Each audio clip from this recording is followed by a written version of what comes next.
Alright, what's up everyone? Hope you all are having a great holiday. Welcome back to the channel. I'm Tokenicer, and I'm here to bring you guys in-depth news, analysis, and insights from the digital asset space, along with covering the progressive tokenization of the world. And if you haven't already, be sure to hit that like and subscribe button while turning that ringer on to help with the algorithm, in addition to making sure you don't miss a thing. And while you're at it, don't forget to check out Tokenicer.network for all my content platforms in one spot. From my Twitter threads, Medium articles, Spotify podcasts, YouTube videos, interviews, and so much more. And as always, they'll be right down in the description below. So in today's video, as you guys can see, it's a pretty long one. I've actually compiled a full list of discussions and deep dives we've done on various initiatives in the blockchain space on my show Tea Time with Token that I host on ChainStats that I just never happened to put out there yet. So the time these were recorded really vary from the start of this year to more recently over the past few weeks to months. And so because of how fast the crypto space moves, some things have inevitably changed since regarding either the operations of the project or just how I feel overall regarding a project or initiative. But nonetheless, I figured you guys would enjoy some more content as a gift over the holidays. Additionally, there's a reason some of these didn't make the cut, and you guys will kind of see just why real soon, whether it's because of poor production quality or it just didn't quite meet our quality standard for high-level research. And if you guys would like to catch these shows and events live, be sure to join the ChainStats community Discord, which I'll again link right down below for live shows just like these on fundamentals, technicals, on-chain data, or just overall a community hangout where we all discuss various different segments within the crypto asset space. And so I'll leave the timestamps right here and down below for you guys to jump around to the section that you guys would like to see, as I do value your guys' time.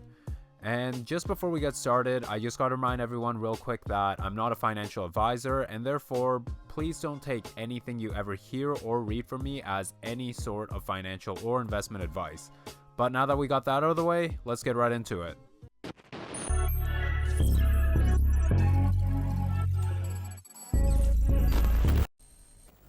Alright, so we're starting this new little section during tea time. I know everything's been a little bit of a mess the past couple weeks, and I apologize for that.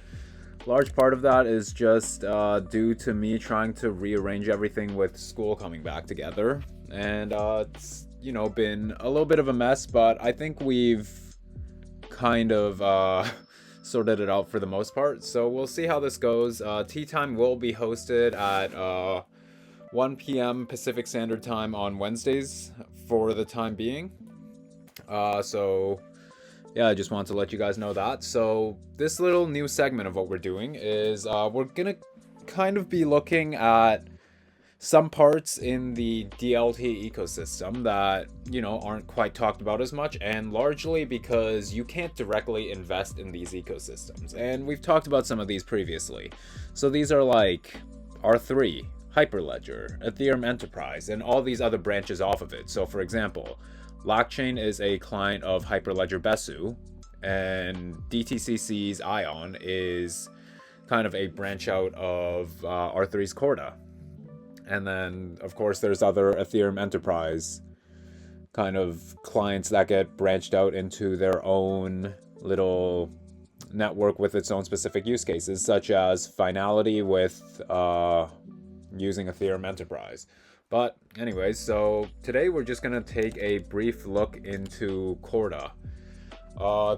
These will be split into multiple segments, so we'll probably have to take, 2 or 3 more deep dives into Corda to really wrap our heads around it, because if you guys thought what was happening in the retail side of blockchain was showing a lot of growth and adoption, well, you're going to be quite impressed at all that's happened with kind of these enterprise blockchains, because this is kind of where enterprises and governments are looking to build first, because they're going to look to these kind of, I don't want to say real companies, because things such as Quant and Ripple are definitely real companies in their own, but ones that are kind of more, geared towards the legacy side that maybe don't take as much of a learning curve and falling down the rabbit hole to understand. But with that, let's look at R3. So this is probably a name that you guys have heard by now. They are sort of a distributed database company, and they've really changed kind of their operations over the past couple of years. And we can kind of see here how their story unfolded. So they started off as a sort of bank consortium to leverage DLT. It started out as 9 banks and quickly grew to 60 different banks. And then eventually they evolved into a software firm, which kind of leads to the whole concept of Corda and all that they do now, right? And then here it just kind of shows the growth of their kind of company and operations as they expand. So $120 million in, I guess, funding. And then in 2018, they've officially launched the Enterprise Edition of Corda, which has been seeing, I want to say, some of the highest level of adoption in DLT. And so one other lesser known project that has come out recently is Conclave. And Conclave, much similar to Corda, is another kind of brainchild of R3. But the difference between this is Conclave isn't really a DLT or blockchain. The purpose of Conclave is for kind of confidential computing. And so let's actually get into kind of this little map that we've drawn up. So this will be kind of a quicker breakdown, as said before, due to circumstances. There's some issues with sort of my setup and my scheduling, so I apologize for that. But anyway, so Conclave, this is for confidential computing, and if we look at what their CEO of R3, David Rutherhead, said, basically says proprietary data, if shared and pooled effectively, holds the keys to greater analytics, insights, and commercial opportunity. Yet many firms resist sending it because of an inherent mistrust in how it will be used. R3's Conclave is uniquely designed to solve this problem of trust through the promise of technologies such as confidential computing and Intel SGX. Conclave offers best-in-class technology backed by the rich experience of our developers and business team to empower customers to bring about a new era of privacy in data sharing, processing, and analysis. Simply put, what this really just means is that when you're able to get proprietary data, so kind of private data in aggregate, so and you could say other sectors of the economy or just other parts of sort of a single sector, it becomes really useful because you get different insights from, you could say, different parts of different companies within that said sector, and see kind of what the overlaps are and kind of what the contrast between them are. But this is data that most companies don't want to reveal, right? Because at the end of the day, it's kind of, well, it's proprietary data. They want to keep it to themselves, and well, that goes into talks of the whole kind of data privacy rabbit hole, right? Well, with Conclave, basically what they're saying is you don't have to worry about other people stealing your data or whatever anymore, because with confidential computing and leveraging Intel, they're able to sort of build out a solution to have data sharing and distribution work in mass, but still have that level of privacy. So if anyone was here for our LF0 breakdown, we talked a lot about smart multi-party computation, right? This is pretty much the ability for a computer to confirm that another computer has the correct answers and contents without actually revealing those contents.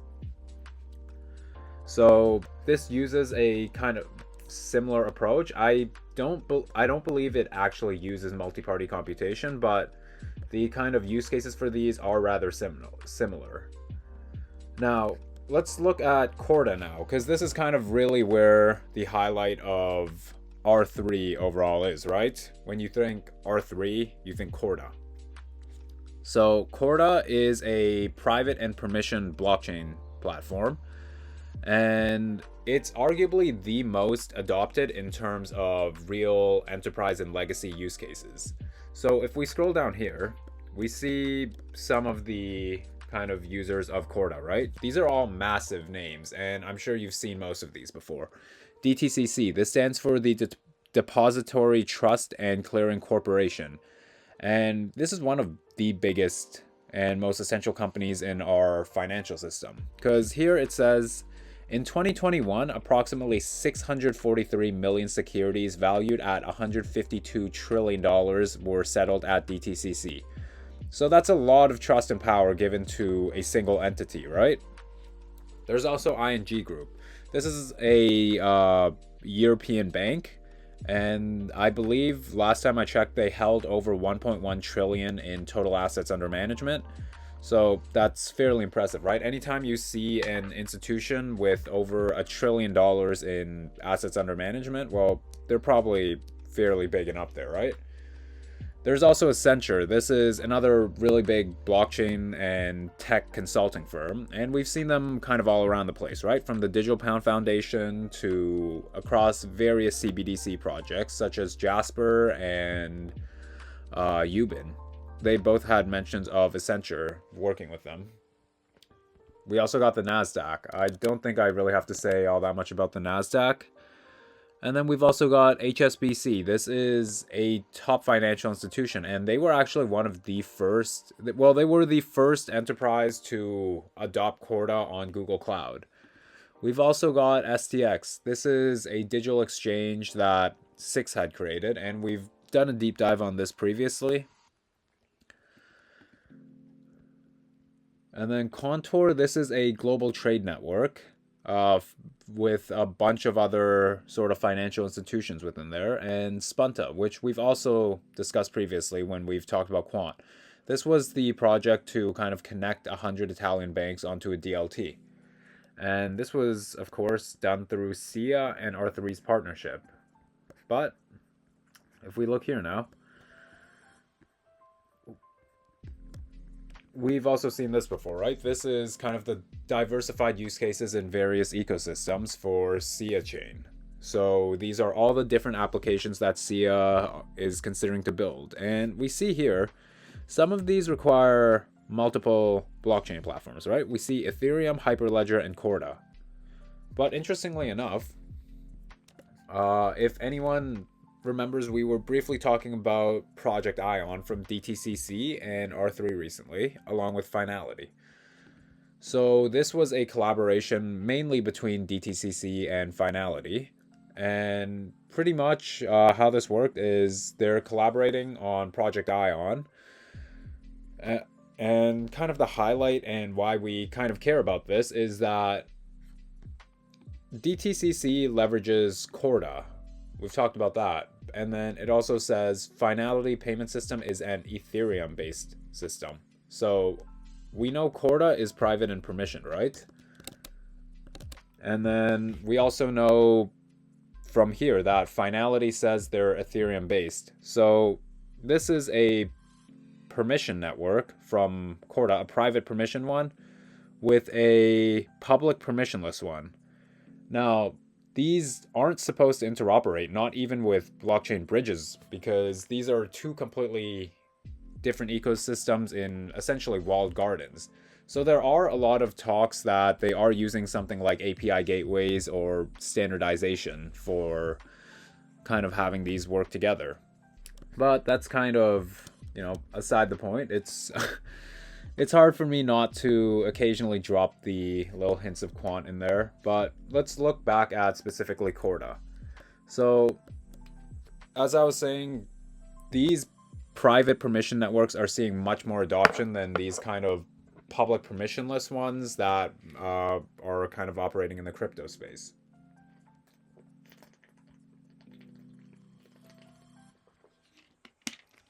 So here, this was an article from a few months back, and basically this shows that Corda is actually being added into China's BSN network, which is their blockchain-based service network.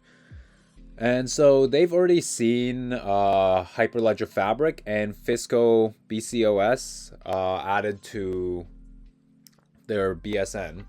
They also have a Chinese enterprise Ethereum. I'm not quite sure what that really means, but I guess we'll take it for what it is. I'll have to look more into what CITA is, because I don't know, China's always building their own things. But anyways, we see that they've chosen to add Corda also within their ecosystem, which really shouldn't come as a surprise. I think it'd be surprising to see them actually leave out other private permission kind of enterprise focused networks, and I wouldn't be surprised if eventually we do see some kind of more networks that have some overlap with sort of the crypto ecosystem in there. So for example, we know China has been working a lot with Casper Labs in terms of certifying them as one of the main blockchains in one of their provinces in Fuzhou, I believe. But looking a little further, Corda settling 6 stocks. So if anyone remembers 6, they are the company that operates the Swiss interbank clearing system in addition to the SIX stock exchange, so the Swiss stock exchange. And just last year, almost a year ago now, they launched SIX Digital Exchange, which runs on R3's Corda. And they've come out saying that they'll actually be using Corda to settle all stock assets once they're live on SDX. So we're seeing a lot of collaborations kind of on this side of enterprise DLT. And I think the important thing to remember is that while we can't officially invest or partake in investing in R3, Corda, SIX, or SDX, there are certain networks that work with them that is probably about as close we're going to get to kind of taking part in the growth of value of these companies until they, I don't know, one day go public on the NASDAQ or something. And so we see here, this was a webinar held by the Digital Pound Foundation. And here we see kind of all the members we were talking about, right? R3 is not actually listed in here, but we see Accenture, SDX, Quant, Ripple, and RTGS Global. So this is a pretty good sign to be seeing this, right? Like, you probably don't get the position of talking with guys at Accenture and SDX just because your coin is doing well. They're invited to this webinar because they're most likely responsible in helping either find proof of concepts in brainstorming or actually developing the infrastructure for what's happening in Project Jura. And we've broken down kind of how Project Jura actually works, and we've seen kind of that legacy to DLT interoperability, right? But that's most of what we've got for Corda. One more thing to add is that aside from Quant and Ripple, which we've discussed that there is collaborations between the two, they do also work with XDC to a certain extent in a DASL bridge. So the DASL bridge essentially is a goal to make Corda a hybrid network so that they can say have some of their data on the private side of the network, but also certain parts of their data publicly available. Now, before we finish it off, we're going to look at CordaCon. So this was an event that recently happened, and this is very similar to Cyboss, if anyone remembers us discussing that. And essentially, it's just a kind of fintech networking event. That's kind of what most of these events are. And so you see a lot of people from top financial institutions in here and just some big fintech companies. So we're just going to take a look at some of the speakers that spoke at CordaCon this year to kind of end it off. So of course we see members from Corda. We also see Contour. This is the chief operating officer of Contour. So Contour was that global trade finance consortium that leverages Corda, right? So yeah, a lot of these are going to be R3, as that should come as no surprise. We're also seeing some big banks in Goldman Sachs. There's also Microsoft, Wells Fargo, Intel.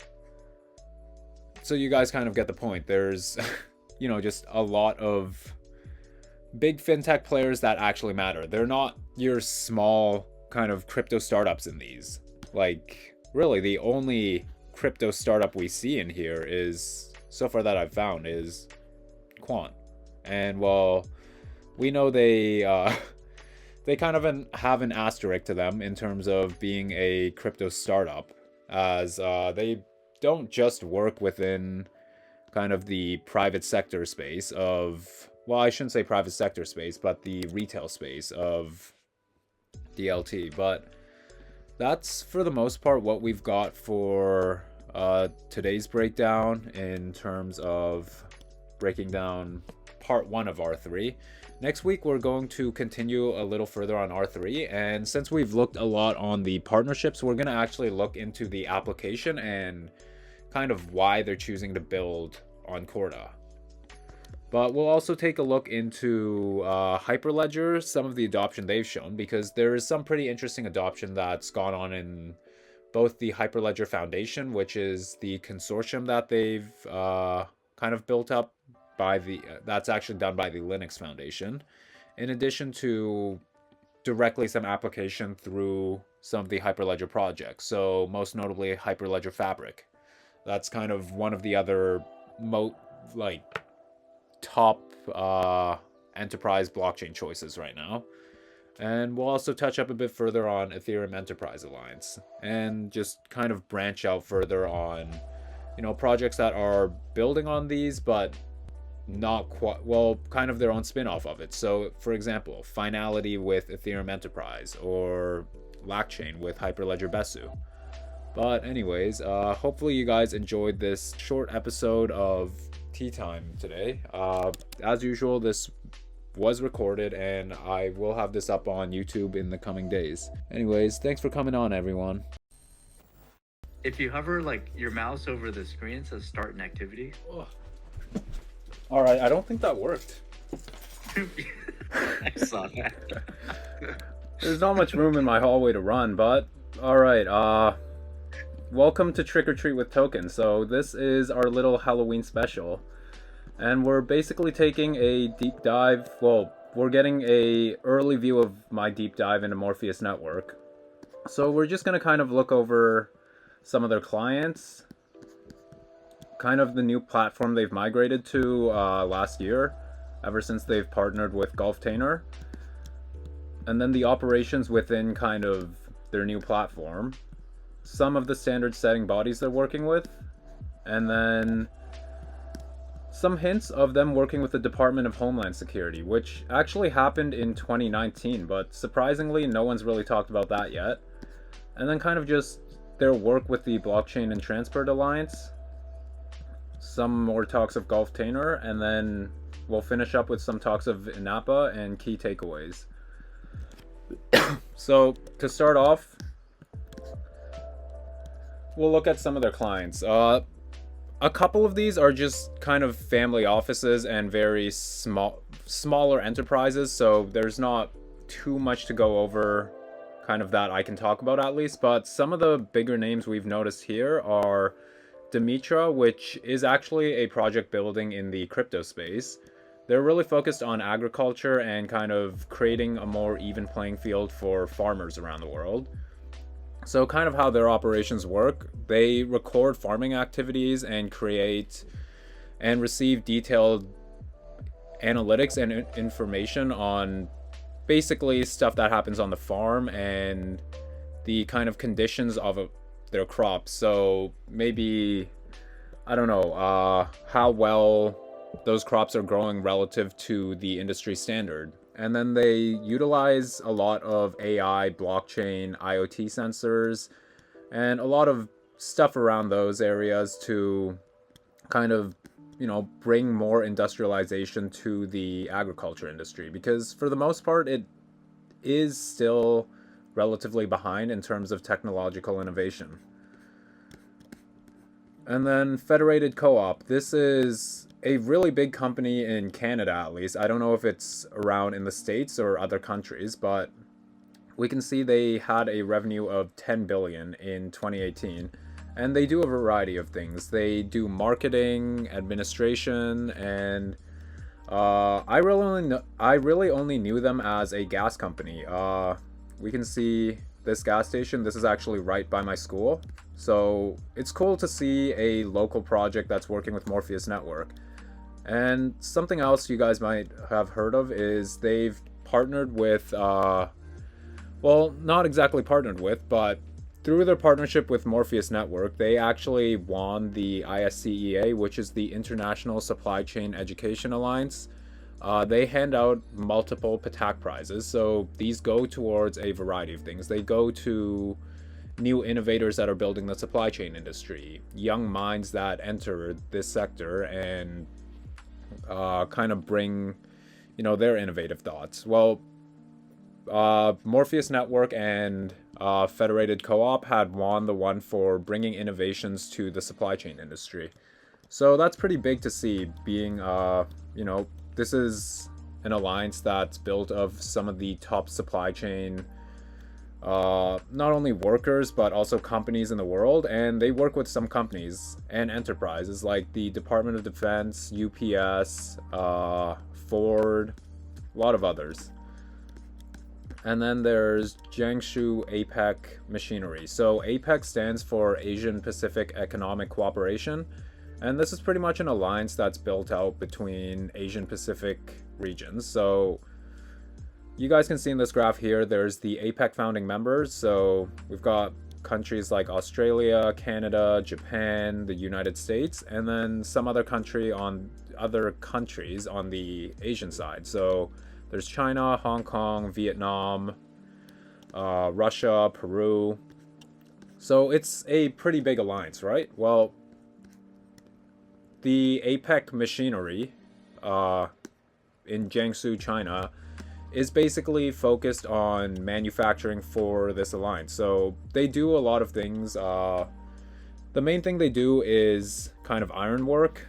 And they've really evolved over the years. So we see that they were founded in 1990 in China, and they firstly began as a private workshop, and they've grown to kind of a they operate multinationally now. And so they actually also follow a specific ISO standard, ISO 9001-208. So this standard is basically on quality benchmarks for ensuring qualitative and quantitative long-term benefits for all their customers.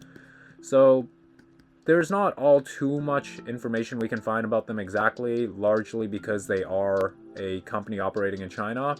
I don't doubt that they are government owned in some sense, being that they're working kind of within, APEC, which has lots of countries in there. So it wouldn't be surprising whatsoever to see APEC, being a, I don't want to say part of the CCP, but kind of like that. Moving on. This was kind of a little statement that Morpheus Network has been talking about for a while now, and it kind of describes the goal and operations of why they built their platform. So it says, imagine a world where supply chains can be automated end to end, including the handovers between multiple parties and back office processes. Not only would this increase speed and reduce costs, but ultimately would allow for better customer experience. Technological advancements in IoT, blockchain, machine learning, and big data now support the realization of this vision. The World Economic Forum has declared removing supply chain inefficiencies as the #1 problem to solve in order to stimulate global economic growth, increasing global GDP by over $2 trillion. Morpheus Network is intensely focused on helping companies and government organizations remove supply chain inefficiencies to optimize the global supply chain. So right here, we can kind of tell, if you couldn't tell already, that Morpheus Network isn't quite working towards the retail space like many of these blockchain companies are. In fact, I'd argue that the large majority of their operations, like 99% of it, probably isn't going to be very attractive towards retail, because this is kind of supply chain stuff. Most people are going to think it's, relatively boring and irrelevant towards them, which a lot of these microprocesses probably are irrelevant to the regular retail person, but kind of the automation within the Morpheus platform allows for much more efficient and quicker procurements within the supply chain industry that probably will benefit a lot of people in the retail space. If you do a lot of e-commerce, well, it'll probably end up benefiting you in some way. So they did recently come out with a new platform that they've titled Morpheus Network Black. They were previously Morpheus Network Blue, and this isn't really a complete makeover, but more of an augmentation. So they've just kind of upgraded on certain features and added certain other components. So with the original Morpheus Network Blue, there was kind of the initial things that we saw with many supply chain blockchains, such as VeChain. So automating workflows, IoT, IPFS document storage, QR code triggers, etc. So we've seen a lot of this with VeChain, right? VeChain tracks a lot of packages through QR codes and IoT sensors. Well, Morpheus Network, ever since they partnered with Golftainer, Golftainer and some other large companies, which we'll get into in a moment, but because of this, they had a lot more resources and funding at their hand to kind of build out more products within their platform. So some of these examples were more integrations, improvements towards the user experience, and other technical upgrades. So speaking about those partnerships, many of you may have heard they've partnered with SAP. This is the largest non-American software company by revenue. So that's saying a lot.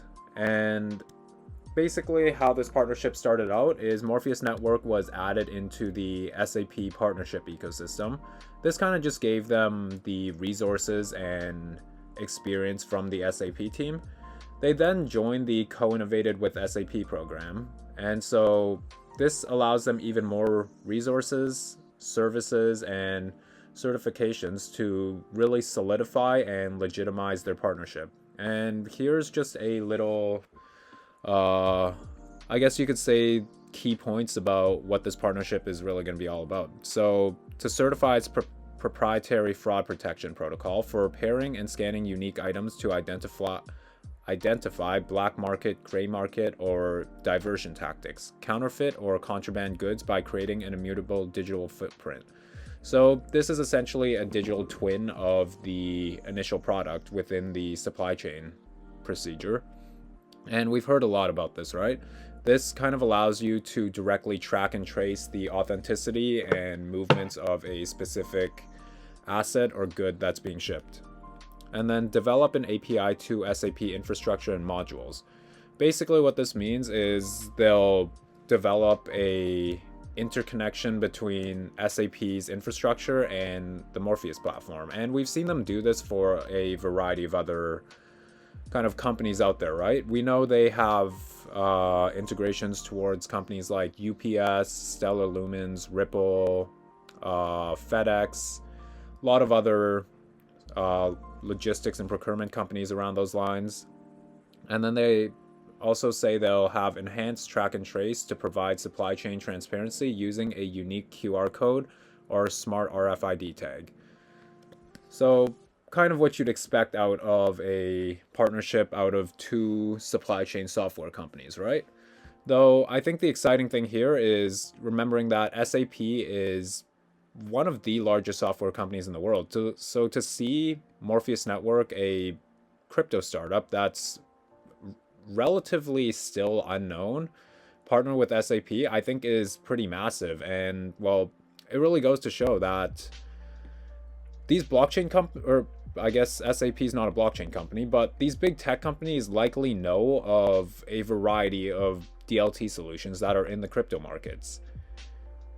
I mean, if you're choosing Morpheus Network as a partner, they've likely done their research and really looked into it, being that it's such a low market cap and still small project. So I think, this is a sign of seeing projects with real utility actually gaining adoption. Next, this is basically how it works. So we've kind of gone over this before previously, but in a typical supply chain, there's usually over 40 points of contact between different entities, and something as simple as sending a bulk shipment of flowers or anything, like even bananas internationally can generate over 200 physical documents from dozens of sources. So that already sounds incredibly inefficient, right? Over 200 physical documents for basically one simple procedure to internationally ship something from one country to another. Well, this can all be kind of automated and simplified through digital twins and digitalizing the data on them, because if any of you were here in the special Tea Time with Token episode we did with Citizens of the Future, a lot of you guys may have remembered him talking about how much paper global trade generates in a year. And I can't remember the exact numbers, but I think it was like, if you stack them up over top of each other, it was something like 54,000 Statue of Liberties every year. So that's ridiculous and a huge environmental concern at the same time, right?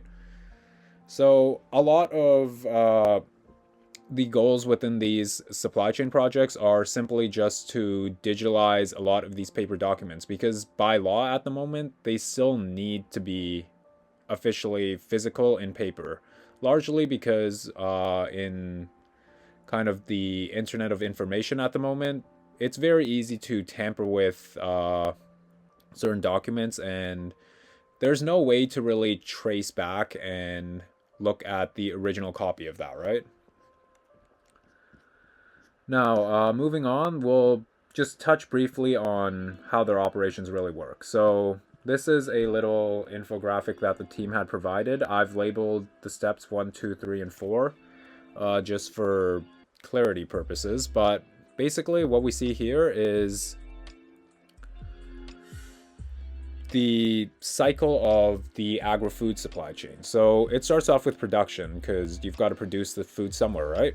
So after that is wholesale distribution. So distributed to wholesale stores and manufacturers, right? And then next they'd need to store, process, and package all that. And then finally they'd be redistributed to retail customers. And so they have steps for all these little procedures within the supply chain. We can't exactly see what's in these steps due to the low resolution of this, but if we look here, we can kind of see one example of this. So this is an example of how their digital footprint looks like. And this just really shows every step of the way that, say, one good or asset has been shipped, has gone through. So we see there's the work contract detail, and then it comes with an invoice date, a bill of lading number, a transaction hash, reference number, and it does this for pretty much every part of the journey of this good, right? So this was the work contract details, and then this is the continual QR code. And then all the rest of these steps are just steps along the journey that are automated through smart contracts. And as we can see, they all get kind of uploaded onto Morpheus Network's platform. So it really helps simplify and automate a lot of these small procurements that are really essential to the supply chain industry, but at the same time also just very small, minuscule steps. And then looking here, this is just a layout of some of the modules that they've integrated. So some of you guys have probably seen this diagram before. They have other companies that they've integrated with, as mentioned, such as Ripple, Stellar Lumens, and Chainlink. But you know, these are kind of the ones that most supply chain companies are probably looking at the moment.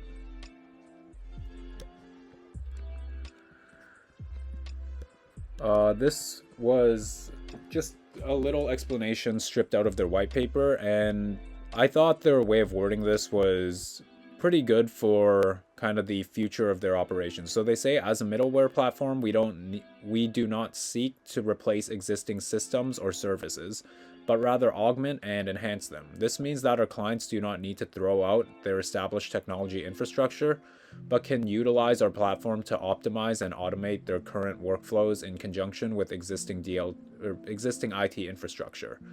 So we've heard about this from a couple projects now, right? Where they're not exactly, they may be operating in the DLT space, but they're not trying to replace all the technology we've built up till this point with DLT, because I mean, we've spent billions and decades building the current infrastructure. So to throw it out just for a new system that'll probably be also very expensive to build really just doesn't make much sense. So we've seen with projects like Quant and Constellation, they actually incentivize you to keep your existing IT infrastructures and current systems to plug and play into their network that is able to interoperate with DLT. And I really think that's how adoption is going to be driven within the kind of enterprise and utility side, because at the end of the day, as great as blockchain technology is, we're not going to just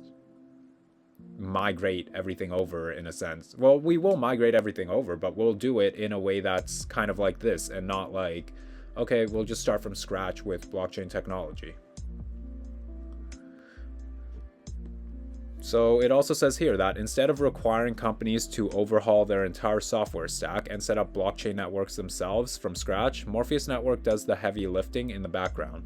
Our platform is web-based, meaning there's no costly software or hardware to install or maintain, and companies can adopt and benefit from the platform within days instead of months. So again, these are all probably very attractive things for large companies to hear, right? They're not going to want to toss out their current software stack that they've been so used to using for years or decades. And in addition to this, it cuts a ton on costs because you don't have to worry about the costs it takes to run a blockchain, or I guess scrap a new system and move that to blockchain, which I'm imagining similarly would also be very expensive. And basically the speed that they can plug and play their current systems into Morpheus Network's platform within days instead of months, well, I think that's pretty self-explanatory for why that would be attractive towards larger enterprises.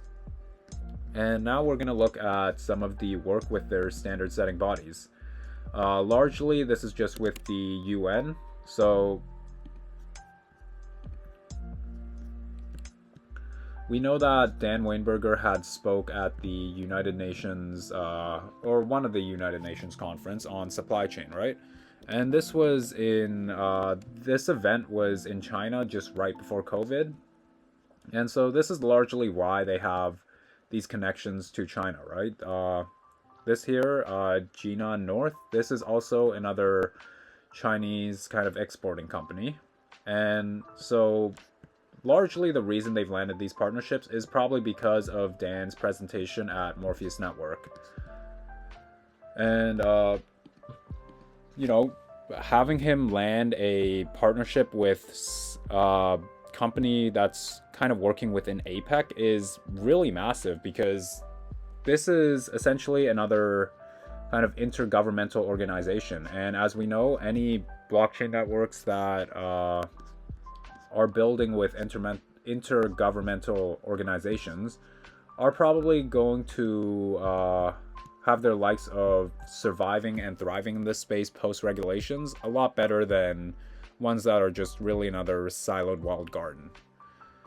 And so this was a letter from the, the director of the UNCFACT, and basically this was just thanking Dan for his presentation at the United Nations conference in China. So while not saying a lot, that you know, seeing that they are in contacts, I think really goes to show Dan's expertise within the supply chain industry.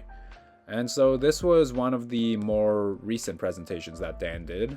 They recently held a masterclass for the UN ESCAP. So the UN ESCAP, this is the Economic and Social Commission for Asia and the Pacific, so ESCAP. And as we can see up here, they do work in line with many of the Sustainable Development Goals by the World Economic Forum. So on the ESCAP page, we see they're also working with the ICC. This is the International Chamber of Commerce, and this is one of the largest consortiums in the world, and they're just largely focused on the world of business. So there's over 5 million companies in this consortium. So, you know, that is a lot of companies. And so their initiative is cross-border paperless trade. And this falls in line with the Digital Standards Initiative that many of you guys may know XDC Network also works very closely with. And we'll touch up a little more on this specific standard in just a moment. But as we can see here, Morpheus Network is, as seen, directly put as the title of this case study. And in here, they basically had a little, I don't want to say proof of concept, but more so just a case study on what Morpheus Network is able to achieve, and some highlights with in certain partnerships and proof of concept of theirs. So they've partnered with Customs Direct. This is a US customs broker, and they operate with hundreds of companies within, well, shipping and border-like companies within US and the Canada. And so we'll talk a bit more on Customs Direct in just a moment, because this is kind of the gateway that led them into working with the US Department of Homeland Security. But as we can see, it's just a general overview of what their platform can do. So our platform can generate, digitize, store, and share all relevant customs documentation. All documentation can be generated and attached directly to the order/supply chain workflow and easily exchanged between all parties.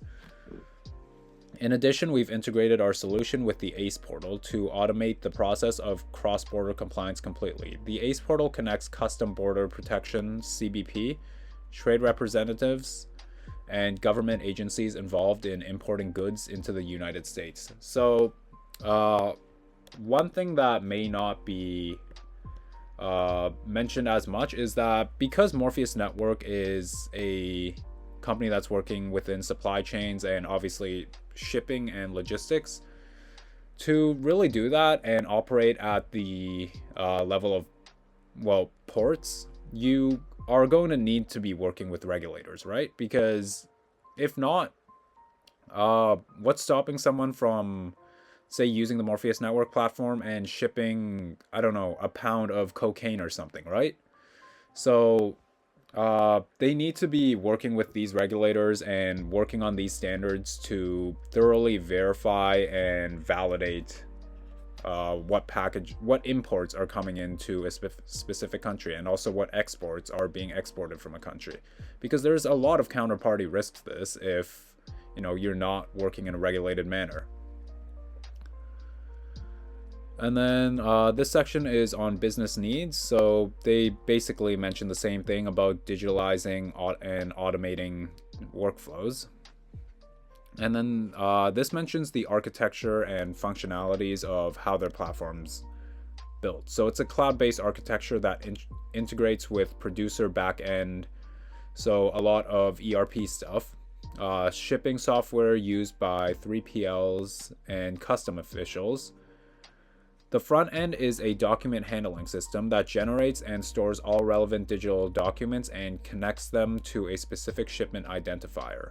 So basically they're saying on the back end, that's where all the kind of legacy to DLT interoperability happens between legacy modules to a DLT based ecosystem. And the front end, so kind of for the end users, is really just seen as a document handling system where digital documents are generated and then stored, and through smart contracts, they'll be assigned to specific shipment identifiers. And then on the functionality, it's just a little more talks of kind of what supply chain can do or what blockchain can do in a supply chain environment. There's a couple specific documents that are, well, abbreviations for documents that are essential to the supply chain industry. And I basically put these abbreviations here. So BOL is Bill of Lading, COC is Certificate of Conformity. This basically ensures that the packet that's being shipped follows quality standards. And then purchase order. That one should be rather self-explanatory. And so we're talking about the ACE portal, right? The ACE portal, right here. So as said, was to automate the process of cross-border compliance completely. So compliance automation, right? That's going to be massive when you're talking about digitalizing and further automating the supply chain industry. And this is a taken out of the interview they had with the interview they had after building out some proof of concepts with Customs Direct, which is working with the US Department of Homeland Security. So that's kind of how Morpheus Network has landed this partnership and kind of how they're working together now. So in their proof of concept, they showcase the integrated module developed together with Customs Direct for generating, storing, and sharing documents with, oh no, I'm forgetting these abbreviations now. CBP, what was this one again? Cross-border protection.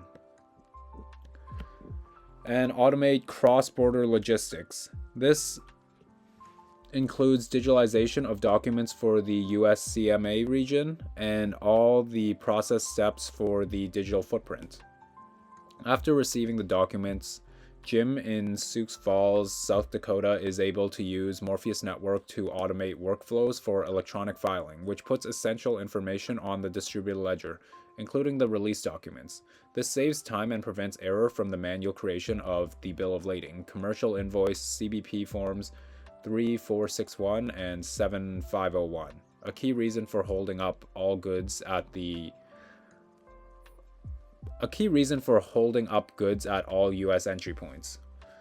So basically they're saying in the first half of this highlighted description, much of this is just legacy modules that are being integrated into the Morpheus platform, and then after these documents are received, they're able to notarize a digital twin of that document onto Morpheus Network's DLT, and through that they're able to automate a lot of further procedures down the line within this product's life cycle. That saves a lot of time and probably a lot of money as well. And so this is what I'd argue pretty critical economic infrastructure, right? When you're kind of talking about the infrastructure for the imports and exports of your country, well, that's there's a lot of things that could go wrong in there, and you really need to ensure that you're working with the best companies and best entities possible to ensure that everything flows right.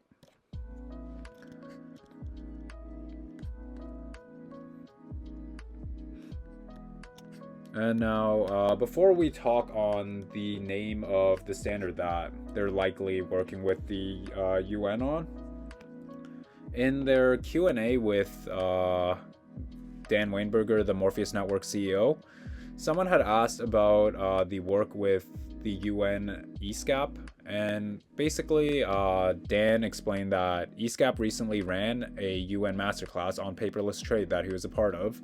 And he joined the masterclass as an instructor. He's a UN masterclass instructor, and they plan to do more similar webinars with ESCAP.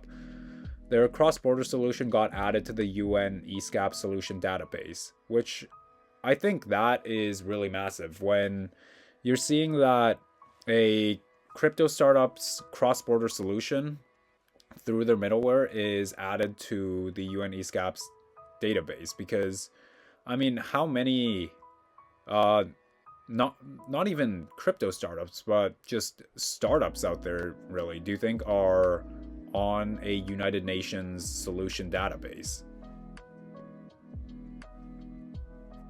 And we see that they're actually looking to add a couple more of their solutions to the UN's database. So I think things between them are going pretty well. And well, again, if you're kind of on good terms with a standard setting body as big as the United Nations, you're probably in pretty good hands.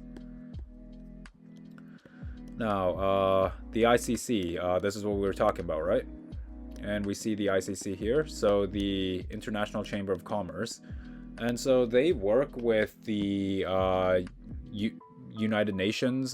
This is another UN agency that they work with, titled UNICITRAL. I can't remember exactly what that stands for. I think it's Commission for Law and Trade, something along those lines. But anyways, they are working on model law on electronic transferable records. This is what MLETR is, and basically the TLDR of it is digitalizing physical trade documents into digitalizing a digital twin of it onto a verifiable distributed ledger. And of course, blockchain is what enables that. Now, we've seen XDC work with this standard. They were actually the first blockchain company that was kind of collaborating on this, and we see that Atul Kakade, the co-founder and CEO of XDC, said that MLETR is the most suitable use case for blockchain technology, and in particular public ledger technology.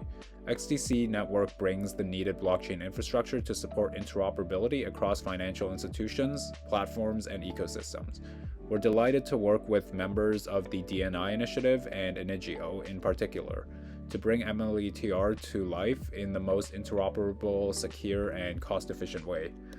So likely what I'd imagine this to be is that a lot of these documents will be specific one-of-one NFTs that can be verified. I mean, that's probably the most sensible way to do it, but who knows? This standard has seen adoption from various countries already, such as Singapore and the UK recently actually officially adopting the standard. So it has been seeing a fair bit of growth. And so again, this goes back to the whole standard setting body thing. And, you know, when you're working with them, you know you're in good hands. And what Morpheus Network does is arguably exactly what MLETR is in digitalizing and notarizing specific documents and having them, a lot of their procedures automated through smart contracts. Now, I decided to look into a couple of their other Q&As. I thought this one was pretty interesting. So, are there any collaborations with Energy Web or Quant upcoming? So they basically said, long story short, they said no, but I think you know, there's a lot of potential room for partnership with both Energy Web and Quant.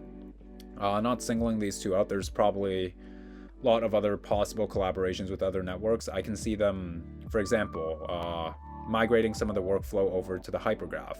I think that'd make a lot of sense with the amount of data that's in supply chain. But for example, with Energy Web, I think if you were to put Morpheus Network's kind of solution on Energy Web, you could kind of track how the energy being used in supply chain procedures are and whether those are clean or renewable in itself. So, you know, maybe it's how much electricity is a specific shipping electric vehicle is using. Just an example. And then with Quant, while Morpheus Network has solved interoperability kind of in their own way, you know, maybe somewhere down the line they need some further sense of interoperability through API gateways. And, well, we know that Dan Weinberger, being a co-chair of INAPA for the supply chain working group, has probably spoken with Gilbert on some occasion. And then, do any of your companies have already bought MNW token for future transactions, and how are they going to buy it? So they plan to keep it a back-end process. So this is going to be very similar to a lot of enterprise-grade crypto networks. So going back to Energy Web and Quant, they actually do this exact thing where they have their enterprise clients settle everything in fiat on the front end, but on the back end, it's actually all done in tokens, because what large corporation is going to want to kind of transact directly with crypto payments. I mean, just think of going to your local grocery store and trying to buy things in crypto. It's just not as seamless and kind of easy as it is with fiat, right? As much as we talk down on the fiat system, well, maybe down the line things will change, but for now, I personally think I'd rather go to my local grocery store and pay in fiat than crypto. And so this is a little more on the Department of Homeland Security. See, this was in 2019, right? And so they had a trial on some proof of concepts with Morpheus network. And if we click here, we can watch a quick video on basically them describing some of the proof of concepts and what they plan to build together. Together. So couple questions for you, so maybe you can fill us in with what you've been working on, with Morpheus, with the dev team, with us since we last spoke. Well, since we last spoke, we've been working on the importing into North America module, where we're able to take certain pieces of data coming off of the distributed ledger. We've worked tightening that up. We're looking at standardizing the message flow, getting the messages back from CBP, and then we're able to, we've worked on the data migration to get the data out of our system and then getting it posted back up on the distributed ledger to Morpheus, and then being able to, one of the things we're looking at is being able to pull that data back down and present it to the users on your digital footprint. We looked at some of the other modules. We're trying to incorporate some of the modules into the flow as it relates to cross-border flows. So just learning the processes, identifying how we can communicate and keep track of the different tasks, and it's been going good. We're getting a better way of communicating, keeping track of what's going on. So we're excited. All right. Well, that's pretty much what I wanted to show in that little presentation or webinar, I guess. So as you can see, they're working on standardization, though this isn't like standardization with ISO per se that we see with some of these other crypto projects, but they're working on CBP standardization, or well, standardization around CBP is probably how I should put it. So if we go back up here, CBP was cross-border protection, right?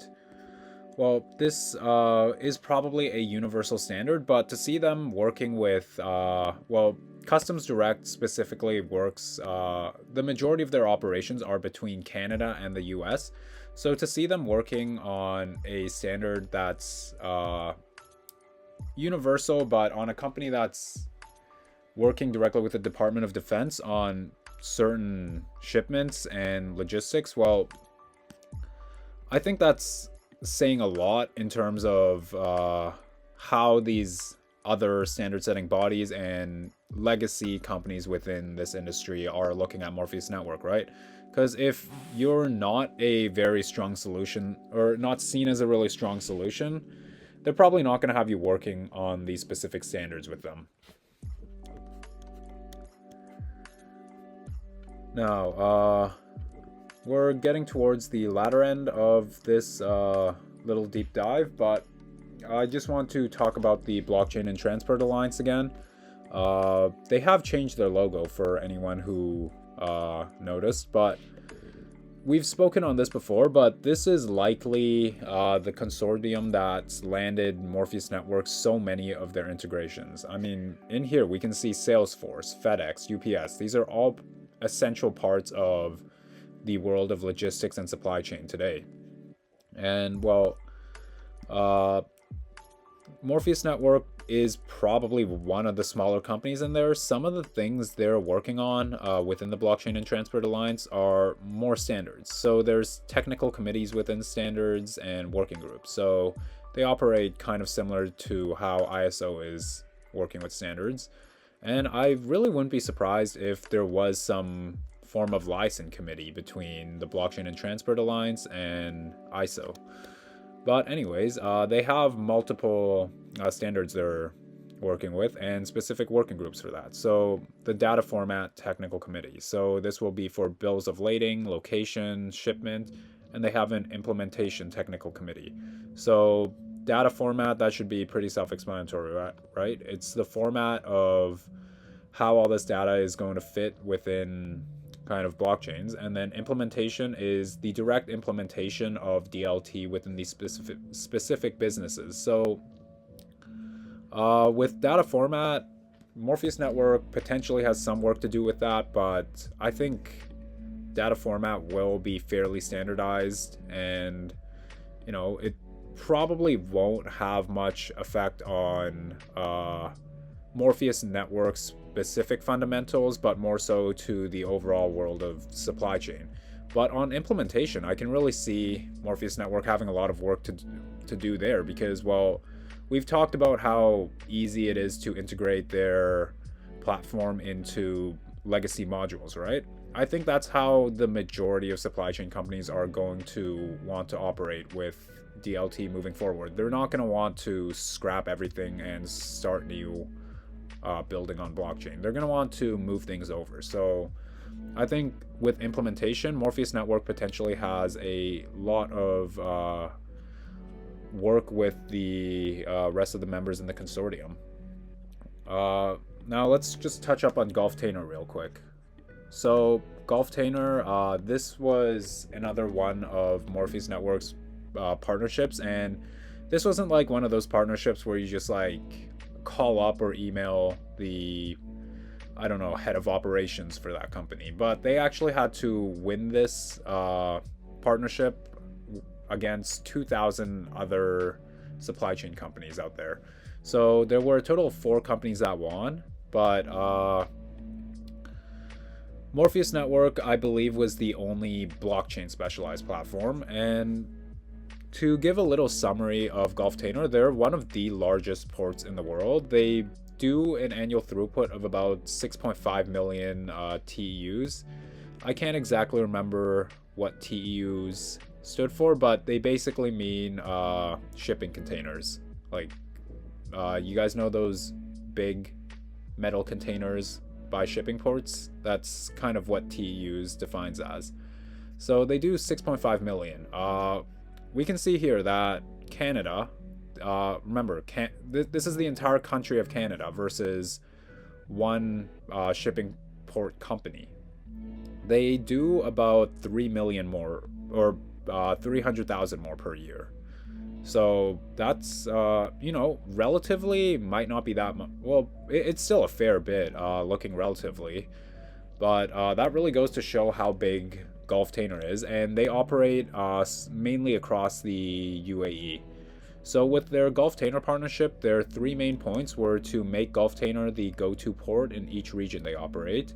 Just in the UAE, there is a very competitive landscape with 12 other commercial trading ports. They also want to put their customers first. Global supply chains are only as strong as the weakest link. Our fully digital middleware creates end-to-end supply chain with greater resilience, reliability, and less risk. Deliver on our shared vision of an effective, fair, and more sustainable commerce. So to partner with Golftainer, I don't know if you guys have heard of this company before, but personally I have never heard of them until I looked into this. But I think this goes to show that a lot of the companies that Morpheus Network is working with, and even Morpheus Network themselves, they're kind of a company their use cases are kind of in the pipelines where, a lot of average retail people, even let's say when Morpheus Network does get mass adopted, they might not know about the project or the company, largely because a lot of what they do happens on the back end. But at the same time, I think you could argue that these are some of the more important companies, so to speak, because usually if you're operating on the back end, you're kind of the backbone and infrastructure for that specific kind of use case or industry, right? Now, looking at INAPA, we know that Dan Weinberger is the co-chair of the supply chain working group within INAPA, which I think actually is saying a lot, because INAPA is basically an alliance of I think they might be at over 200 members now, but basically some of the members in there are like Accenture, SAP, R3, Quant, SIA, Swift, Ripple. Very big companies in there. So to see Dan Weinberger being appointed as a co-chair of one of their specific working group committees, I think really says a lot. And this was one of the presentations that Dan was featured in. This was Blockchain for Cross-Border Payments, Connecting a Fragmented World. And we see a lot of other kind of enterprises and companies that we kind of talk about, right? So Standard Chartered Bank, we've talked about this. We know they work with some other payment companies within the crypto space. And then LackChain and the Interdevelopment Bank. So this is interesting, right? Because we know when we think LackChain around here, we also think Quant Network, right? Because LackChain has been partnered with Quant for a while now, and we know not only are they working on building the Latin American dollar, but they'll probably be a large part of facilitating the interoperability across LackChain. And LackChain has come out with kind of officially showing their support and adoption of the standard ISO TC307. So I think, there's potentially some chance we could see Morpheus Network joining LackChain. Obviously, there's no real concrete leads to that yet, but to see that LackChain being a member of INAPA and, LackChain will likely also target the supply chain industry, being that it's a fully public permission network for all the operations in the Latin American and Caribbean economies. And then beyond this, we also see some other members, such as someone within a CBDC think tank. So I think, Dan's expertise within supply chain doesn't just stop at supply chain, but it also ranges to the world of payments and the world of kind of tech and data architecture. So to finish it off, here are just some key takeaways. So we know that they're working with standard setting bodies.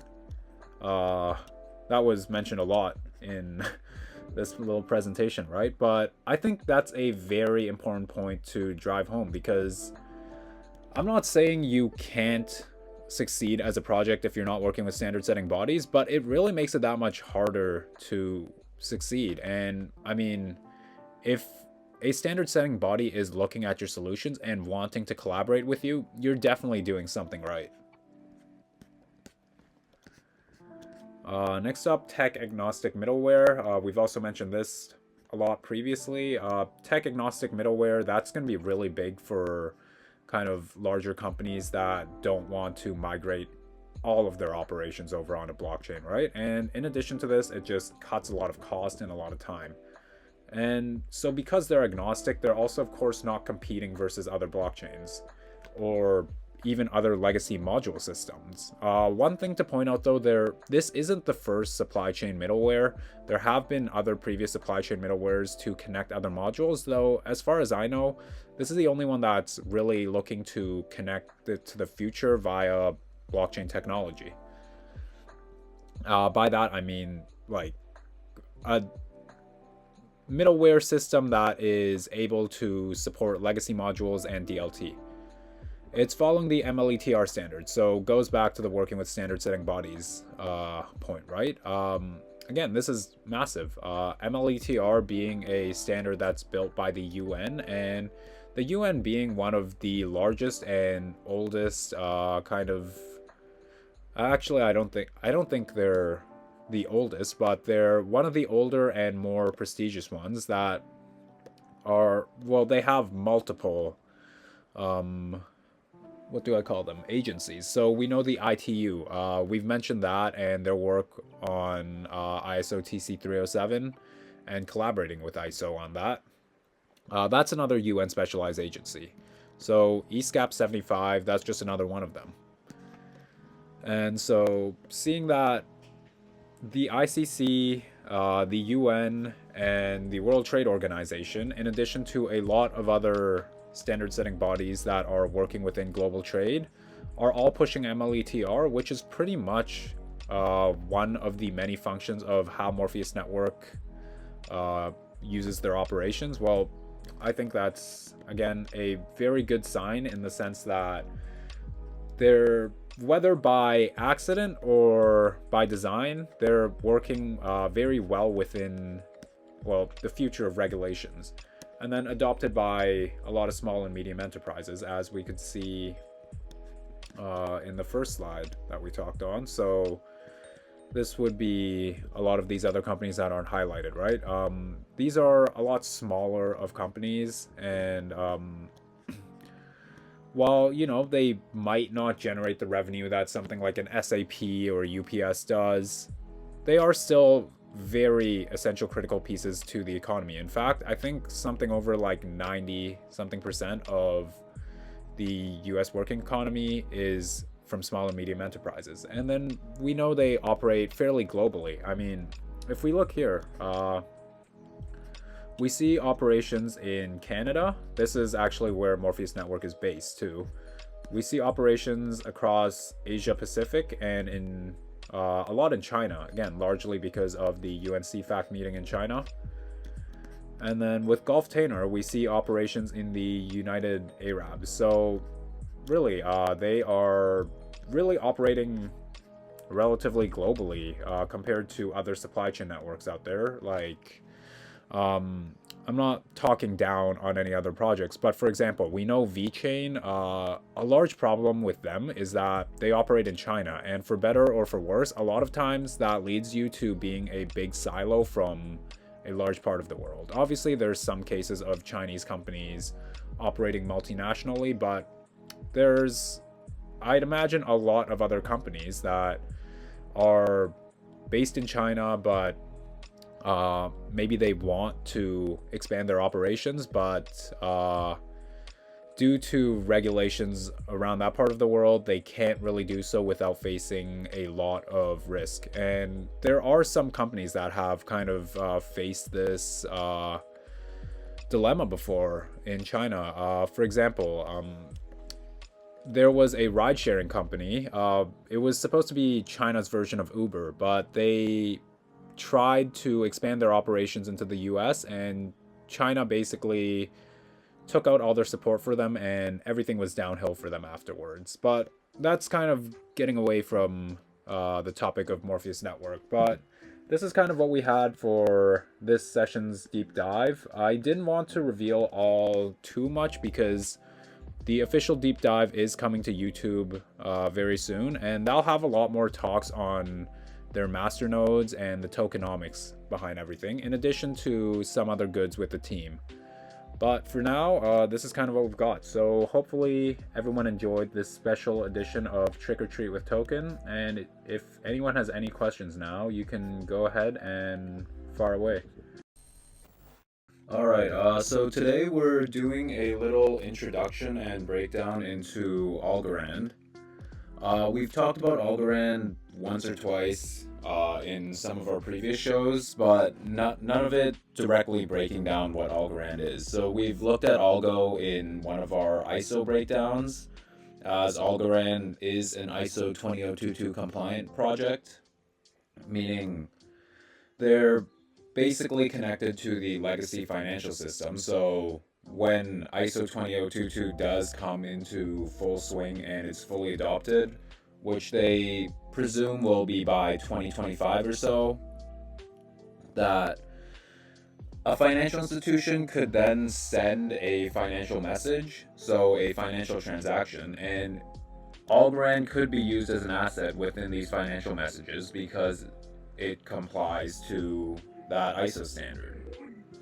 But we're going to look a bit more beyond just ISO standards and kind of look at what makes Algorand a unique layer 1 blockchain, and well, what's kind of the hype around it. Pretty much there's not a ton of hype around Algorand relative to some of your other layer 1s, but there has definitely shown some adoption and use cases being built on the application. So let's dive right in and we'll get started at what kind of makes Algorand unique. So to start off, the name Algorand is pretty interesting because, I mean, most of these coins probably find their names just by finding whatever sounds cool or whatever.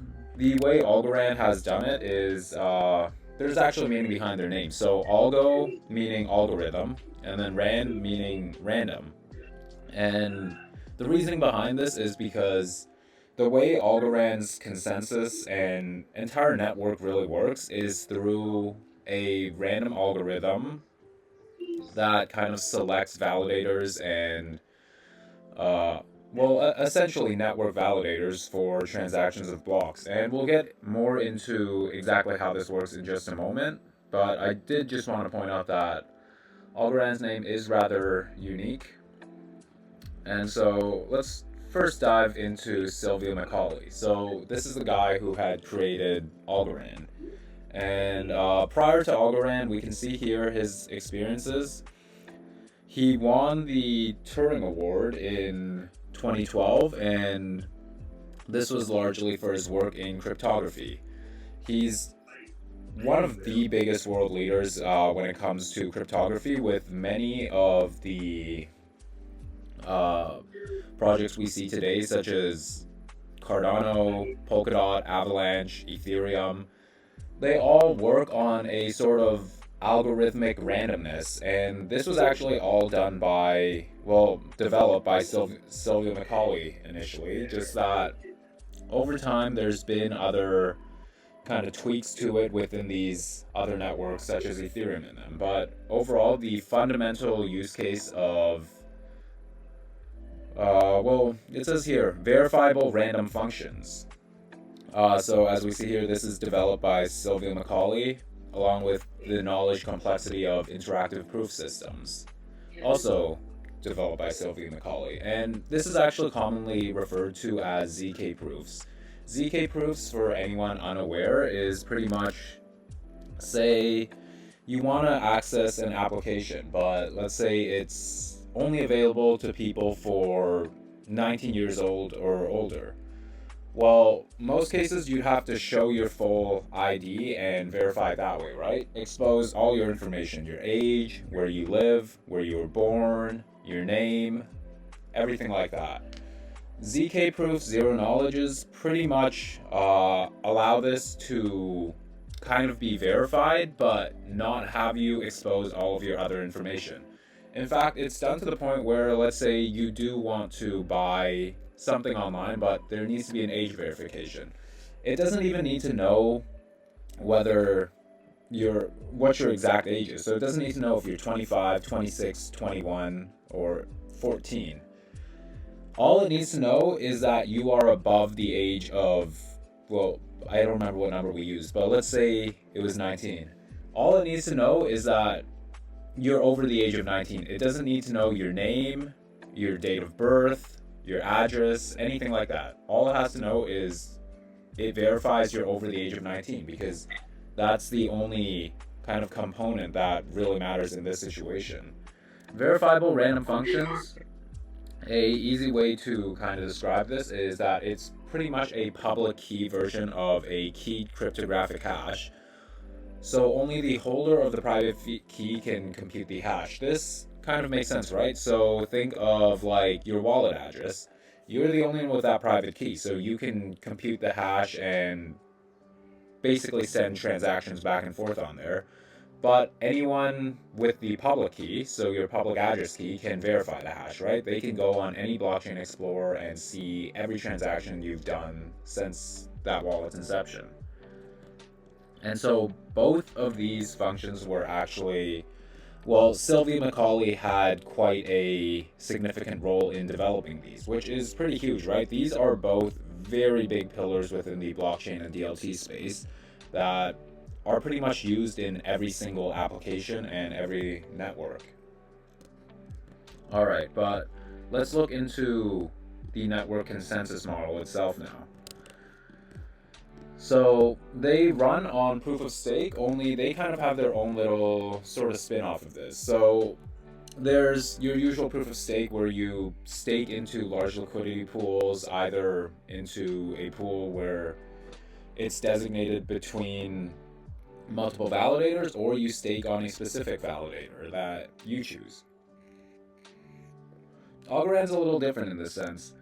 There's no selected validator. Well, there are selected validators, but there's no predetermined validators per se.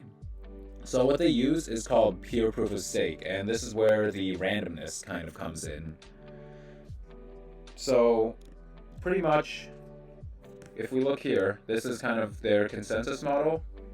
So every Algorand wallet is actually viable to become a validator on the network for a specific block. So in this sense, let's say a block is about to be minted.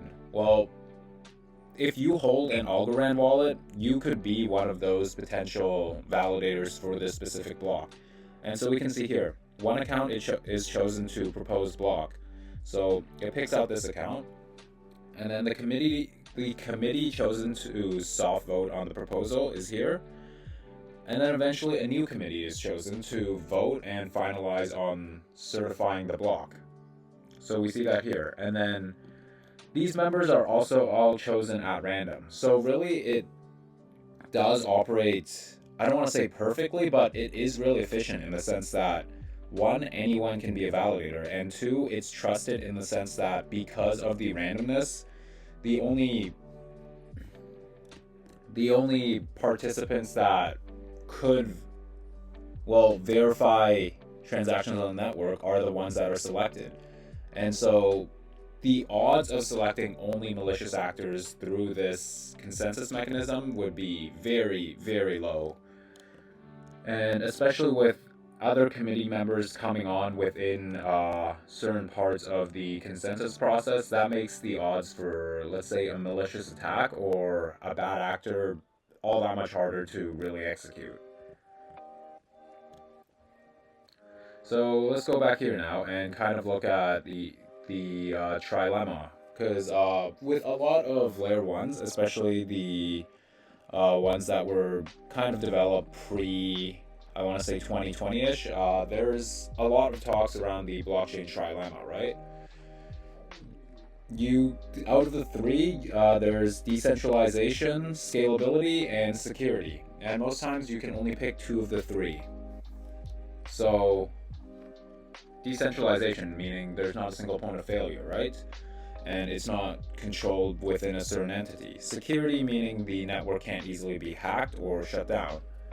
Scalability, meaning as the network continues to grow, fees won't become outrageously expensive or having the network congested to where the transactions per second doesn't meet with the demand of the network. So let's look at how Algorand does this, because they've claimed they've solved the trilemma. So in terms of decentralization, since everyone is a validator, yeah, the network is essentially very decentralized. In fact, you could argue it's probably more decentralized than any other layer 1 out there, with the fact that if anyone can become a validator for a specific transaction, and no one's going to be a validator for an extended period of time, right? Because these are all chosen at random for every single block. So yes, it is actually quite decentralized. Security, the randomness within every part of the consensus, as we talked about, right? With multiple members being required to finalize a block, I'd say that is quite secure. Scalability, well, because there's so few validators required at a single time for consensus of each of these blocks, it has shown to be quite scalable in, the times it's existed. And I personally use the Algorand network fairly consistently, and every time the fees have been quite predictable. It's always 0.01 ALGO or something around that. Now, if we compare some other consensus mechanisms, so I've taken ones that use proof of stake, and Solana, I believe, uses something between a mix of proof of stake and proof of history. I haven't looked too far into exactly how Solana's consensus is, But I mean, from some of the stuff we've seen, we can tell two things. One, it does not scale to the needs of the network demands, as we've seen it shutting down. And two, it is quite centralized in some of the stuff we've recently seen with Solana. Well, the validators of Solana essentially targeting a certain pool and saying, like, yeah, we're the ones who control this pool now. So let's compare some of these. Staking pools for known group of validators. So this is when you stake tokens into a pool and validators pretty much get their stake and voting rights from the staking pool. Either because you delegate your stake of tokens to a specific node, or it's just in a large liquidity pool, which we see a lot with things like especially ETH and Cardano. So Polkadot uses this kind of staking pool for a known group of validators. Ethereum also does this. Cardano also does this, and Solana also does this. How you can tell if they do this is usually if you try and go stake for one of these tokens, and you see that you have to lock X amount of tokens, or just that you leave the tokens in a specific protocol or smart contract. Usually that is because it's locked into a staking pool, and then staking and rewards are generated through these other known groups of validators. And pretty much every one of these do that, besides Algorand, where you can simply hold ALGO in your wallet and, well, you earn rewards doing so as you potentially become a validator for that specific block. So trust in a single group of validators. Again, all of these do that because you're staking onto a known group of validators. Algorithmic randomness, again, they all do this because of what Sylvia Macaulay had previously founded, right? Right here. So verifiable random functions. And then everyone is a participant level of decentralization. Clearly none of them do this, right? Because to become an Ethereum validator, you need 32 ETH. To become a Polkadot validator, I can't remember exactly how many dots you need for that, but I know it's, I believe it's fairly significant, and you do probably need some level of hardware knowledge and accessibility. Cardano, similar case. Again, staking pools.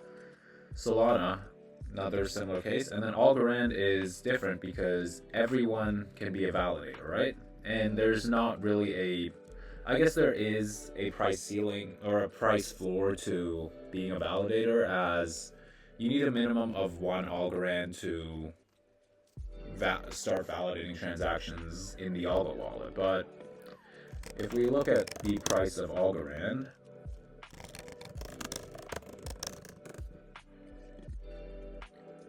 it's 32 cents to begin potentially becoming a validator. So I'd say that entry point is a lot lower than how much it'd be to validate for a majority of other networks in the crypto space, right? 33 cents versus a majority of other networks where with ETH, you need 32 ETH. So that's probably about 5 figures there alone. Now let's look at the Algorand token quickly. So the Algorand token, much like many layer 1 tokens, is used for executing transactions on the network, whether that be for smart contracts or just basic transfers. You need ALGO to do so. Just like any other layer 1, like on Ethereum, you use ETH to pay gas fees. On HBAR, you use HBAR. On Solana, you use Sol, etc. Now, as we had talked about with everyone being a validator, of course, everyone would be incentivized to do so, right? So you're paid out about 6% APY for having your tokens basically in the Algorand wallet. And there is a little calculator here where you can kind of see with X amount of algos how much you would accrue over time. So let's just do 555 Algorands. So this would be your weekly earnings, your monthly earnings, and your yearly earnings. So it's nothing amazing. I guess we could put 10,000 algo here just to test it, but it's averages out to about 6% annual yield, which, I mean, is miles better than whatever a bank account would give you. And keep in mind, algo will appreciate, well, they, if all things go right, they would appreciate as an asset, right? They are, while they have shown some adoption overall, there's still a lot of room to grow, especially by the end of this. You guys will see kind of who's looking to use Algorand and who's already kind of begun using Algorand. Now, where does this staking reward come from? Well, the reward for validating, I guess. So there's about 7 billion algo in circulation right now, and a large amount of these algos, so this number has been increasing over time. When I first got into algo, I think this was only around like 2 or 3 billion.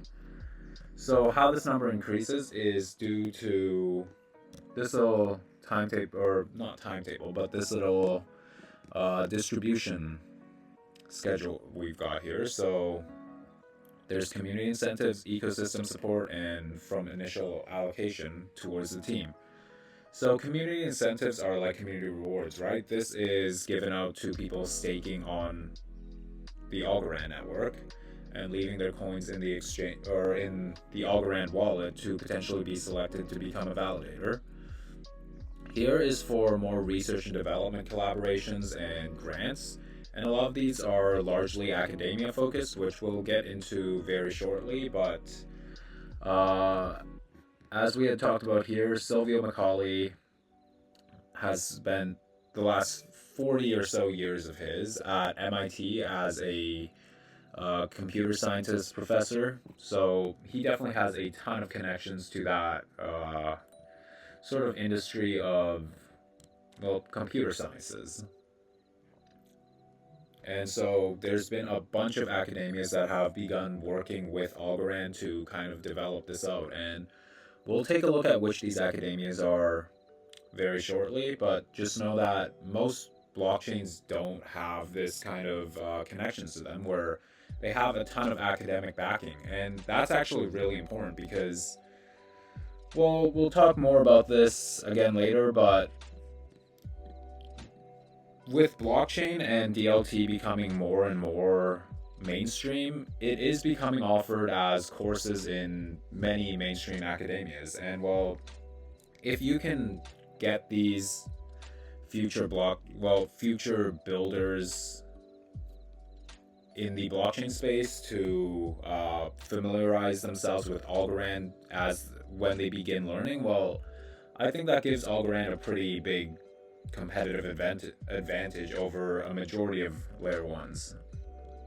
And then this last little section is just for the Algorand team and future improvements to their consensus. And so here we see the inflation schedule for Algorand, and this of course is due largely to the community incentives from the rewards from staking. And so there's an average inflation of about 10% year over year. As we can see, this graph does curve a bit, so it does vary slightly depending on current circulating supply and of course how much is left, but it does average out to about 10%. And here is a little distribution chart to see where the algos get distributed. So I'll let you guys just take a quick look here.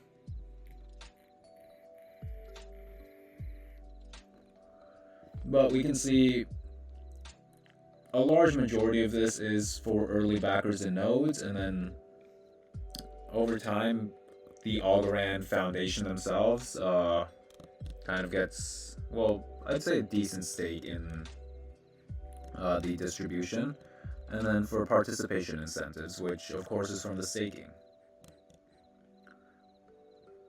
Now, one other interesting thing about Algorand is that with every transaction on Algorand, part of the fee also gets burnt. So we also see this with Ethereum, right? But I had put a little quotation around burnt here because they don't necessarily get burnt. So if we look at this Algorand wallet, This is the wallet that pretty much all the transaction fees go to. And, well, not all of them, but a large majority of these transaction fees do come into this wallet. And we see it's titled Transaction Fee Sync. And every single one of these transactions are, well, the same. So, what are these? These are basically the transaction, well, burns from Algorand transactions, and these aren't actually going to be burnt away from forever from what I've read from the team, but they're going to find ways to put these back into the ecosystem with a specific use case, whether it's to incentivize current participants or for more development. The community has been talking a lot about that and seeing what's the best way to go about it. But it is quite interesting regarding the tokenomics and token fees that Algorand accrues, because this does make it for quite a kind of sustainable development of their ecosystem. Now, let's take a look at some of those academias we were talking about with Algorand's connections. So, of course, MIT is here because, well, Sylvia Macaulay has been a professor at MIT for 40 years now, right? And we'll get a bit deeper into these MIT connections very shortly, but we can also see some other big name universities such as Waterloo, Imperial College Business School, Imperial College London, etc. And so, what do these academias do? Well, we had already mentioned they'd be working towards blockchain courses and classes within their respective schools to kind of bring forth the adoption of blockchain and DLT. They'll also actually be running Algorand nodes, along with all being part of the Algorand Foundation. And again, as we were saying earlier, this really brings this new wave of builders within this space to kind of start out learning about Algorand as likely the first smart contract application they'll learn about. Sure, they'll probably hear about Ethereum and other things prior to that, but I think having the majority of students learn to build blockchain applications on Algorand through offering these courses is really going to help with the overall adoption, especially say like 5-10 years from now, when there's a fair amount of students that have gone through these courses and stuff, and the first blockchain they familiarized themselves with was Algorand. So it's likely that a large majority of applications and adoption will come from Algorand because, well, of this, I don't want to say it's a feature, but pretty much how they've done this by attacking, well, not attacking, but targeting this new wave of builders that are going to be coming.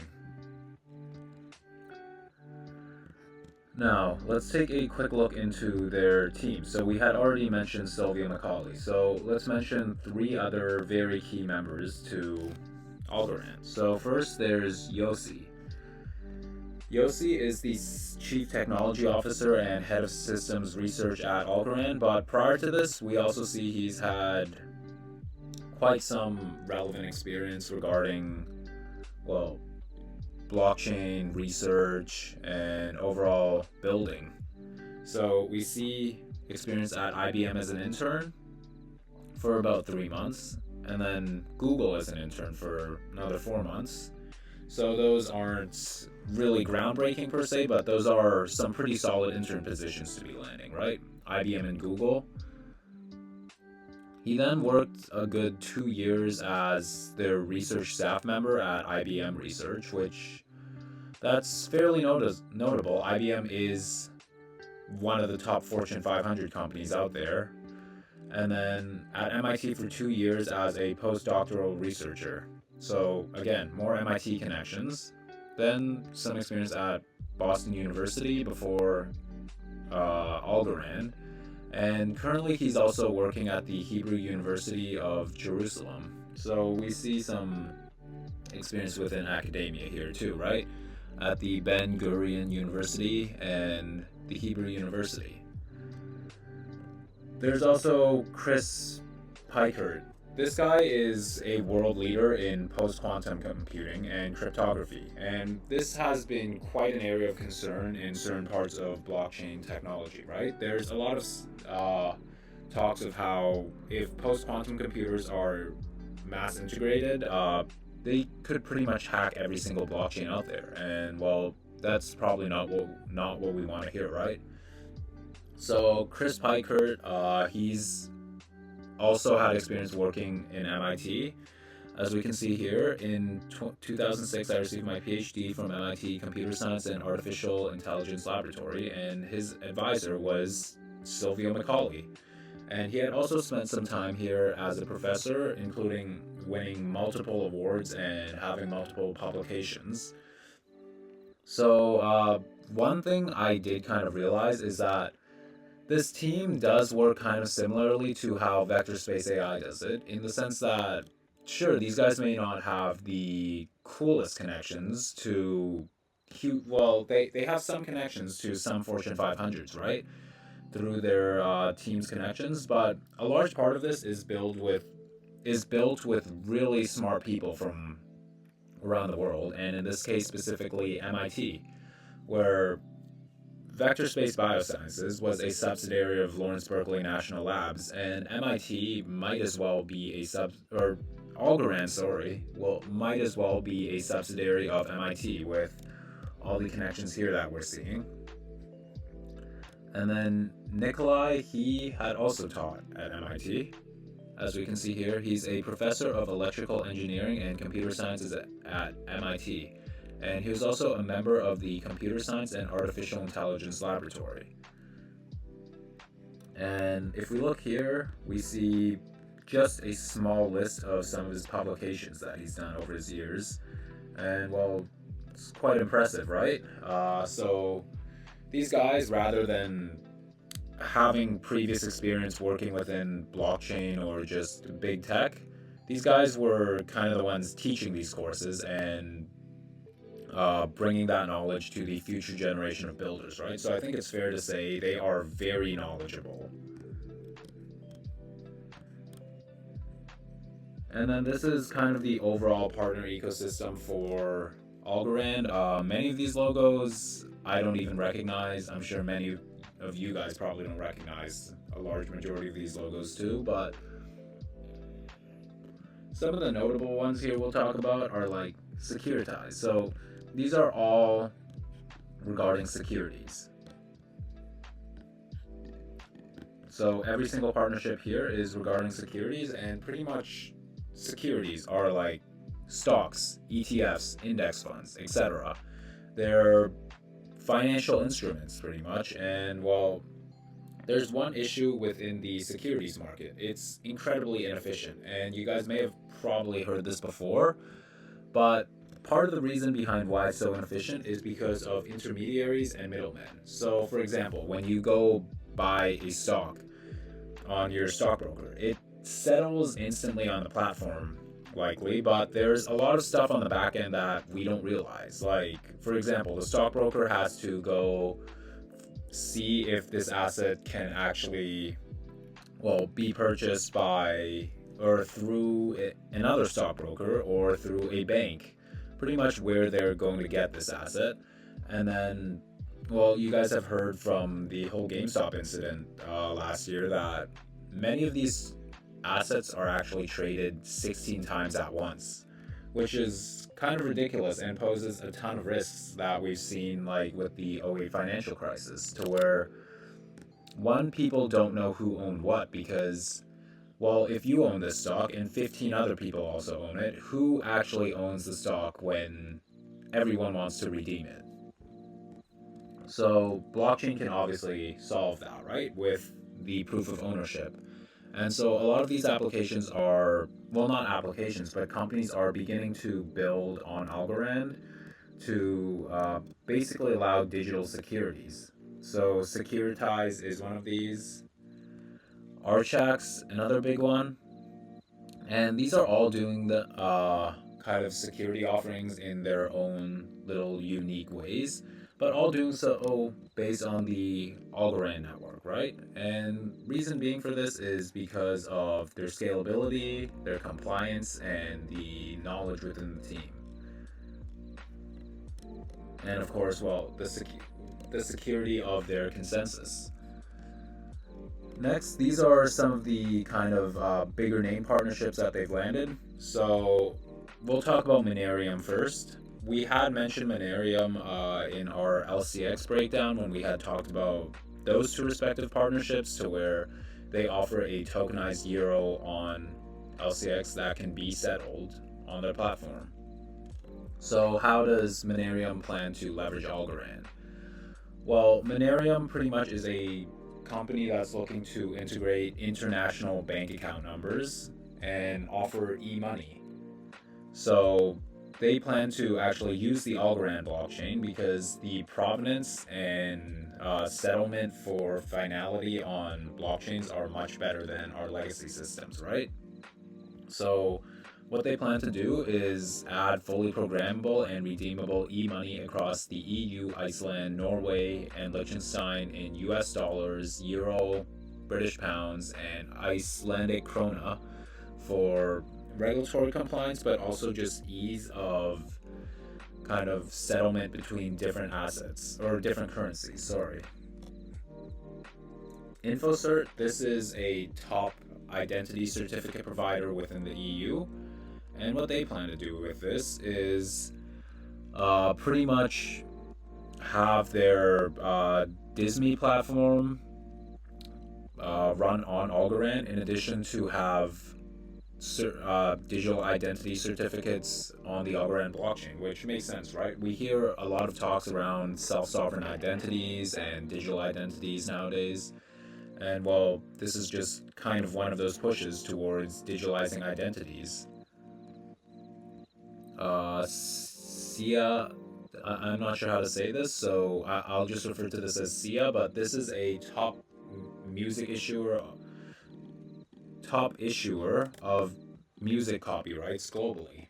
And Algorand wants to pretty much, SIA wants to work with Algorand to use the immutability on a blockchain to pretty much represent rights of digital creators, digital artists, and digital musicians to be minted on the blockchain as NFTs. And well, we've seen stuff similar to this, right? Like LCX's subpoena that they had minted on a blockchain, and I'm sure we'll see a lot more stuff similar to this, where you're pretty much minting intellectual property and rights on a blockchain to be immutable and verified.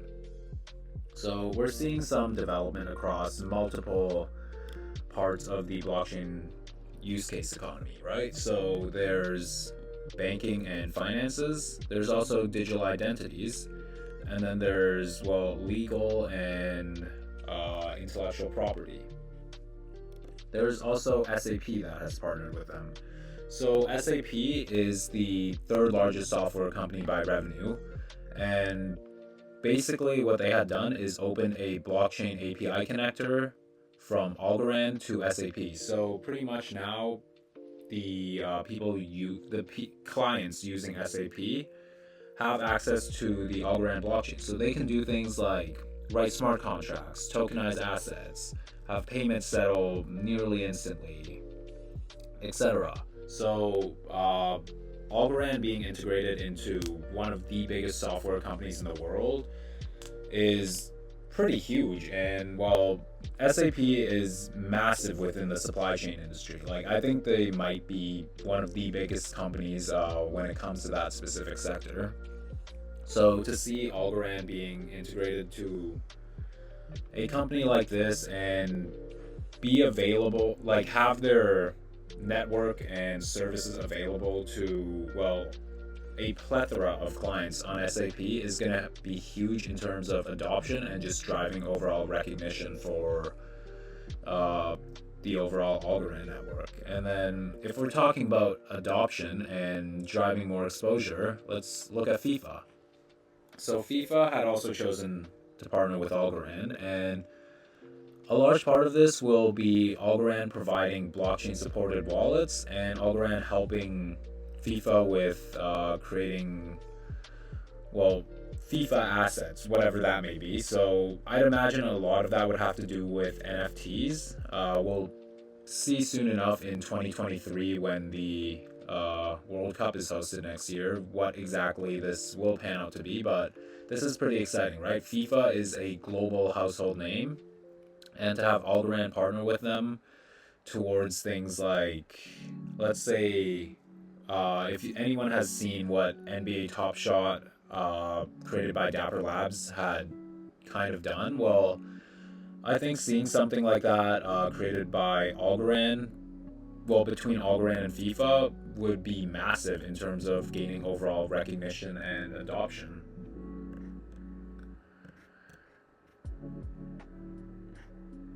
So we've covered their team, Academias, Silvio, the consensus, the token. One other thing is the Algorand Vault. So what this vault exactly is this is largely for developers and people running nodes on Algorand. So we all know that energy and storage has been a pretty big issue within kind of blockchain sustainability, right? Like Bitcoin and Ethereum undoubtedly just use way too much energy, and the costs of continuing to mine get pretty expensive over time because of the overall storage you need. The vault pretty much is a way to store some of this data off chain with a transaction expiration.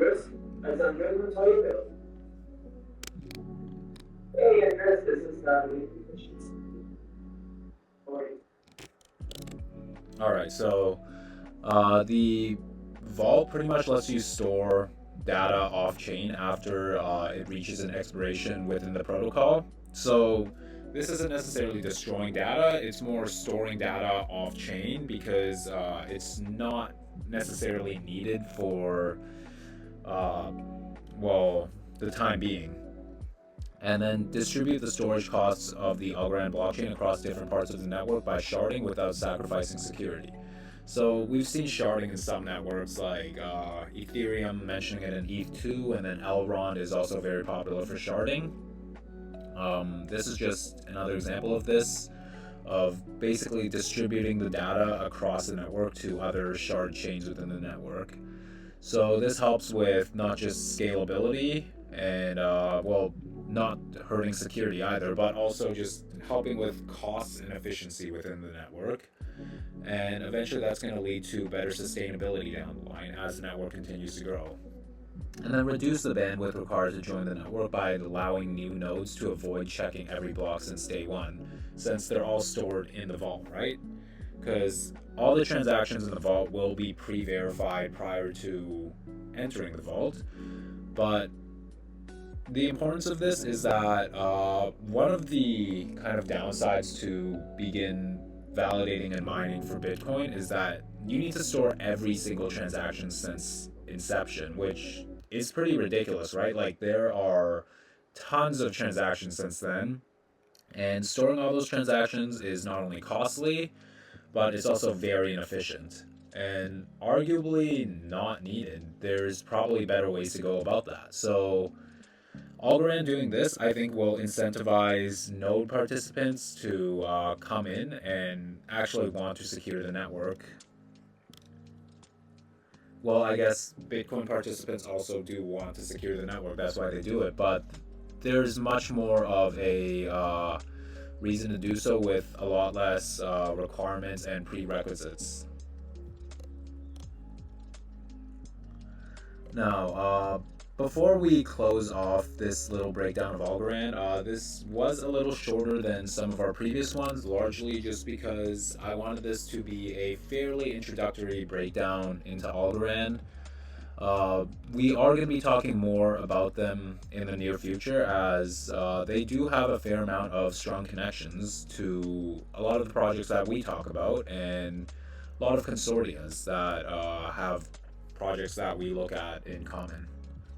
So this was a little paper published in late 2020 titled The Future of Payments, made by the Digital Monetary Institute. And if we look at some of the members on here, we see Algorand, Citi, Cypherium, GrabPay, MasterCard, Novi, PayPal, and Swift. So all really big names, right? For anyone unaware, Cypherium is one of the blockchains that are mentioned within the U.S. Federal Reserve's new payment, which will be under ISO 22022, and that's called FedNow. Cypherium is cited within that, so it is quite interesting. I haven't done enough digging there yet, but yeah, that is definitely something to look out for. And so to see Algorand in this documentation is pretty huge, right? Like, you've got Citi here, you've got MasterCard, PayPal, and Swift. So that is quite a powerful board. And to see Algorand working alongside these entities is a very good sign, especially with all the talks about CBDCs. And there's been some countries that have mentioned Algorand with CBDC development. There hasn't been any concrete confirmations of like true development, so I didn't put that in here. But seeing that, one, they are compliant to ISO, which we've known previously, and two, they're working with, well, some of the biggest names in finance, is really good to see.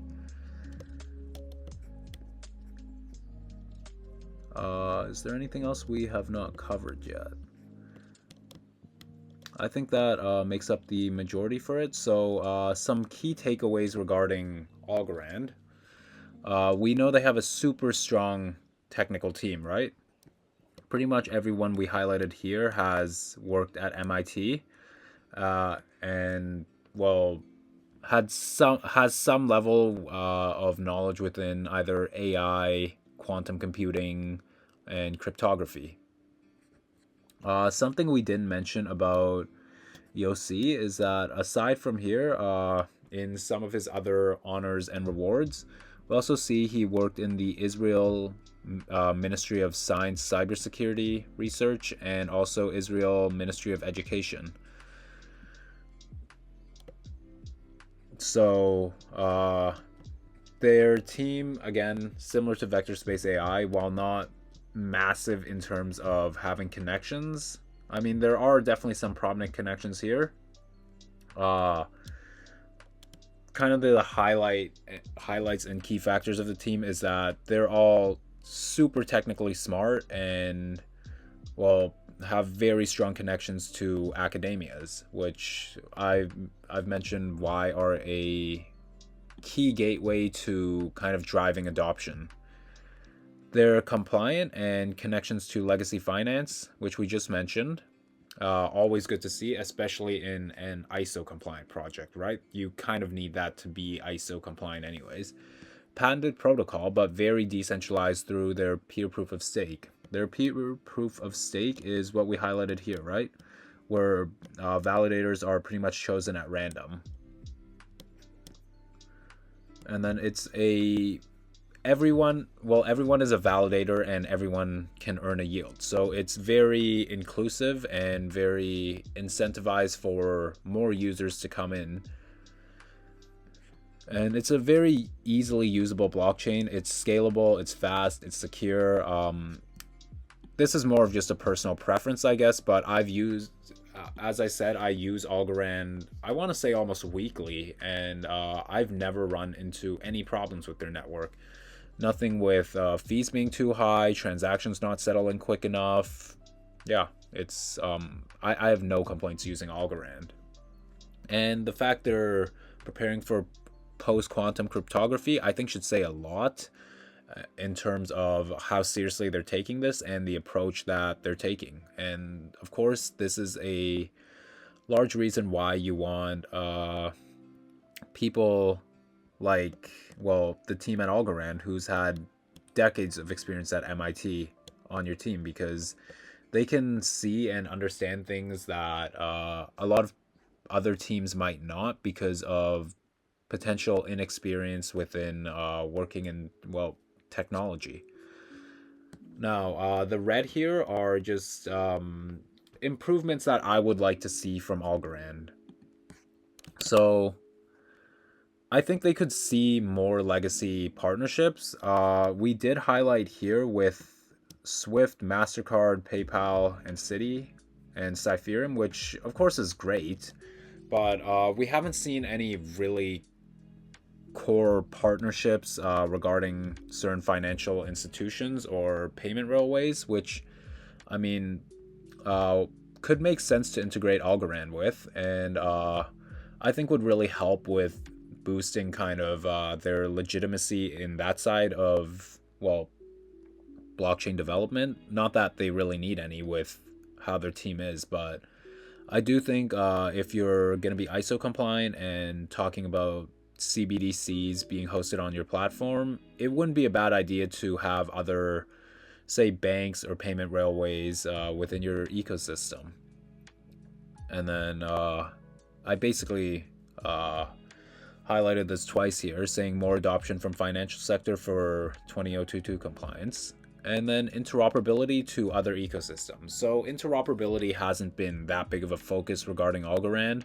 They've been really focused on building out their own ecosystem, and while they do have some really cool applications on there, from finance to more creator type stuff, it would be nice to see kind of interoperability between other ecosystems, say ERC20. So somehow, I'm not the tech guy in here, but maybe making it EVM compatible could be a possibility, or, well, potentially bridges to other ecosystems, or, well, maybe because of the fact that MIT is a close partner with Algorand due to the fact that they have multiple people working here. They also understand that MIT is building out ODAP with Quant, which will solve everything regarding interoperability from what we've seen with guys like IBM, Hyperledger, and the Bank for International Settlements that are backing that standard. So, maybe they're just saying, okay, well, you guys have got interoperability. We'll take care of everything else, like ecosystem development, consensus, etc. But yeah, that's pretty much what we had regarding our little breakdown into Algorand today. So if you guys have any questions, feel free to fire away. So yeah, let's dive right into the mind map first. And as we can see, it's a very big web of connections, and the closer we zoom, the more there is. So I guess first off, let's start off with this big red dot, and it is Quant, in fact. Now, who exactly do they... So, before we start, this is kind of the legend to map out what some of these connections are. So anything with a red dot, it's somehow connected with Overledger. So here we can see Hyperledger and SIA, both red dots, and GovUK. So that basically means in one way or another, they're working with Quant's product Overledger. Yellow one would be CBDC. So if it's yellow, it basically is CBDC focused. So as we can see, we've got Biden's executive order, Bank of Canada, Bank of England, MIT, and then a couple other CBDC projects that we'll talk more about. So there's MCBDC, Project Jura, Project Helvetia, and then SDX actually shouldn't be yellow. We'll get more into that in a minute. But then anything in light green just represents Constellation's hypergraph. So we can see here, there's Constellation itself, obviously, GeoJam, Lattice Exchange, and then Unison Xenix Incubator, which has incubated Alchemy.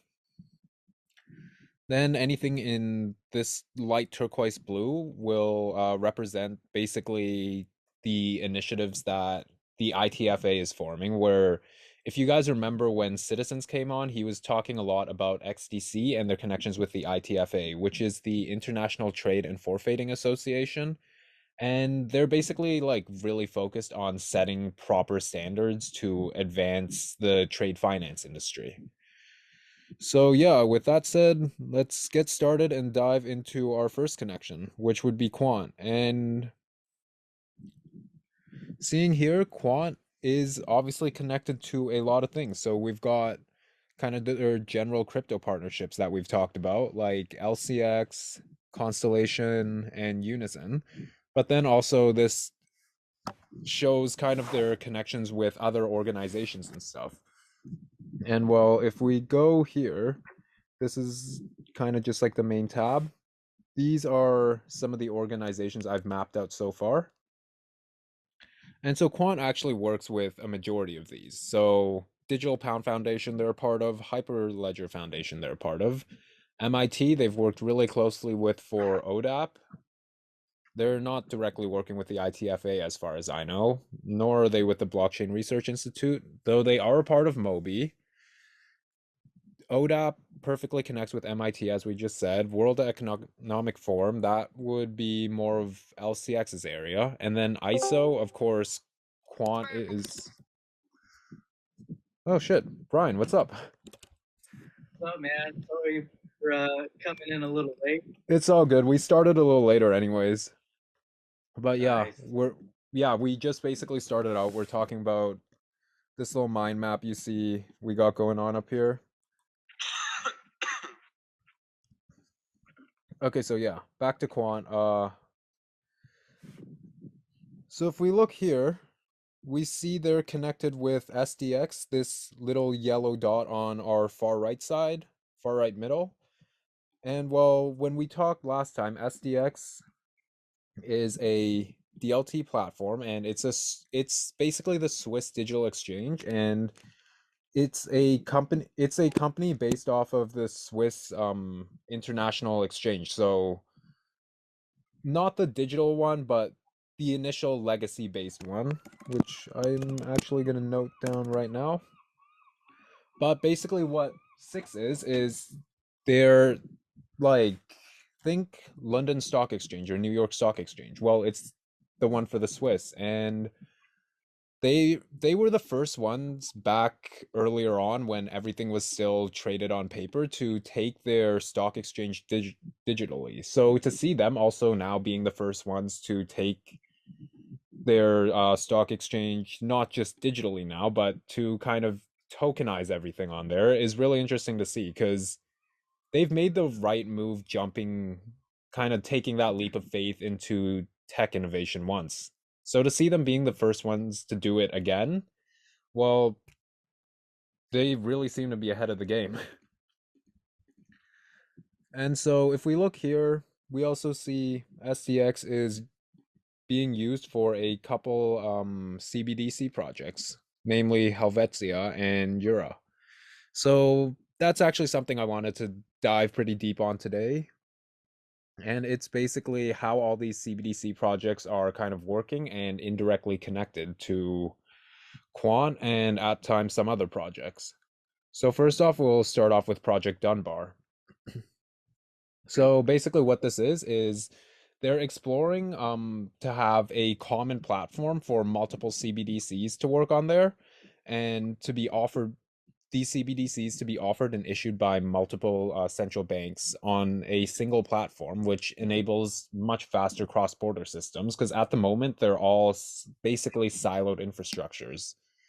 So some of the members that I'll be working in this group consist of the BIS, Bank of International Settlements, the Australian Reserves, the Monetary Authority for Singapore, the South African Reserves, the Bank of Malaysia, Quorum, Accenture, and R3. And basically how this experiment works is, or well, this experiment's already been done, but how it worked is the Australian Reserves, the South African Reserves, the Monetary Authority of Singapore, Bank of Malaysia, and other central banks would issue CBDCs on a shared platform. And this shared platform would then easily be able to interact with other foreign CBDCs. So, for example, the Australian reserves would be able to hold a South African issued CBDC, and vice versa between all these other central banks. And since this is on a single platform, it just connects and they're able to kind of do this directly without other intermediaries, because at the moment in the correspondent banking system, for a say US dollar to enter the Japanese financial markets, that usually takes up to at least 3 other intermediaries. So this not only saves a lot on time, but also just in overall fees and efficiency. And now let's talk about Project Helvetia. And this is to me at least, the most advanced CBDC project that I've looked at out of these, at least, because this is a multi-phase project, and basically they're all looking to do the same thing, and it's to test cross-border CBDCs and how they're settled. But the other thing about Helvetia that these other CBDC projects don't have is they're also working to see how this environment would also work in regards to CBDCs interacting with other tokenized financial assets. So in phase 1 of Helvetia, they work to build a test environment for the Swiss RTGS, which stands for real-time gross settlements, and between the Swiss International Clearing Bank and SDX. So basically how that worked is on the Swiss's real-time gross settlement system, which is used for some bank transactions at the moment. That's basically ran through the Swiss International Clearing Bank, and they're trying to have a sort of mirror of the real-time gross settlement system into the Swiss Digital Exchange. So basically anything that happens in the Swiss International Clearing Bank would also show on the Swiss Digital Exchange platform. And phase 2 is basically just connecting other commercial banks and integrating more wholesale CBDCs on that platform. And so some of the core members of Project Helvetia consist of this SNB, the BIS, and SIX6, which again is the guys who made SDX. And then they've got 5 commercial banks that they'll integrate in phase 2 of this. And these consist of Citibank, Credit Suisse, Goldman Sachs. I don't actually know this bank. I think it's an Indian bank. Oh shit. Okay. And then UBS. So basically what happens is this is also a single shared platform, and as we can see here, this is a mind map from XX, very popular, another deep researcher on crypto Twitter. But yeah, he maps it out pretty perfectly. So these are the big clearing banks up here. So there's SIX, Swiss Exchange, the Bank of International Settlements, the Swiss National Bank, and then we see here the other commercial banks. So Citi, UBS, Goldman, and basically what happens is they run this CBDC project on SDX, just like they did with Dunbar. And there's 2 different types of nodes in this environment. So there's observer nodes, which basically just collect all the transactional data and monitor CBDC settlements and wallet holdings. And then there's notary nodes, which would then sign, verify, and timestamp all the transactions into a ledger for finality. And kind of the experiment of how they plan to do this is they're creating an environment of mirrored CBDCs where it'd be based off, as we said, the Swiss International Clearing System. And then that'd be mirrored onto SDX, allowing these banks to basically interoperate together through a common ISO standard, since basically having tokenized assets that mirror the real-time gross settlement from Swiss International Clearing Bank, you're getting real-time information of these ledgers of where each Swiss franc is moving. And then if you were to mirror that digitally, now you're able to interoperate all these different bank networks and bank nodes to kind of work together and allow for cross-border settlements. And now let's take a quick look at Project Jura. Project Jura is another CBDC project, and they're working on a cross-border wholesale CBDC, and this is mainly between the Swiss and France. And they're kind of looking at how a wholesale euro would be able to kind of interoperate and interact with a wholesale Swiss franc. And so some of the members in here are the Banque de France, BIS, so Bank of International Settlements, SNB, Swiss National Bank, Accenture, Credit Suisse, R3, SDX, UBS, and Natixis. And so, similarly to the other projects we've talked about, these banks will all be on one common platform, SDX, which is integrated into R3 Corda. And how this experiment works is Natixis tokenized a French commercial paper, a $200,000 one. So this is very similar to a bond, pretty much. And then UBS bought this bond. Oh, right. I should mention that this commercial paper issued by Natixis was issued in euros. So UBS then buys this bond with a Euro CBDC. And then Credit Suisse settles. Okay, so this is kind of on the other side.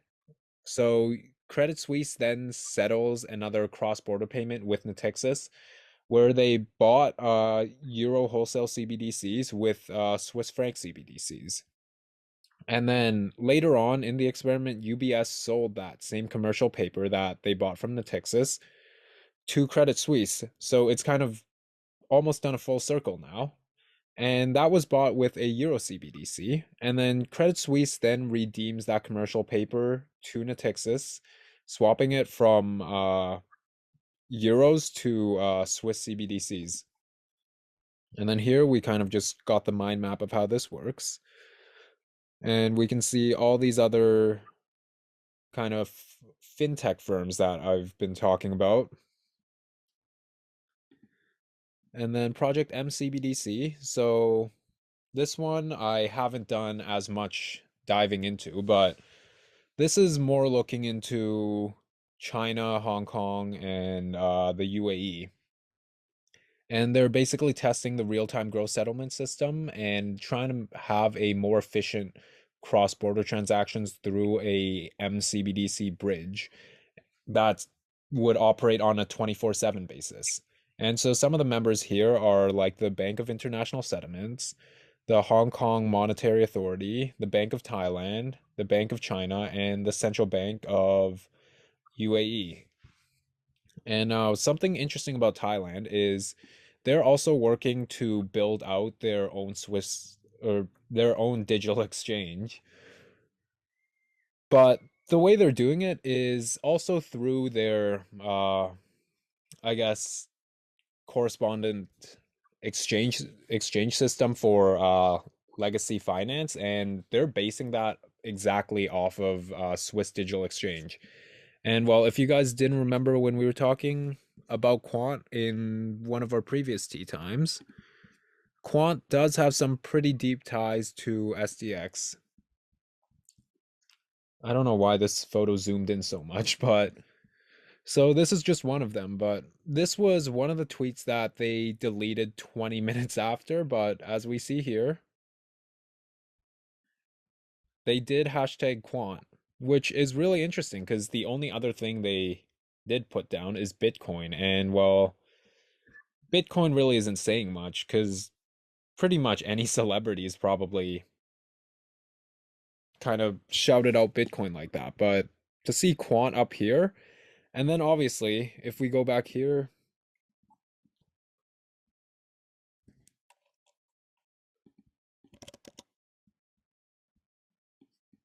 we see how these kind of tie together now. And well, from a couple of those CBDC projects talking about cross-border multiple CBDCs on a single platform, well, that sounds a lot like something Quant's Overledger is doing. Because if we go to Quant's page,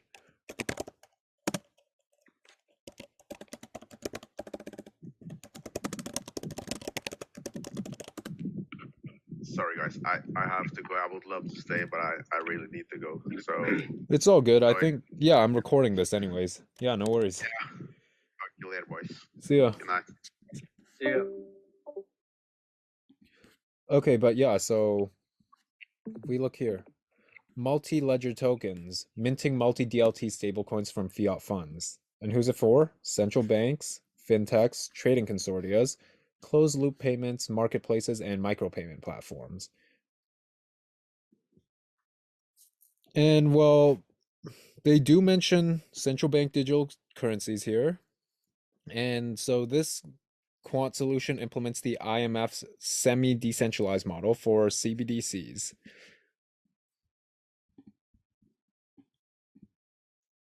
And then if we kind of just look back, we can see just how many of these entities are connected in just SDX alone. And well, we got Quant, and then obviously we've got Project Jura, Project Helvetia. And I'm sure there's a lot more here that are connected that I haven't seemed to quite map out yet. Like, for example, the Digital Pound Foundation. SDX has been on multiple of those conferences talking about how a digital pound would work with other tokenized assets. And well, I have a lot of work to still go on this mind map, so I plan to host this show probably bi-weekly, so you guys will get to see this little mind map continue to evolve as it continues, because right now, I mean, we do have some dots connected, but there's definitely a lot more we've got to get out there. So now let's What take... are your thoughts on like these other countries? I'm seeing a lot of posts these days about other countries like India, Russia adopting the yuan. And we know that China has their own CBDC. What are your thoughts on that? I think that's more of I think we'll see more of that, like, kind of adoption of China's like digital yuan, but I don't think in the sense that it's gonna be like the one reserve global currency, if that's like what you were trying to like get at.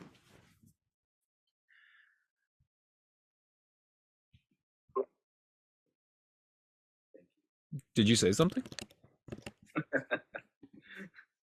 Yeah, no, it's crazy. It's like people are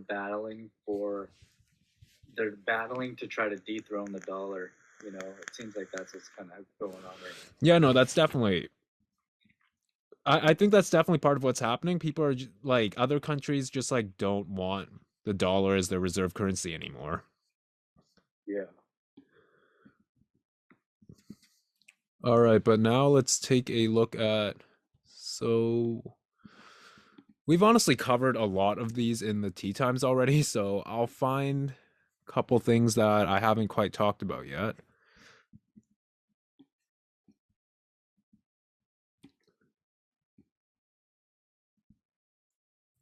But for the time being, just I guess you guys can look at these connections and see what else connects to what.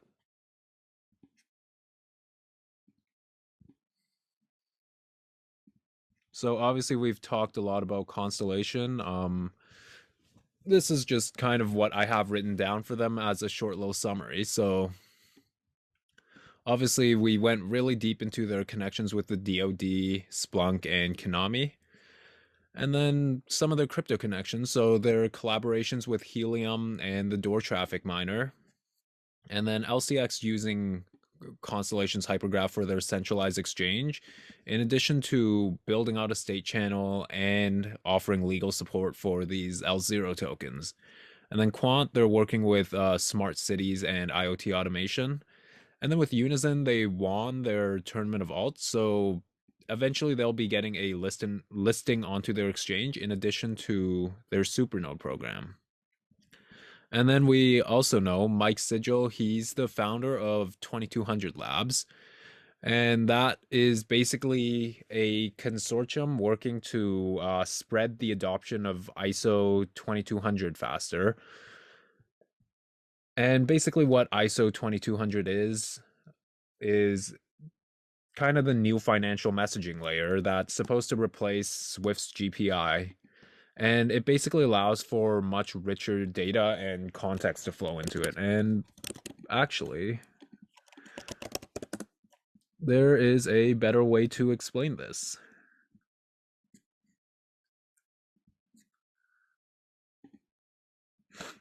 Okay, so this is a very quick video with some nice animations and graphics that basically explain what ISO 2200 is and basically how you can prepare for it, whether you're retail or business. Be part of the future of finance with better, richer data enabled by ISO 20022. That is too fast.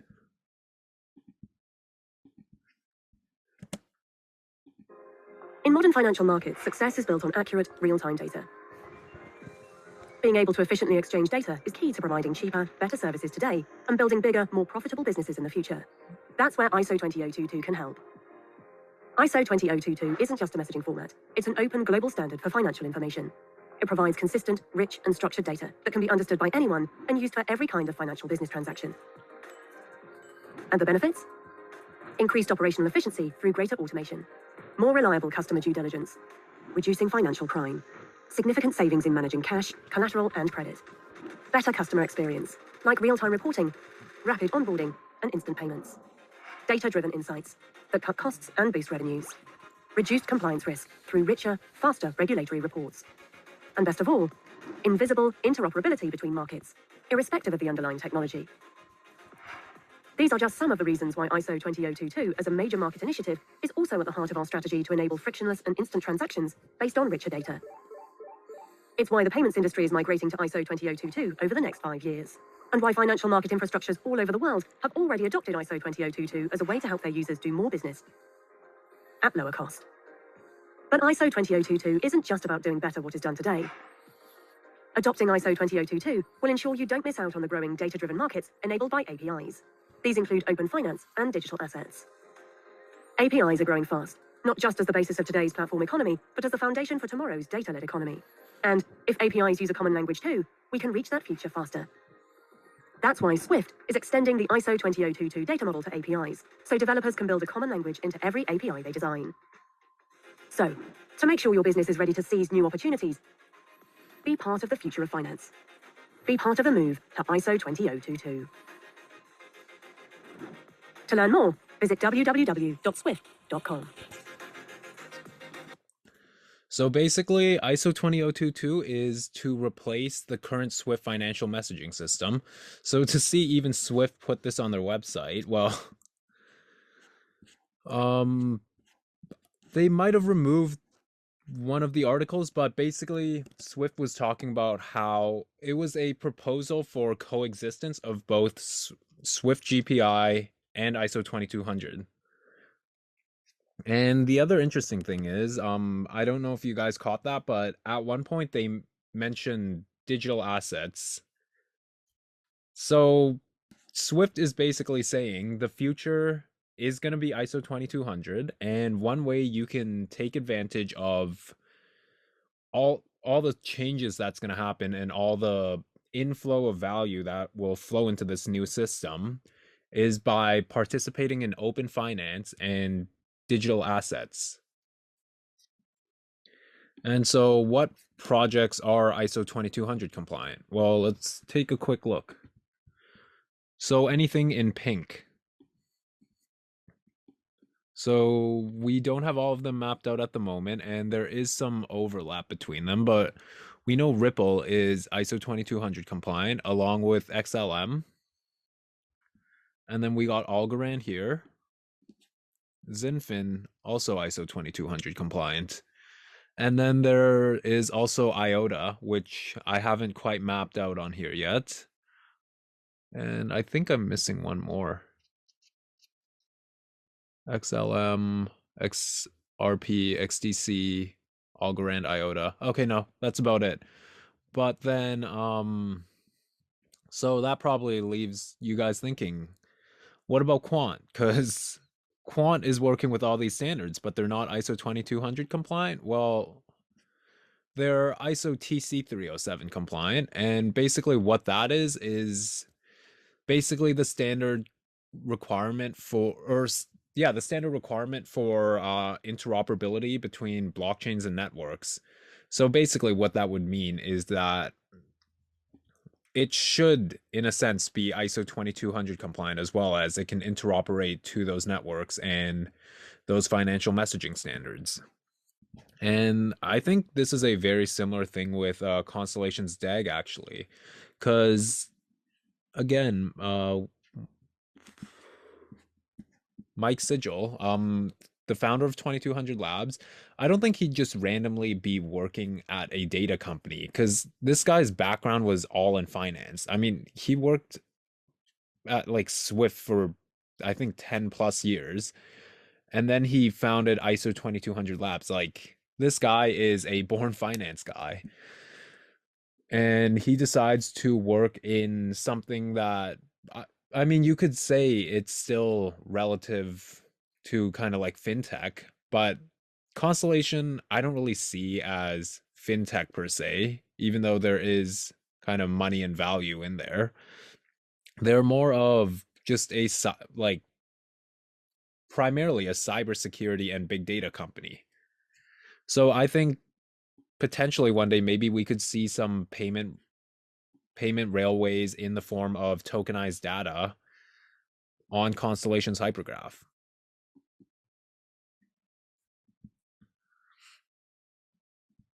All right, so we talked about CBDCs. We went let's take a bit deeper of a dive into Zinfin. So XTC, they are a hybrid blockchain for global trade and finance. And some of their these guys have some of the biggest connections in the space, because they're connected to, again, the International Trade and Forfeiting Association. And they've opened up a bunch of initiatives to kind of promote digitalized trading. So, for example, the TFD initiative, which is the trade finance distribution, the digital negotiation initiative, and the digital standards initiative. And pretty much what these all work to do is just bring like innovative technologies, whether it be blockchain and DLT or just more modern IT infrastructure, into global trading. And so some of these organizations also connect into, I guess you could say, other organizations. So we got the World Trade Organization, the International Chamber of Commerce, the United Nations, and then XDC does connect with ISO, as they are ISO 2200 compliant. And then they're one of the few networks that are closely working with R3 Corda, which Corda is the blockchain platform by the enterprise tech company R3. And then pretty much what that is the clients or businesses on Corda can use XDC as a settlement token. And then I haven't really done too much of XDC, actually, but let's take a look at Inigio, which is one of the projects in their ecosystem. And what they offer is digitalized documents for efficient trading. And so what it fundamentally is compliant under UN CITRAL's MLETR standard. And for those of you guys who remembered, MLETR was brought up by citizens a lot. It stands for Model Law on Electronic Transfer Records. And pretty much a TLDR of the standard is it requires trading documents to all be digitalized, because at the moment, I can't remember exactly when the current standard was put in place, but I think it was like the late 1800s, and that standard said every single trading document has to be physical and presented in paper. So that is a very outdated standard, because nowadays I'm pretty sure most the other industries contracts and stuff are usually signed digitally through DocuSign or something at the very least. So to see the trade finance industry, where there is a ton of just transactional volume. Having everything required to be paper, well, that shit's bad for the environment. Probably worse than Bitcoin mining is.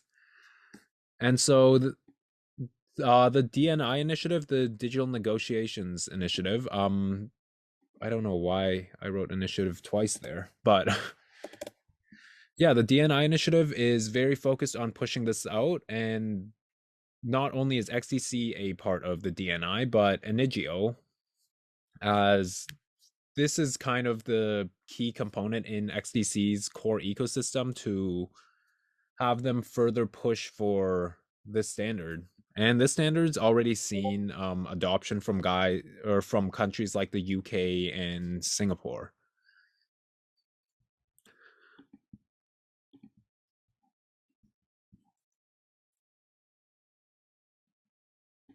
All right, and actually I'm gonna just leave the mind maps off right here because I think there's some more I'd want to plug in for next time before I really do the full dive into this.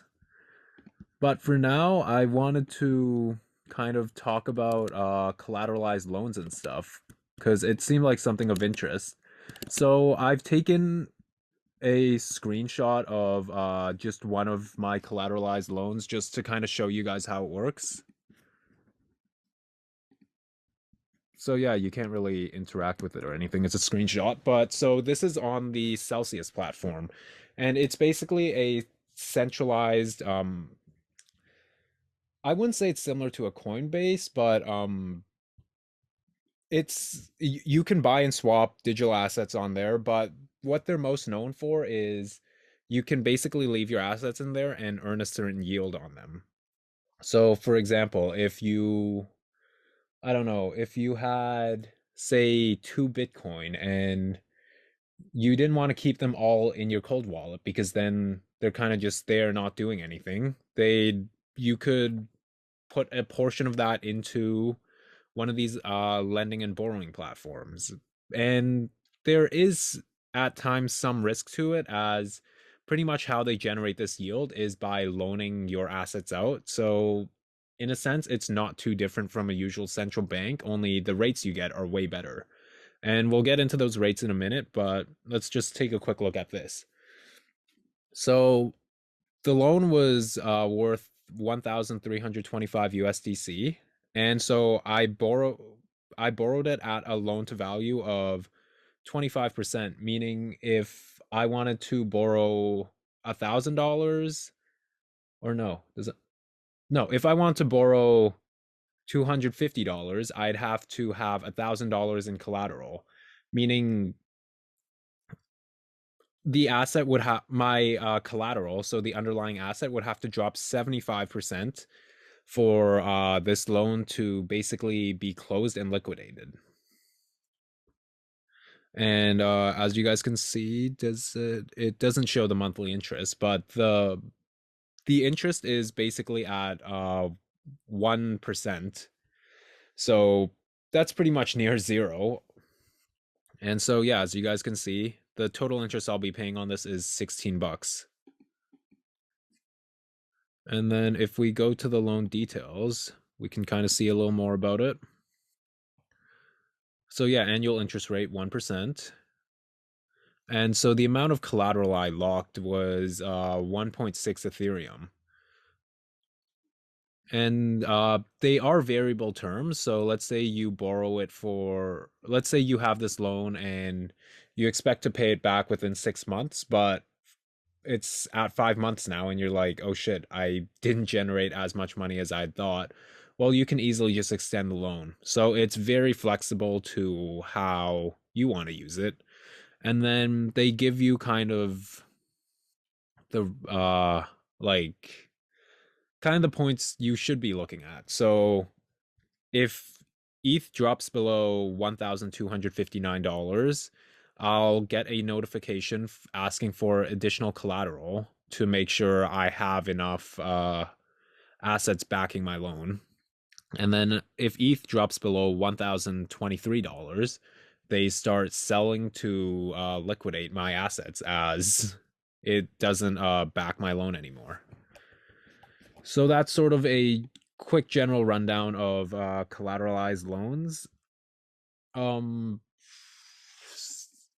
I guess some tips to it would be to really understand the underlying risk to it, because if you say take a loan out at the top of a bull market, in theory that makes sense because your assets are worth more, so you're able to take a bigger loan out.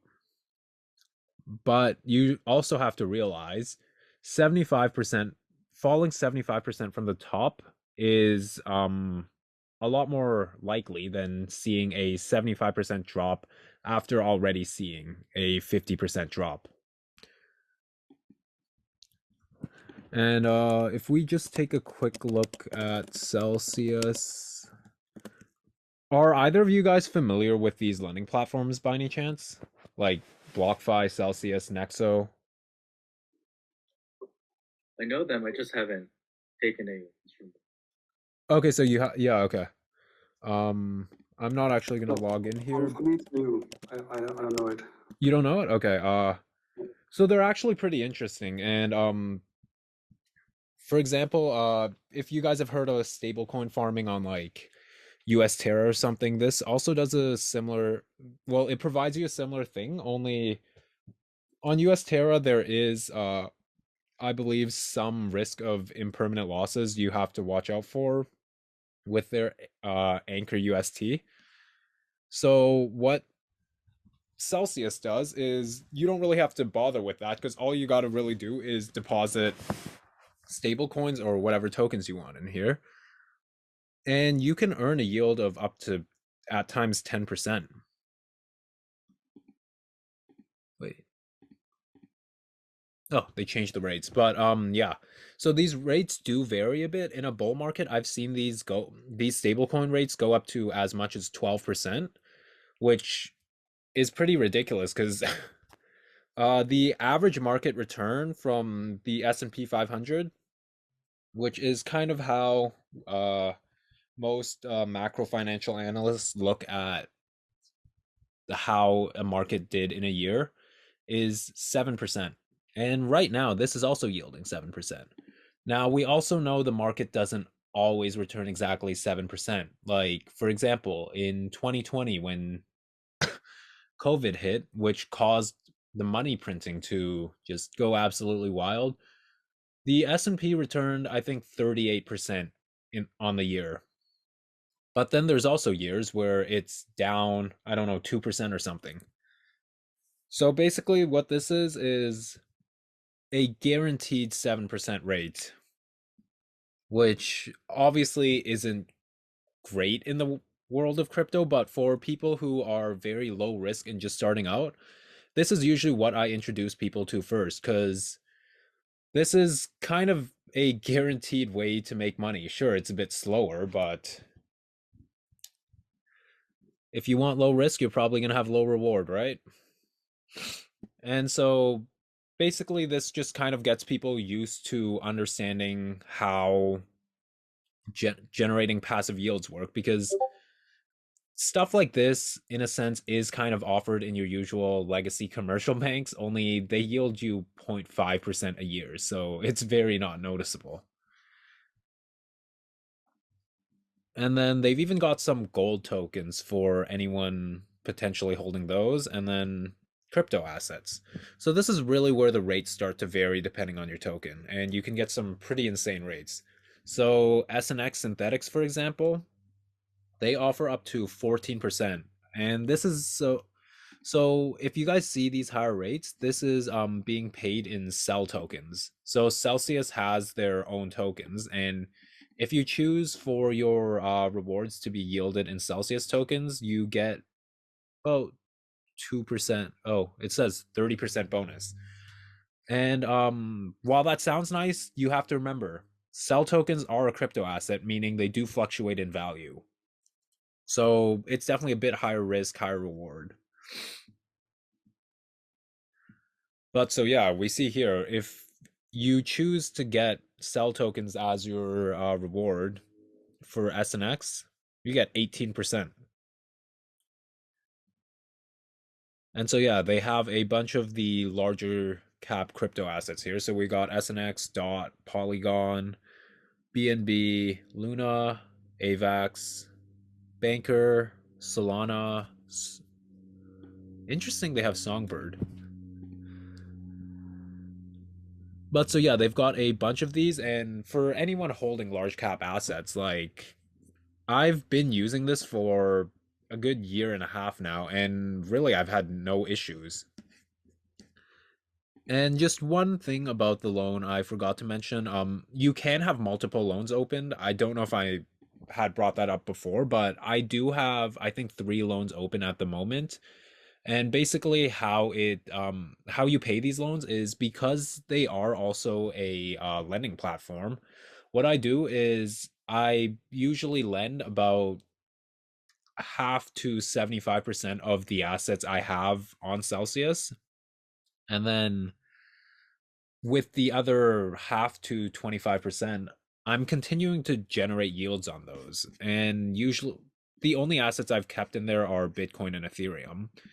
And if we look here, you get 5.5% on your first 30 ETH.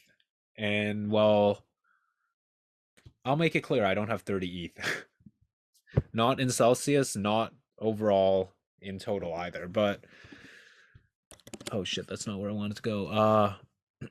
So basically, because you only have to pay 1% interest, if you do split your collateral to lending just half and half, well, you don't even have to do it half and half, but if you're getting 5.35% a year and you only have to pay 1%, well, this having another just even like 20% of ETH relative to your collateral, that just fully pays for your loan, and they do deduct it automatically, so you don't really have to bother with anything.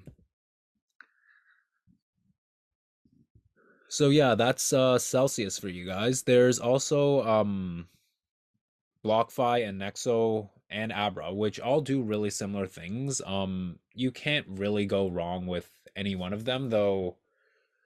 BlockFi did have this issue a while back where they accidentally, I think, leaked out some of their users' emails, and they had a problem back, I think, in May of 2021, where instead of sending out their USDT users payments in USDT, they were sending them out in Bitcoin. So, for example, if you had earned, I don't know, let's say $50 on the month in USDC, they accidentally sent that out in Bitcoin.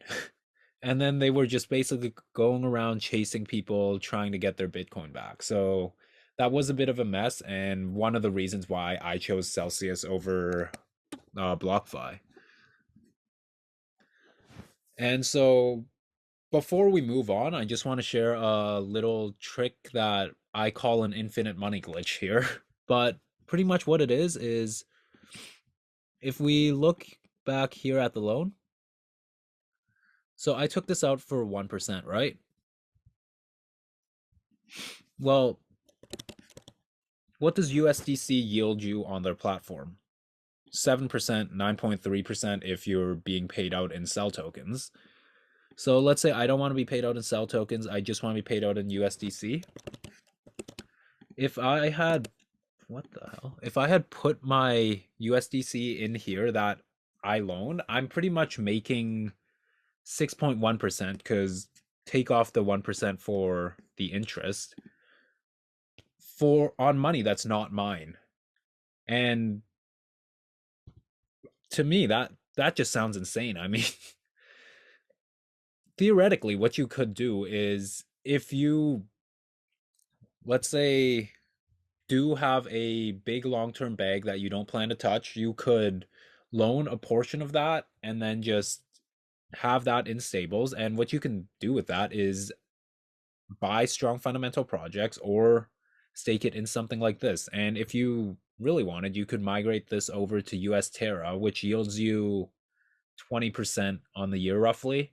Now you're making 19% a year, which is double what the legacy market returns are expected to be for practically zero risk. So yeah, that's kind of collateralized loans, and I guess earning yield on your assets. So just a couple other things I want to show you guys. So sentiment is something I like to use a lot for tracking basically trends and psychology of a market. So if we go to social trends here, this basically shows you kind of what words are kind of trending at the moment. And this works decently, but there are some issues with it, as basically any key term that you try to find, it has a Bitcoin chart over it, which to me I find a bit annoying. Like, for example, if we look up CBDC, well, there's this Bitcoin chart here. So usually what I like to do for searching up trends is going on Google Trends. And then what we do here is we basically look up terms that are kind of used often in the crypto space. So if we do, let's say, buy the dip.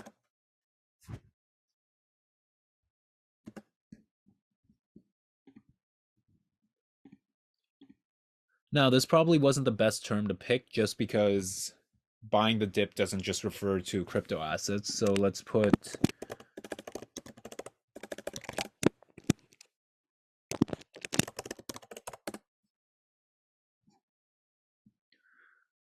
okay, so here we kind of see the trend of these general searches. So we see, of course, Dogecoin just spiked up to the moon here back in this was around the same time Elon was talking about Dogecoin on SNL. But as we see, Dogecoin's been slowly dying, but let's take a more... So basically why I do this is you kind of get a general sentiment of what the public majority is thinking regarding a certain topic. So if we kind of narrow it down a bit, let's go with interoperability and CBDCs. Well, these correlations are a lot tighter than what we were just looking up. And then if we go down here, we can kind of see what each country is looking for mainly. So if we look at Canada here, so lots of talk about CBDCs, not so much about interoperability. In the US, there's actually more talks of interoperability than CBDC. Now, we also got to keep in mind, because interoperability is a broader term than CBDC, it could be referring to interoperability within other things.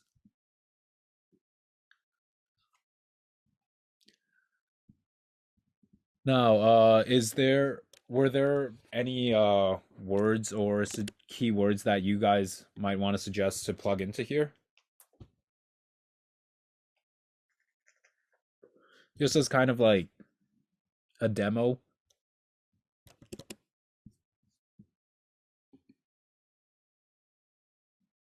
Nope. Okay. Well, let's look at a couple more. Let's look at regulations and so we definitely see some correlations between here too. And then you see these larger countries really, larger North American countries really focused on regulations. And then a lot of focus on blockchain-based searches within Russia. Interesting, Russia doesn't have many searches on regulations, though, given all that's happening there.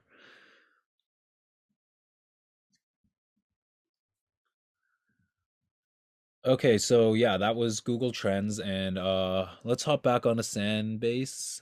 And so a lot of their services are paid services, which I haven't actually paid for, so we'll just be looking at some of their free ones. Now, let's use Quant. So basically what you can do with the free version at least is if we go here and then go to exchanges, you can check the total supply on exchanges, for example. And because we're using the free version, we don't get the most recent data. Kind of cuts off around March 20. So that is a little bit of a problem if you're really trying to, I guess, trade very actively, like intraday trading, I guess. But as we see here, the volume's kind of been fairly stable. But then if we look at, let's say, exchange outflows, so how many of these tokens are flowing out of the exchange?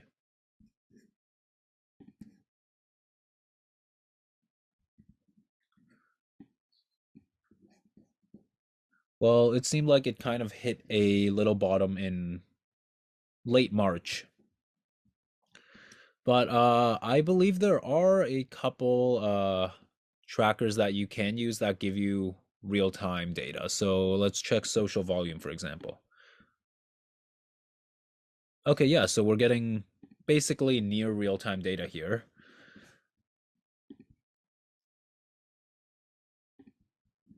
And well, so relative to earlier on in, when was this? February. Volume has social volume has definitely taken a big drop, but if we zoom in a little here, it definitely does look like we are rising up in social volume more than, I guess, relative to before. And then there's also a little section for development activity. I don't know exactly how this is measured, but yeah,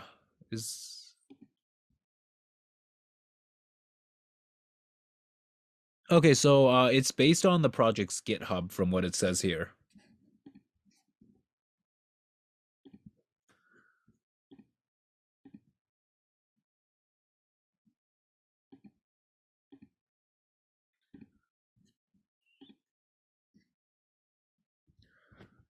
Okay, so development activity is actually looking pretty good.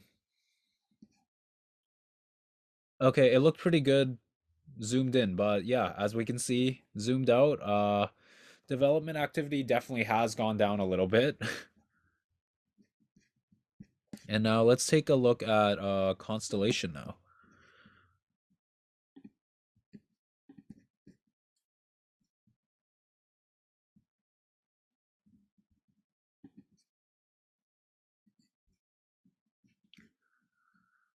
So development activity on DAG, it's not looking too bad.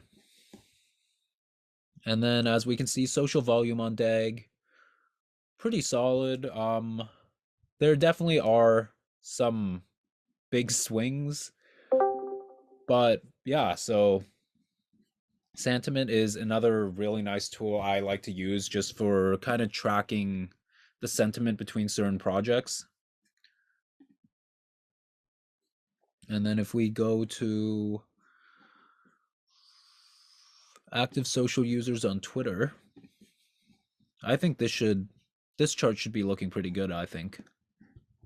The DAG community on Twitter has really been active lately.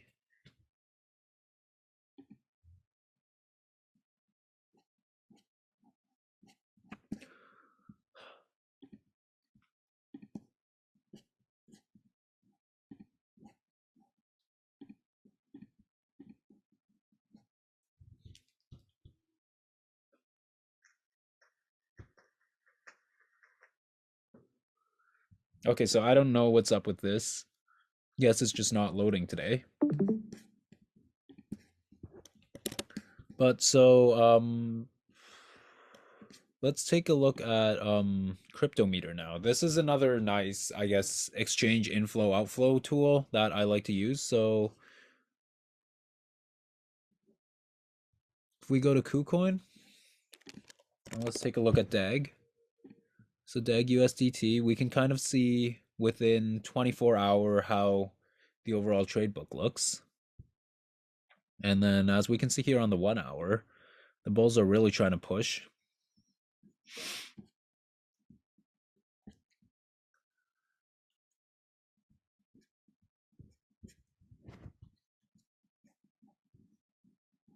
So then here are some sort of big potential whale trades. So here we saw 190K DAG, and then a bunch of other 6-figure DAG transactions. These are some pattern traders.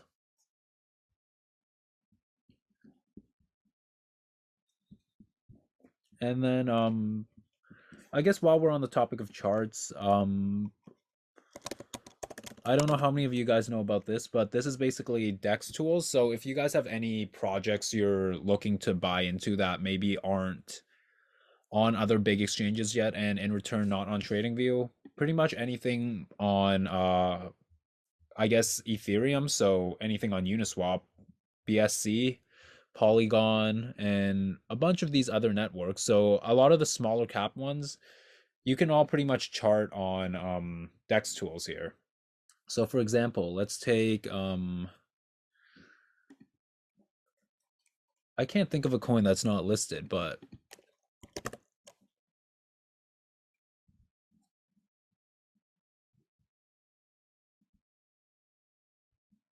okay, so WADS Pay, for example, this isn't listed on any big exchanges yet, I believe. So let's take a look at it.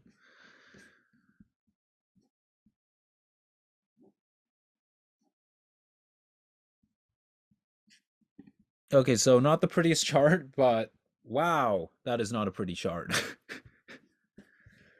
But pretty much what this lets you do is you can chart out assets that aren't on TradingView yet. And the nice thing about it is you don't need TradingView Pro to access all these other indicators.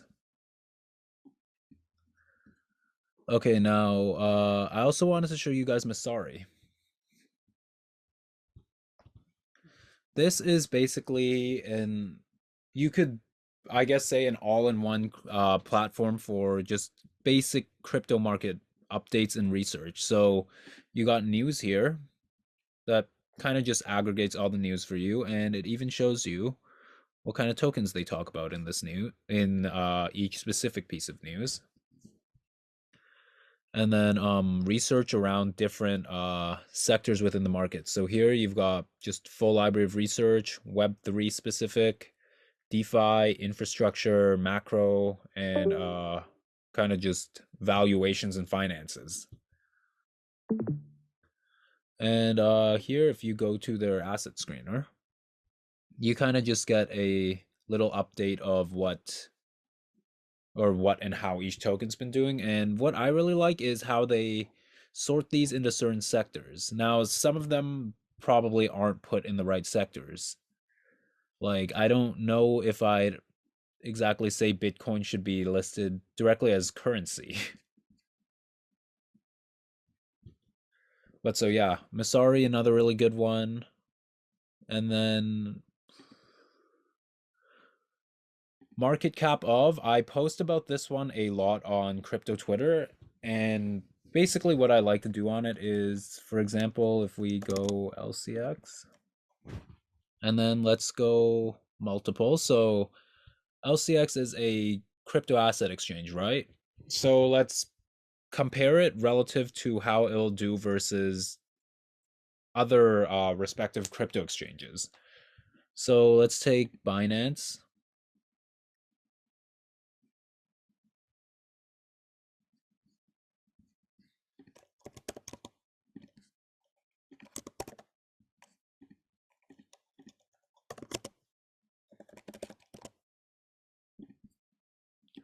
Okay, so we've taken few of these assets, and these are all exchange-based tokens, and just kind of comparing them to where LCX would be if they were at the same market cap of where these are today. And well, you can't take these just directly as they are, because you have to take into account token inflation and things, right? But I like to use this as we're still so early in this space. When you find a project that's really building infrastructure and foundation and not just another siloed network or ecosystem out there, I think these ones have a lot stronger of a potential to kind of reach these market caps and eventually even higher, because once standards and kind of governments and corporations come into the space, we're not going to be seeing random siloed networks being built by just your average retail as much anymore. It's going to be the real capital is going to flow into the networks that are utilized by enterprises and governments. So I like to look at this as, so what does LCX do? They are a fully regulated exchange, and they offer really professional white glove services while also having tokenization directly on their platform. And I think that could definitely be worth more than $2.1 billion. I think that's definitely worth more than $6 billion. I think it's worth one day, probably not for the next 5 years, but I think one day, as more assets do become tokenized and more of them are traded on a blockchain along with other tokenized assets, like, for example, insurance and stuff. And just like that RVW, was it RVW? Yeah, it was RVW movie that we were talking about, that LCX tokenized. I think as those continue to happen, it could hit a valuation of over 75 billion. So we see here at 71 billion market cap, which is what Binance Coin is at the moment, one LCX would be $125. And now, again, we do need to account for token inflation. But yeah, I thought this was just a pretty nice tool. And if we really wanted, we could take a token with no inflation. Let's go Morpheus network. And well, you guys can really see the growth. But yeah, so that is market cap of, and I'll be sure to leave these links all down below, or not down below, but in the tea time. But yeah, that's pretty much what I had for today. I plan to continue doing these and hopefully continue mapping this mind map out and have more to show for next time. But yeah, let me know what you guys think. Alright, so as you guys might have seen in kind of the teaser for this, we're getting a little early sneak peek into Casper Network. So this is a project I've probably spent the last 2 weeks almost exclusively looking at, just because I'm supposed to have my introduction video for this ready just about anytime soon. It's recorded now and I'm just in the process of editing it, so I figured, you know, as a little holiday gift, why not bring the ChainStats community a little sneak peek to what I found. So let's start off with what Casper Network fundamentally is. They're really just another layer 1 blockchain, and we've seen tons of these, right? Like, there's probably hundreds of these on the market. There's Solana, Hedera, LF0, Algorand, Zinfin, Ethereum, Tron, BSC, tons more that I don't even have to list. But so what makes Casper unique? Because there are so many layer 1s on the market, there needs to be a reason to kind of differentiate yourself other than just being a quote-unquote Ethereum killer, right? Well, ironically enough, a lot of Casper's research and how they built out was actually done through some of the Ethereum Foundation members, most notably Vlad Zamfir, and Vitalik even had some things to say about Casper.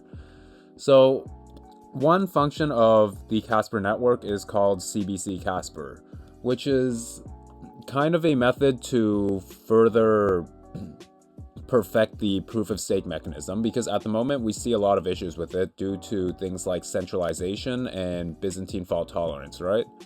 So CBC Casper is kind of a way to go about these things, and there is another form of Casper that they call, I believe, FFG. So CBC stands for correct by construction, and FFG just stands for friendly fire ghost.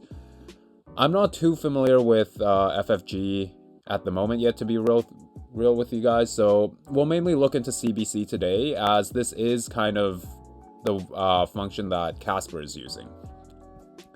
And in this tweet here, you guys can see that Vitalik is saying that some of the issues within proof of stake can actually be solved by FFG or CBC. And so the person who researched and kind of started up all this is Vlad Zamfir from the Ethereum Foundation, and they have come out saying that the final form of Ethereum will probably use either one or both of these mechanisms. Now, let's look into what this is fundamentally. So there's also the ghost concept, which we'll get into a bit further down in the introduction. But starting off with CBC Casper. So Vlad and the team at Casper Labs had actually collaborated together to kind of build upon the current idea for CBC Casper and really perfect it to make it Casper Labs' own and roll it over into their own protocol. So the overview of what this is I've basically highlighted all the key points you guys have to read. So again, a big focus on Byzantine fault tolerance, right? Casper has kind of rebuilt the CBC consensus and named it the Highway consensus. And so here we can see that Highway enables the network to reach higher thresholds of finality. And so for anyone who's unaware of what finality is, it's basically the point where the entire network decides and makes a decision that that block is finalized and you can't go back in time to change it. And second, it achieves flexibility in a way not possible in typical Byzantine fault tolerance models. So this basically gives it a much more variable and dynamic rate of reaching finality. So we see here in classic Byzantine fault tolerance consensus protocols, the assumption is that when 2/3 of the network validators are honest, it reaches finality. That means in this model, finality is binary. It's either a yes or no, right? It either has or hasn't reached finality. The way Casper wants to do this is make it more variable so that it's not just a simple yes or no. So it says Highway on the assumption that more often than not, the vast majority of validators in a network act honestly. So they're basically saying that most times, at least 67% of the network or so will most likely be acting honestly, and this is largely because of the incentive and punishment mechanisms in most of these blockchain networks, right?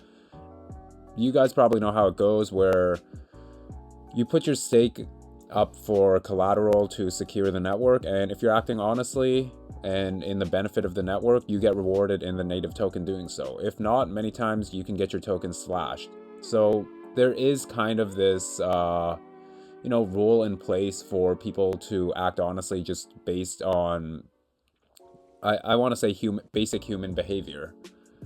And so with this assumption in mind, the Highway protocol allows finality to be more expressive than just binary. So this kind of means that if more than 2/3 of the network are behaving honestly, they'll have a higher finality rate than if just 2/3 of the network was acting honestly. So you can almost think of this similar to like how Constellation Networks hypergraph scales horizontally, and where the more nodes there are, the stronger and more secure the network is overall. This is kind of in a similar sense where it doesn't work in that exact way, but once it reaches over 67% consensus, the network does technically get stronger in terms of reaching finality. And then the last part we'll touch up on the Highway consensus is about flexibility. So one thing about finality is that every block is going to have to agree on it, right? So the way Casper has gone around this and ensured that, they don't need another consensus mechanism for finality to where every single block has to agree on it. Each node is actually able to use a different finality threshold. So this means that, let's say some nodes that are responsible for smaller and less important transactions, so just let's say retail and peer-to-peer transactions, not to say those aren't important whatsoever, but I'd argue those are less important than some high-value transactions that might be in a business-to-business standpoint, right? So with some of these, nodes that are responsible for smaller transactions, they'll probably have a lower finality rate versus some of these kind of bigger corporations operating on Casper that are operating in a business to business sense, where most times if they're, sending transactions over, it's probably a decent amount in value. They'll probably value the security more and kind of the, more of a consensus around this transaction is validated than for smaller transactions. So it really gives it a lot of variability for kind of, I don't want to say it's a trade-off between security and speed, but you can kind of customize it to what you might need more, right?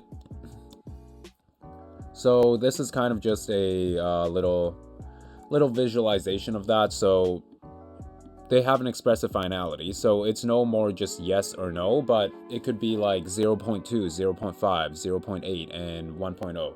So an example for this is that if a block's finality threshold is 0.8, then at least 80% of the nodes would need to be dishonest in order to go back and change that block, which most times is very unlikely, right? To have 80% stake in the entire network, that's a lot of, that's probably a lot of computing resources, but also just a lot of money spent in securing the value stake, which would be in CSPR tokens.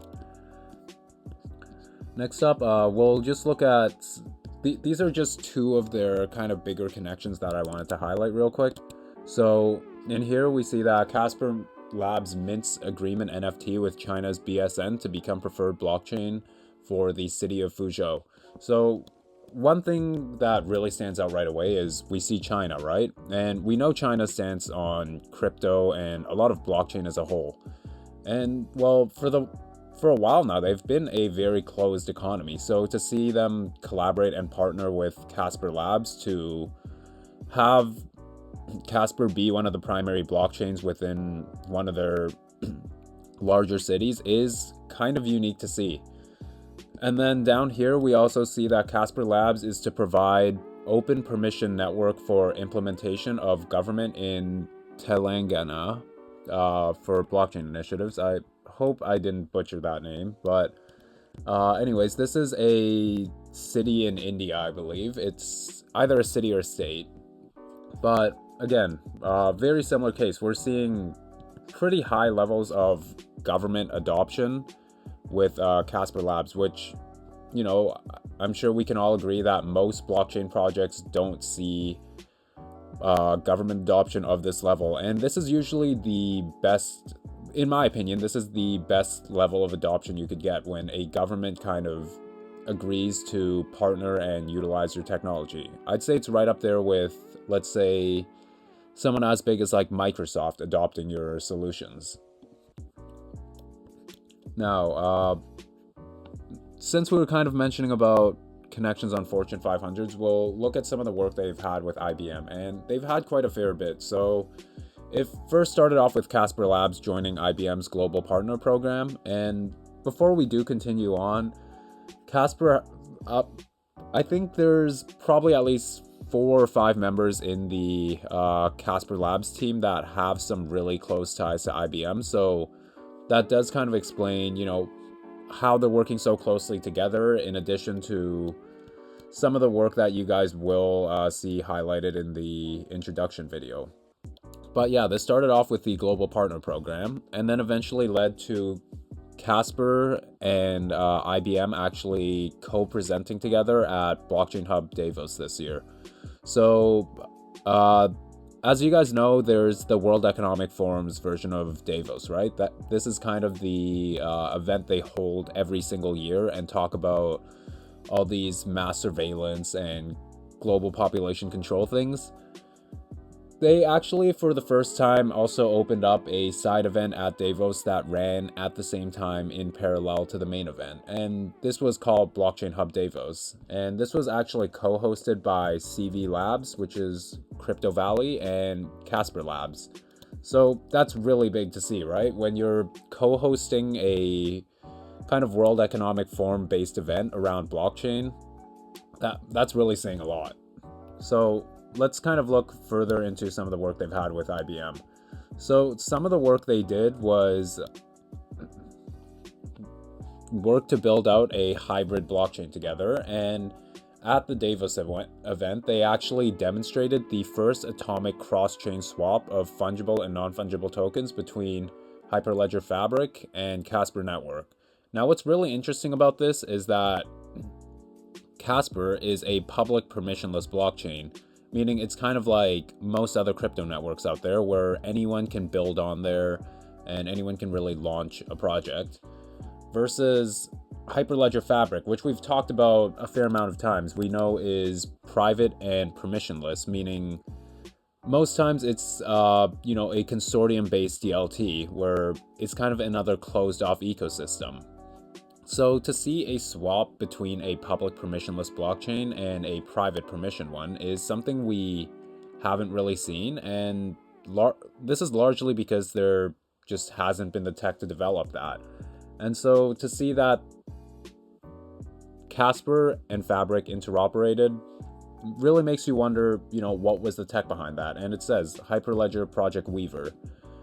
And we've actually talked about Weaver in some of our previous tea times, if you guys may remember. And a lot of those were, of course, on Quant. So when we look at Weaver on the Hyperledger page, some of their focus on developments back in Q1 of 2022, as we can see here, was make compatible with ODAP, which is called SATP at the moment.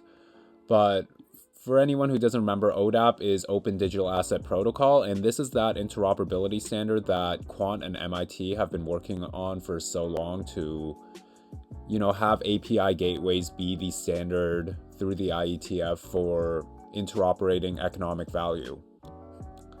So seeing Weaver being used in this project does really, to me at least, raise hints that they have managed to integrate ODAP in some way or form. Now, as we look a little, this arrow should probably point down there, but this arrow leads us up to the Blockchain Hub, Davos 2022. And I basically took a couple screenshots of some of the more notable members that spoke here. So here we saw the EnergyWeb CEO, Jesse Morris, and Etin he's also a member within the EnergyWeb Foundation, and I believe the head of innovations at Engie, which is an energy company based in France. So Engie and EnergyWeb's collaboration is on funding the sub-Saharan African regions with clean energy resources through DeFi. And then happy holidays. Happy holidays. What's up, Ryan? What's up, man? Not much. I didn't mean to interrupt, but I saw everyone in here, and I just wanted to hop in really quick and just say happy holidays and how much I appreciate every single one of you guys for all of the inputs and research and just all the effort you guys put into our community.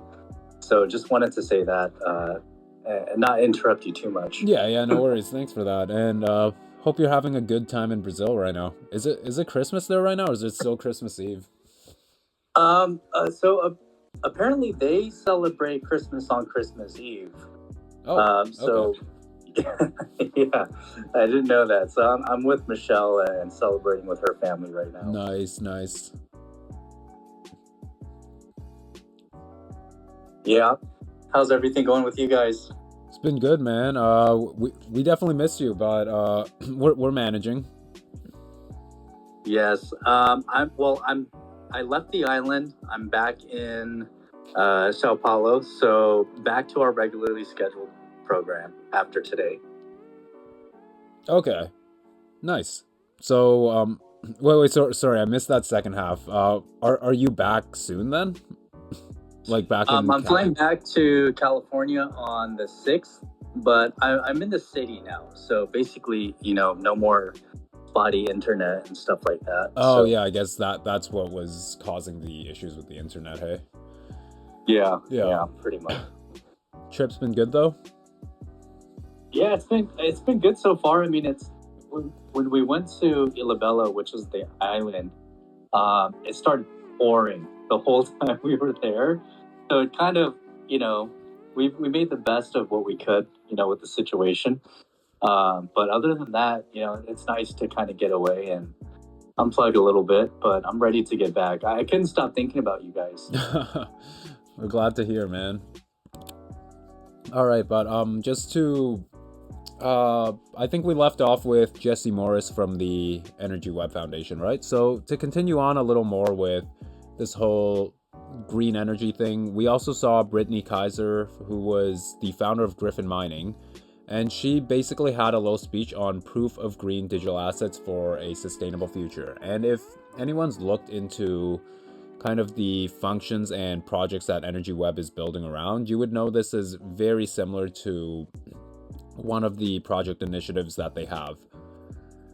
And then just looking up a little more, we also see the IPWE CEO. This, I probably should have covered what was done with IPWE before we got up there, but just quickly looking into this. So Casper Labs has collaborated with IPWE, which is working on basically digitalizing intellectual property and making the process of patents just a lot smoother overall. Because at the moment right now, a patent normally takes way over a year to kind of finalize.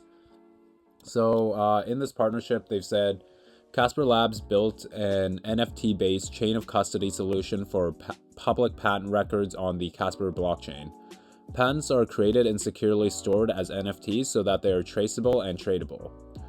Our ability to deliver real-time proof of ownership makes patent transactions simpler and more cost-efficient, and lays the foundation for a consortium of patent owners, patent offices, and verifiers to grant, publish, own, and transfer patents.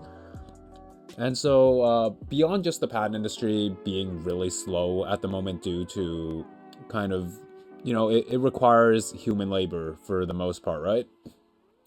Having it on a blockchain makes perfect sense to where, these things will be completely traced and immutable based on the history it's had.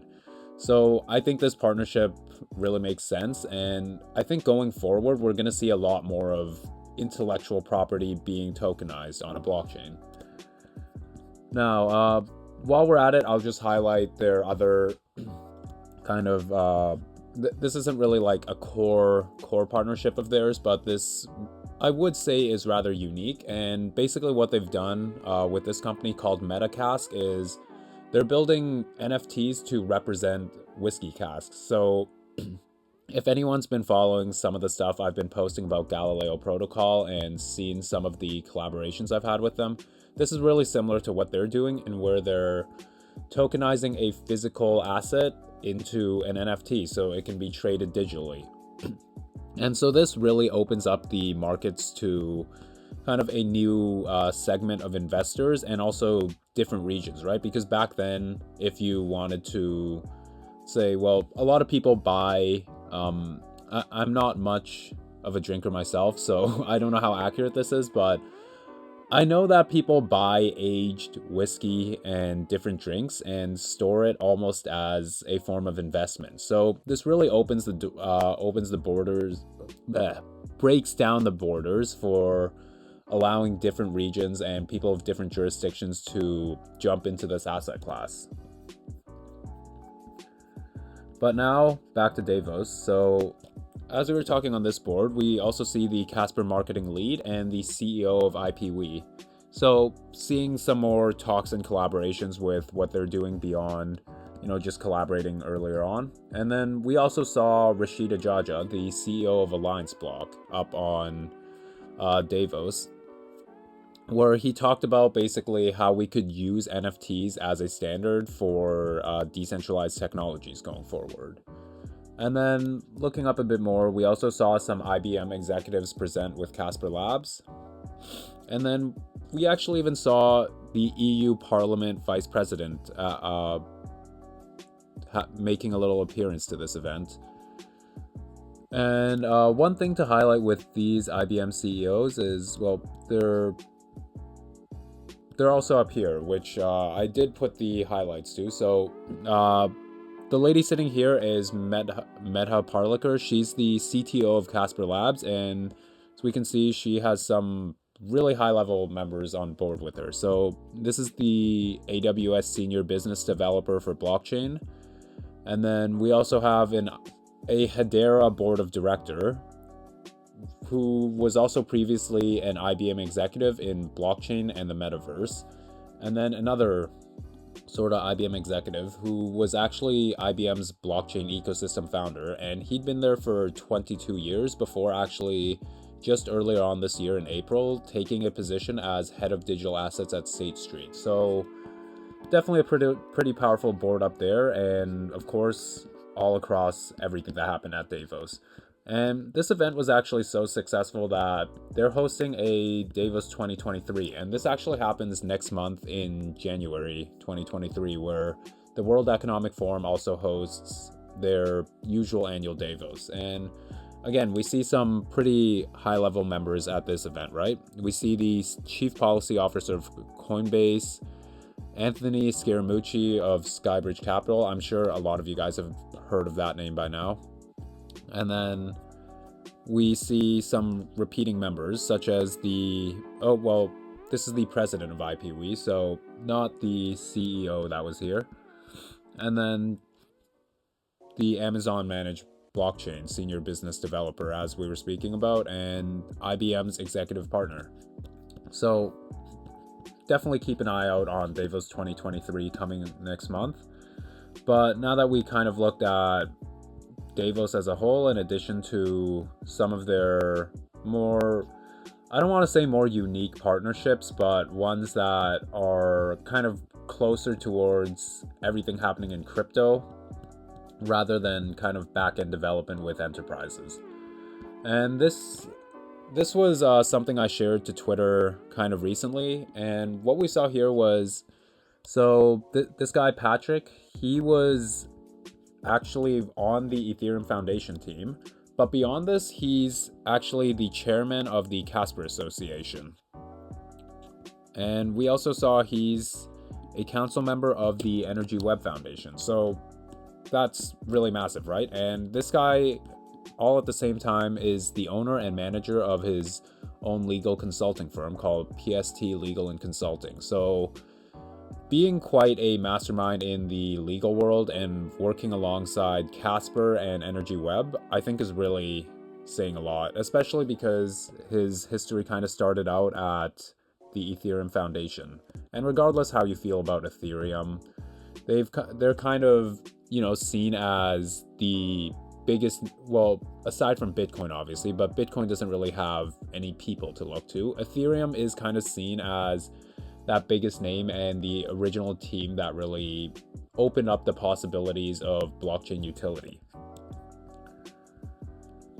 Next up, when we look at the CV Summit event, so this was one of the co-hosts alongside Casper Labs for Davos. They also host a bunch of other events regarding kind of just Web3 and blockchain as a whole.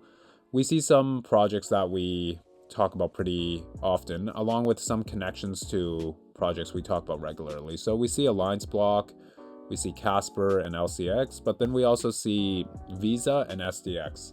So with Visa, we know that they're complying to ODAPT and looking to adopt that standard based on their Universal Payments Channel papers. And then SDX, we've seen all those connections with Quant to the Digital Pound Foundation, etc. So definitely really interesting to see some of these partners and collaborations with, I guess not with Casper, but with CV Labs. But since they do co-host an event together, who knows what happens in the background, right? Now, to wrap it up, we're just going to look at some of their team members. So this is the CEO of Casper, Mrinal Manohar. During his earlier time starting out his career, he did have some pretty interesting intern positions. So he spent a couple months at Oracle before spending some time at Microsoft for, I believe, 5 months. And then he actually worked on a final project with the FBI during his Master's in Sciences. So that's not something you see too often, right?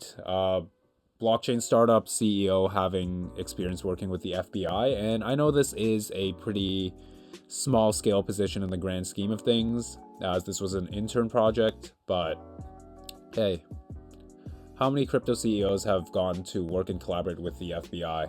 And the thing is that I'm sure there's some connections that Mrinal had likely built out during his time there where, they might still be relevant today.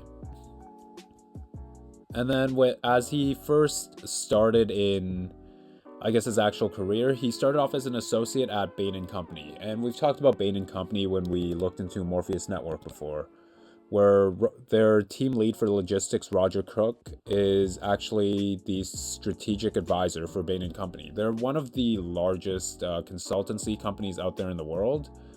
And, well, seeing Mrinal's first, I guess, official position there, I think really should say a lot on his kind of ability and expertise. And then afterwards, he also joined Bain Capital. So to avoid some confusion, Bain & Company and Bain Capital aren't actually directly related in any way or form, but rather Bain Capital was actually founded by some ex-members of Bain & Company.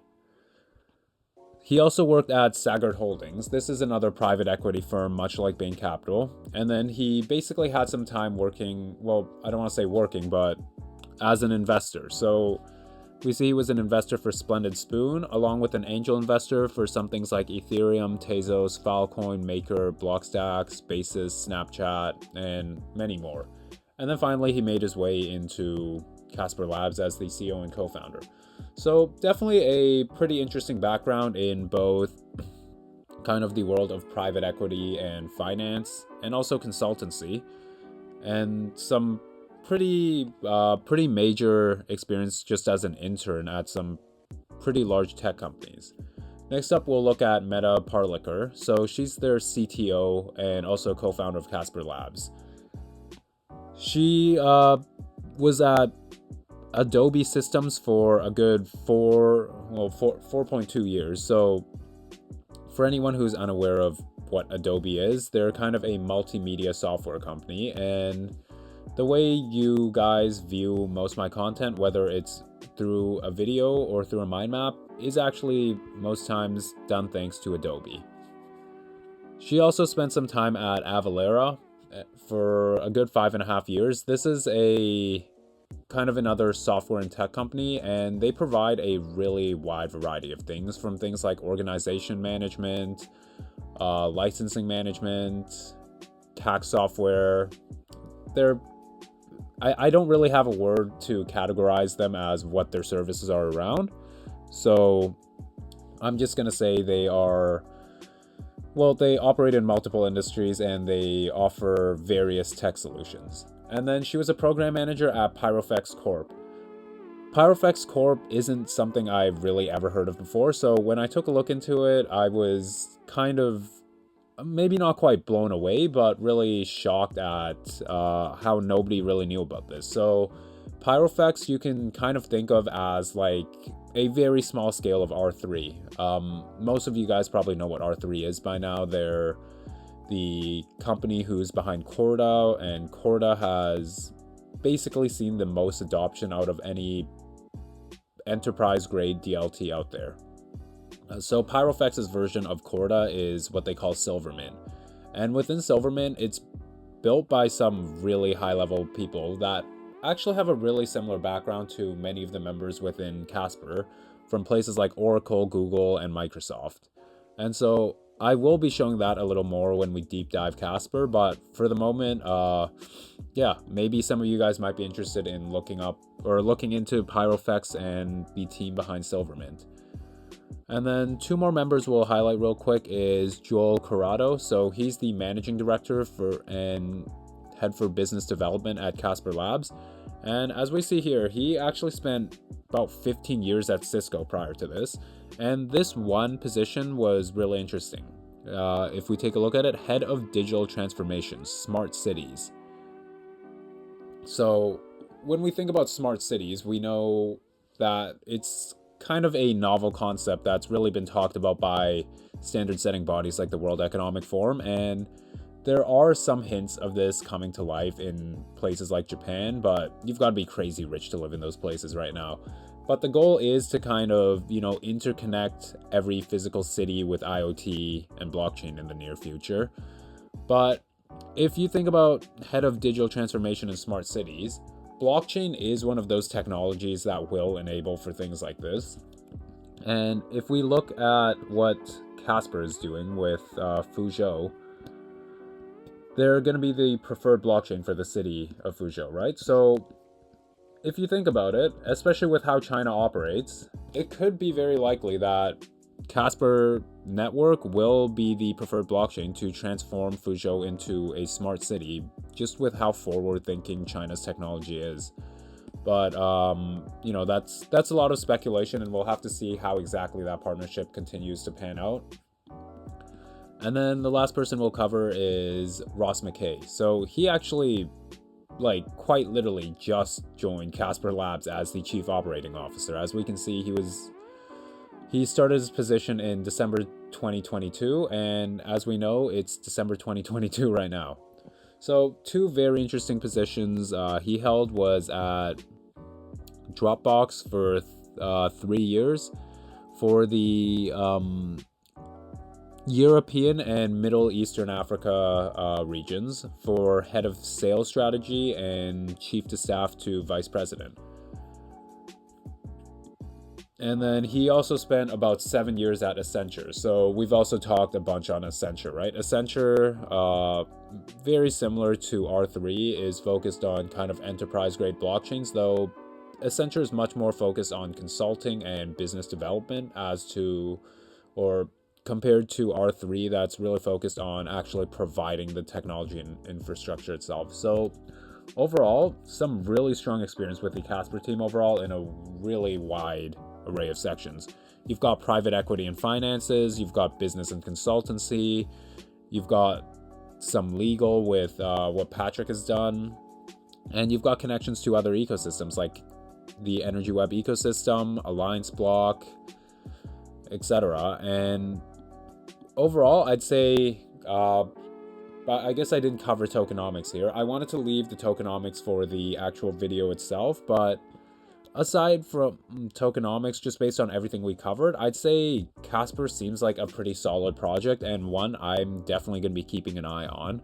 Some things that really stick out to me are their partnerships with China, them getting to co-host an event with the World Economic Forum, and then just the work they have with Hyperledger.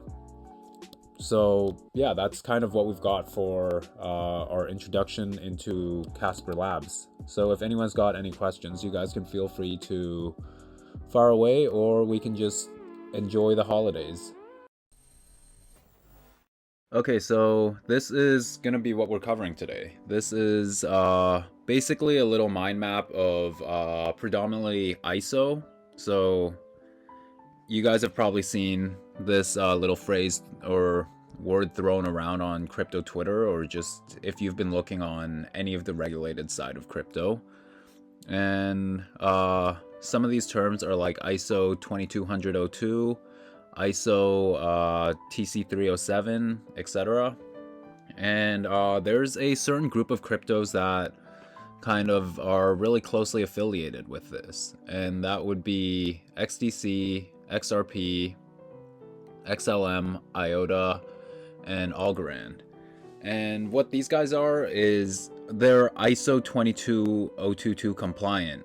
And what that means is ISO 22022 is a financial messaging standard, and it's supposed to replace the financial messaging standard we're currently using under the SWIFT system.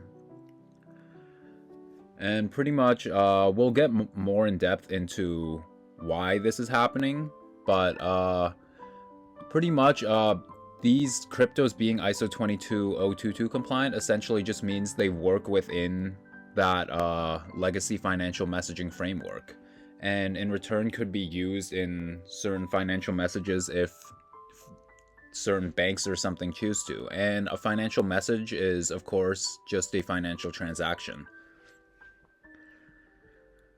So if we dive in, let's get started here. So what exactly is ISO? ISO is the International Organization for Standardization, and they were founded in 1947 after World War II to help global trade around the world with similar standards. And pretty much every member within ISO has to abide by these standards if ISO chooses to mandate them. And by members, they're talking about countries. And so that probably leaves you guys wondering, okay, well, what standards are they setting? Are they setting just standards within fintech and finance? Because that seems to be what ISO 22022 is, right? Well, they're actually really diversified when it comes to standards. So if we look over here, we see some standards that really have nothing to do with crypto, fintech, or whatever we really look at. Like, they have one for child seats for cars, for anti-bribery, for risk management, and currency codes. So they really cover everything when it comes to standards. They're the largest standard setting body in pretty much the world. And to be exact, there are about, I believe, 167 members in ISO at the moment. So 167 countries. And now, so here's a little example of what would happen if things like ISO standards weren't in place. So say we use screws as an example. Screws, let's just say screws were never put under an ISO standard. There is an ISO standard around them, but let's just say there was never one in place. So every country decides to make their screws and the shape of their screws a different size and shape. So Canada might have ones that are, I don't know, 2x4, and the US might have ones in a different shape with a different screwdriver head that is not compatible with one in Canada. So now let's say you order a table set from IKEA. IKEA's from Netherlands. So you're all excited and waiting for your table to arrive and get it set up. And eventually it shows up, you open it up to assemble it. There's only one issue. None of your tools fit inside the assembly tools. And why is that? Because there's not a standard around it. So countries are following their local jurisdictional standards, but once it goes internationally, well, they don't have that form of understanding and a level playing field for these other countries, for pretty much every other country besides the Netherlands to abide by. And so now you got to go buy new tools to set up this table. And of course, these tools would probably have to be bought from the Netherlands, because that's where the IKEA table was shipped from, and that would be what happens if there's not an ISO standard around something as simple as screws. So now, what is ISO 22022? Because we understand that they create standards around the world that follow a sort of common practice so that there's that level playing field of comparing certain products with one another, right? Well, ISO 22022, without getting too in depth, is essentially just a financial data messaging format, and it's to replace Swift GPI. So here's a little diagram of pretty much how it'll work. It'll order the so one problem in our current financial system, we're currently using ISO 15022. So this is another thing that ISO will work to build upon on.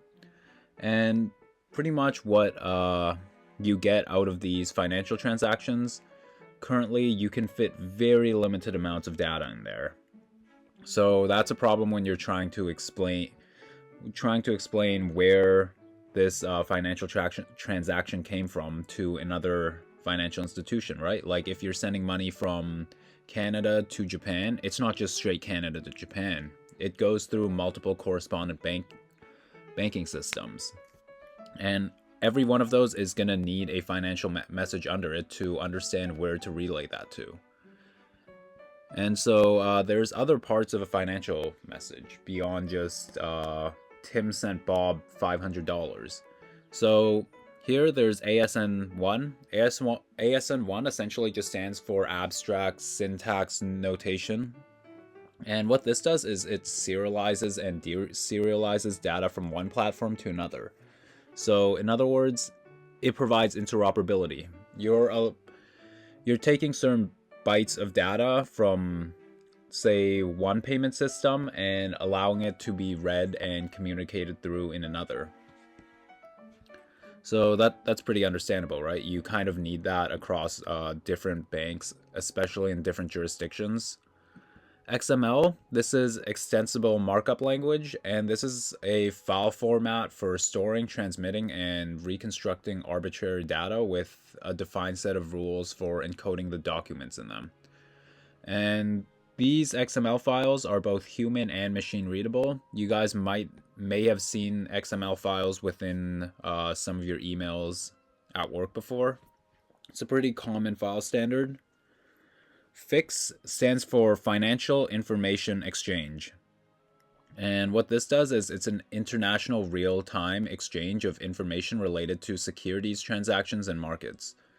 And pretty much why we need FIX at the moment is because currently we work on a credit and debit system, right? There's no actual economic value when, say, your direct deposit hits your bank account. All they really do is add a couple extra points to your bank account. So what FIX does is, because they're all pretty much just numbers on a screen, like there's no actual economic value, FIX allows these points of data to pretty much be sent out in real time. But the issue around that still is, sure, that data gets sent out in real time, but to fully process and accept that payment into another bank account takes a lot of third-party work. And as I was mentioning before, 15022, and this is the standard for messaging used in transactions between financial institutions at the moment. And so one of the bigger things about how ISO 22022 is going to kind of change the amounts of data we can fit in a financial message, because at the moment, not only is it limited to the amount of data, but it's slow, it's expensive, and we'll get more into just how slow and expensive it really is. But there's also a limit to, again, how much you can fit in a transaction. Well, ISO 20022 is working to fit 140 word messages in each financial transaction, which 15022 does to a certain extent, but it's very rarely used for some reasons.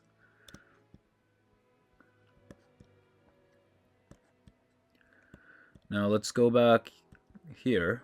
So we've explained why we need the switch, right? It creates a more robust financial system through being more secure, being a lot more scalable, and being more efficient and just globally accessible. Because actually, we'll get into this part in just a minute, but it's very expensive to send funds abroad at the moment. And, well, it's a flat fee of $50. And in many countries, $50 is someone's monthly, or like 25% of someone's monthly salary.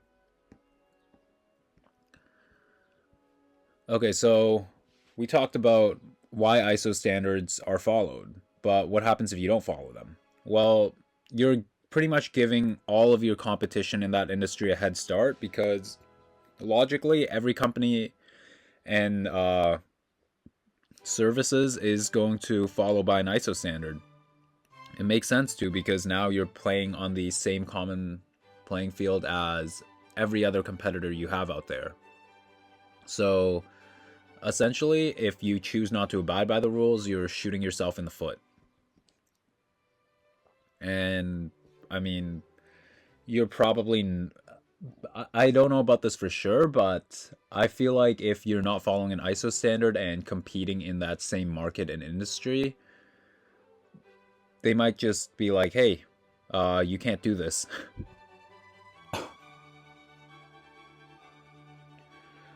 But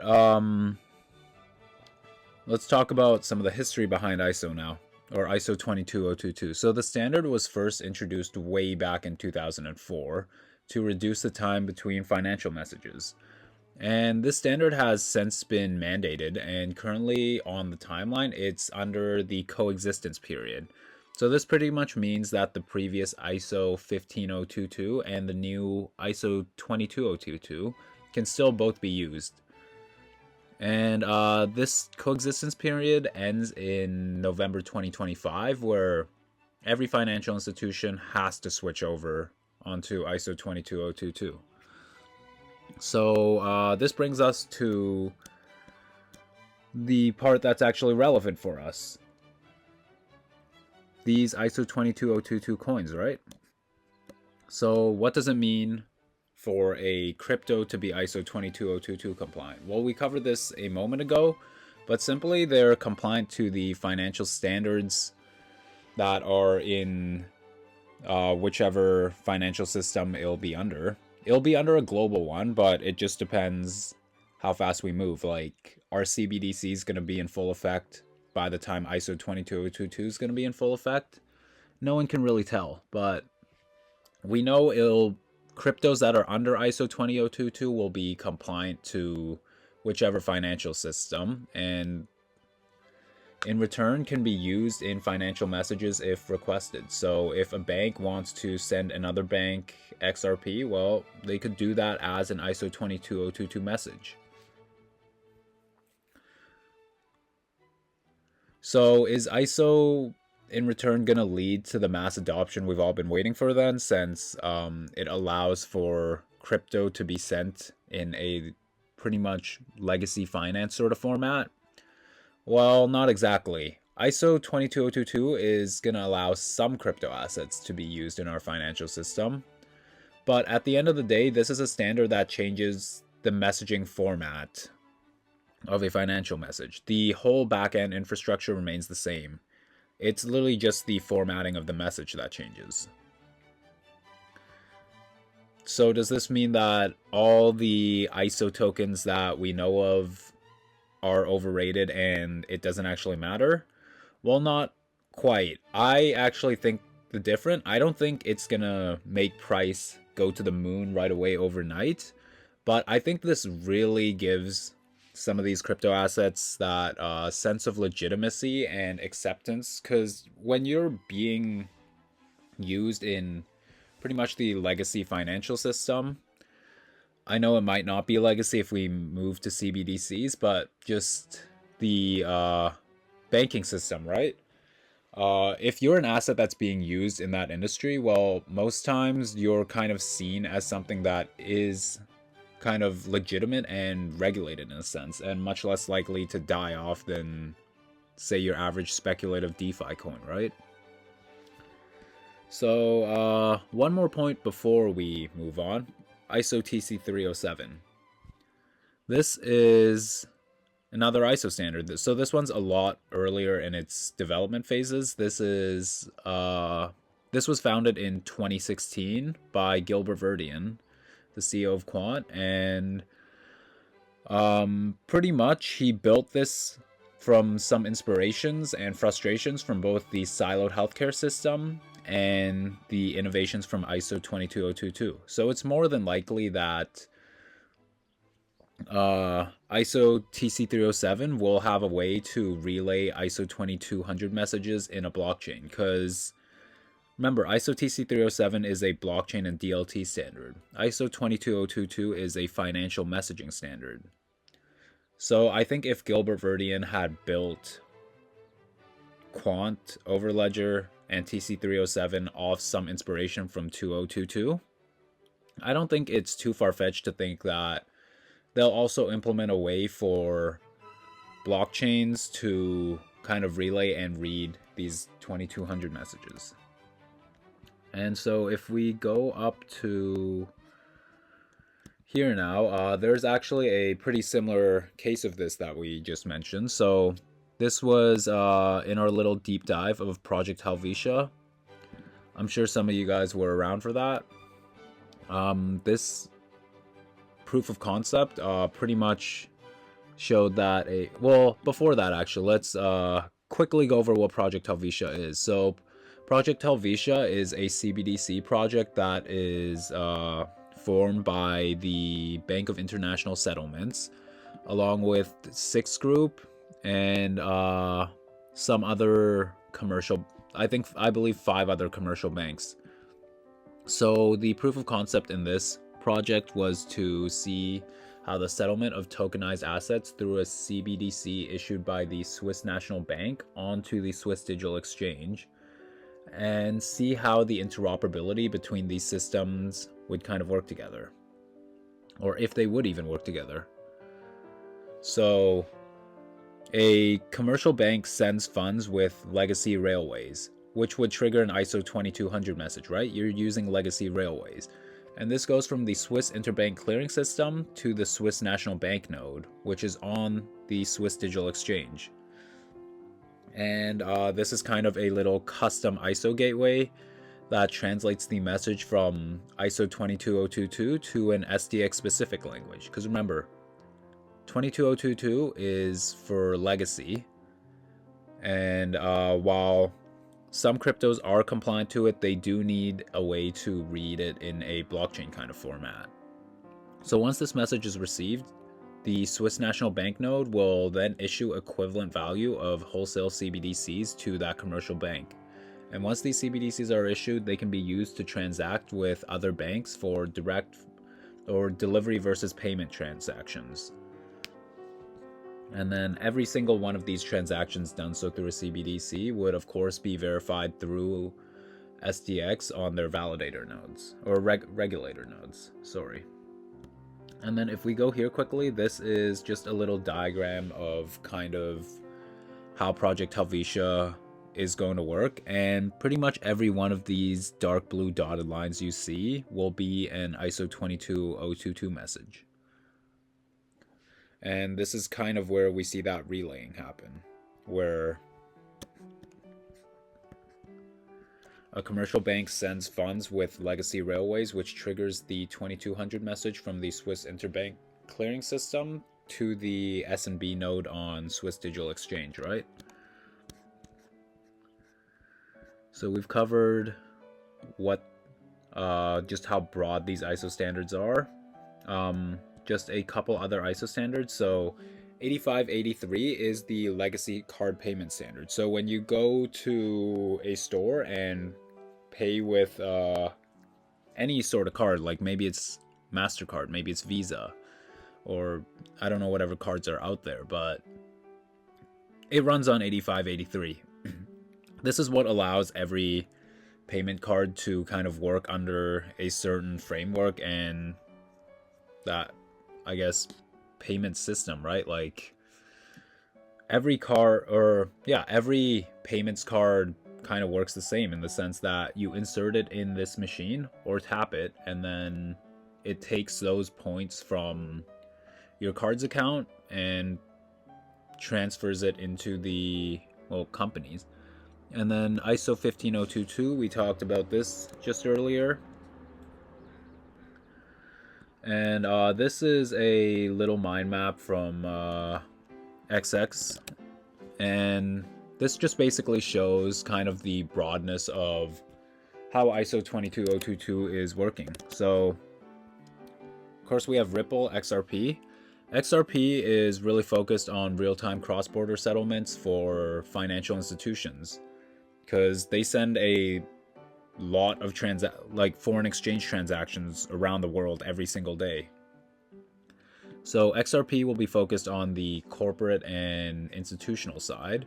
Stellar is a fork of XRP, and I mean, they operate pretty similarly, though Stellar kind of does the opposite in the sense that they are very focused on cross-border transfers on the retail side of things and just smaller microtransactions.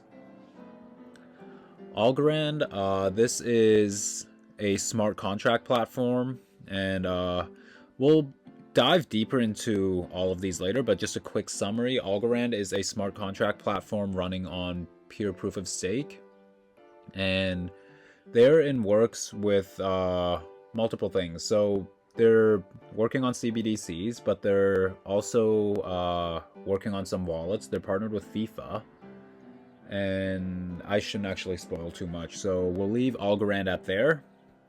XDC, Zinfin, this is the hybrid network for pretty much digitalizing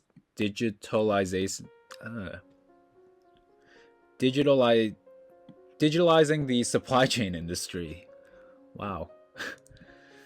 And then IOTA, this is another DAG, and they are focused on much similar things to DAG, IoT, and more machine-to-machine transactions. But we'll get a bit deeper into these in just a minute. Before that, you guys remember how we mentioned ISO 22022 is currently in the coexistence phases? So this is kind of how these phases will work. So we see here, if we just take this one for example, so this is how the UK's been doing it. This is the Bank of England, the central bank for the UK. Fedwire, this is currently the cross-border settlement system for the US, Fedwire, which is supposed to change to FedNow post ISO 22022. Swift, I don't think I need to talk too much about that. They are pretty much the global financial messaging system. And so we see on the UK end of things, they were in preparation phase for a good year from 2019 to 2020. And since then, they're in the introduction phase. And by the end of 2022, so November 2022 is a pretty special month because that's when a lot of these sort of central bank interbank clearing systems begin to go live on 22022. And then just to show more of the coexistence period, we see here Swift from 2023 to 2025 will be under this coexistence phase. And if we actually go on Swift's website, the mention of ISO 22022 is actually here. And there's a pretty interesting just 2-minute video on this, so I'll just let this play real quick and yeah. Be part of the future of finance with better, richer data enabled by ISO 20022. In modern financial markets, success is built on accurate, real-time data. Being able to efficiently exchange data is key to providing cheaper, better services today and building bigger, more profitable businesses in the future. That's where ISO 20022 can help. ISO 20022 isn't just a messaging format. It's an open global standard for financial information. It provides consistent, rich, and structured data that can be understood by anyone and used for every kind of financial business transaction. And the benefits? Increased operational efficiency through greater automation, more reliable customer due diligence, reducing financial crime, significant savings in managing cash, collateral, and credit, better customer experience, like real-time reporting, rapid onboarding, and instant payments, data-driven insights that cut costs and boost revenues, reduced compliance risk through richer, faster regulatory reports, and best of all, invisible interoperability between markets, irrespective of the underlying technology. These are just some of the reasons why ISO 20022 as a major market initiative is also at the heart of our strategy to enable frictionless and instant transactions based on richer data. It's why the payments industry is migrating to ISO 20022 over the next 5 years, and why financial market infrastructures all over the world have already adopted ISO 20022 as a way to help their users do more business at lower cost. But ISO 20022 isn't just about doing better what is done today. Adopting ISO 20022 will ensure you don't miss out on the growing data-driven markets enabled by APIs. These include open finance and digital assets.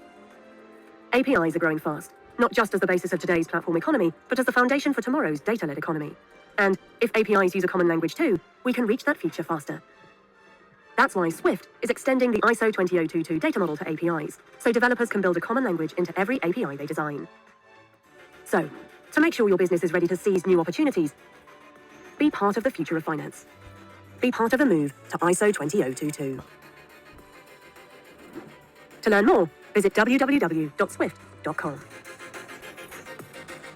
So that's pretty interesting, right? There was one point in here where they mentioned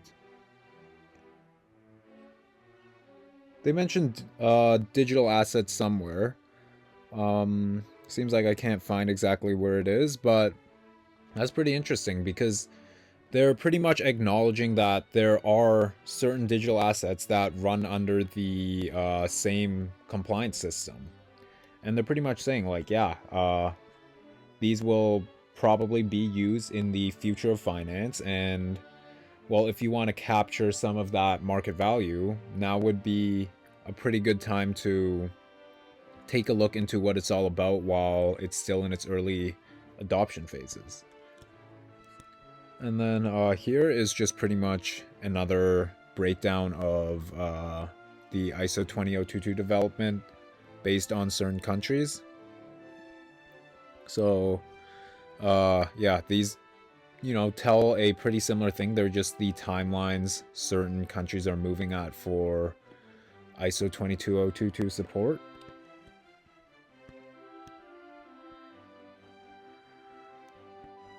And then if we go up here, these are just a couple mentions of ISO 22022. So Visa's direct payment system is one of the first to support ISO 22022. This was in Project Jasper. You guys have probably seen this a couple times by now. Project Jasper is the CBDC project going on in Canada. And they actually mention ISO directly. The International Organization for Standardization is perhaps the highest body with this objective in mind. And of course, they're talking about interoperability here. Now, this may or may not be a direct mention to 22022, because as we've mentioned, 22022 is a financial messaging system that achieves the interoperability by having that common messaging standard across pretty much every financial institution, right? When you're building a CBDC, because CBDCs will most likely run on blockchains, I want to say. You need that standard to make it interoperable with other blockchains, especially when you're sending it cross borders. And I really believe that's where ISO TC307 comes in. The blockchain and DLT standard for interoperability, governance, and a whole bunch more. In fact, if we go to ISO TC307 here, we get to see just the scope of what they're working on. So interoperability, of course, this was the first one. And, well, of course, Mr. Gilbert Verdian is the convener of this respective working group. And I'd say rightfully so. I mean, just look at the work he's doing at Quant.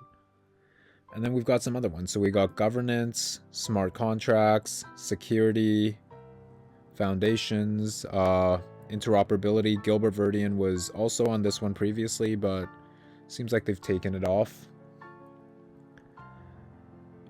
We even got physical assets as NFTs.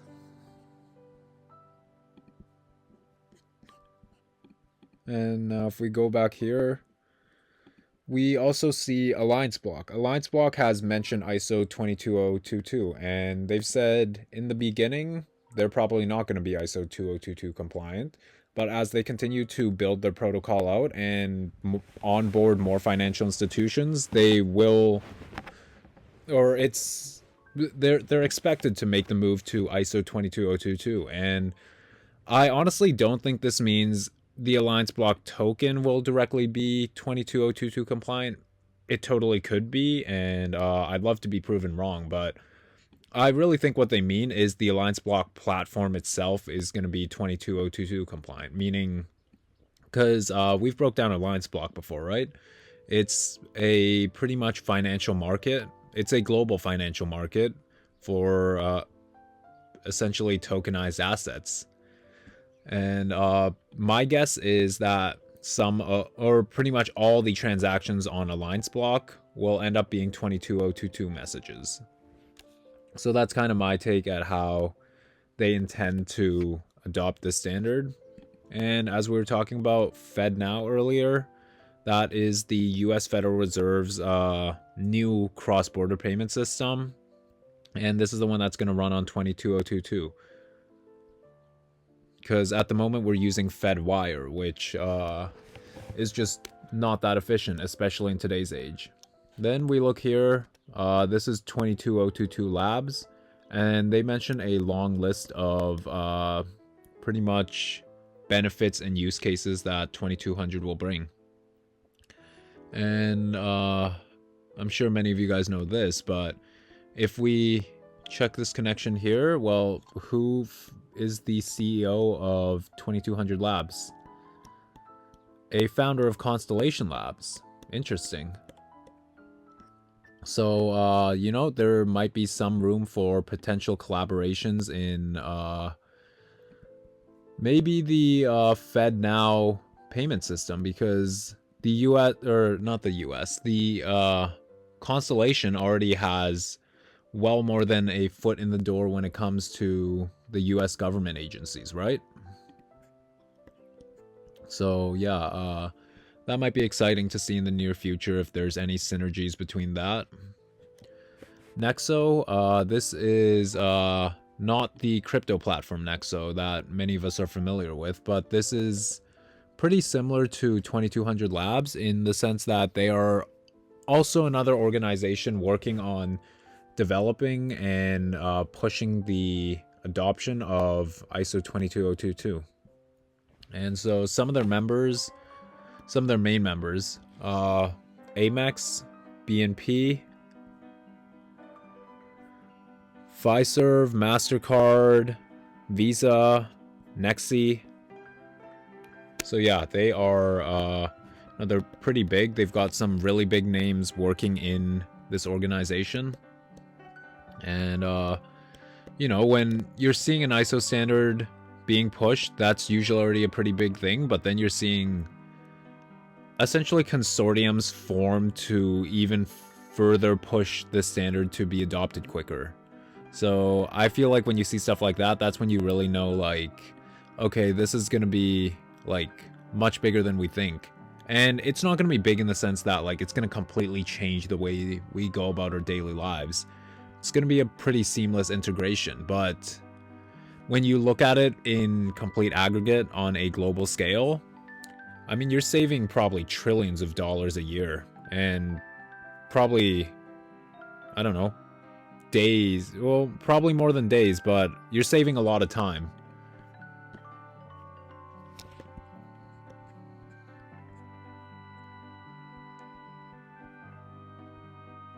And then if we go here quickly, so there is a little link to some ISO message definitions that we'll go over in a bit, but this is the registration management group member list for ISO 22022. So these are pretty much some of the main companies that are working on this. And well, we see some countries in here because, as I had mentioned, ISO is a multinational organization, right? And their members are all countries. But on the group members list, we see some pretty big companies. So we see Swift, we see Visa, we see Mojaloop, see Pay UK, Six Group.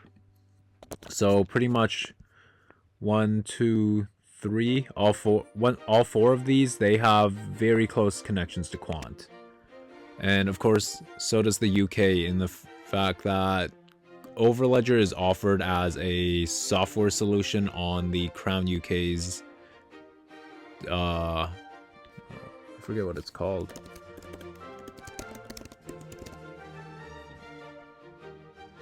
Oh, it's just the Gov UK digital marketplace. So yeah, we see Quant directly listed on here, which is really interesting because this is a complete, like, government digital marketplace for pretty much things you would find at operating at the kind of corporate and enterprise level. And then Pay UK, Quant has been partnered with for quite some time now and is actually a guarantor of their member board.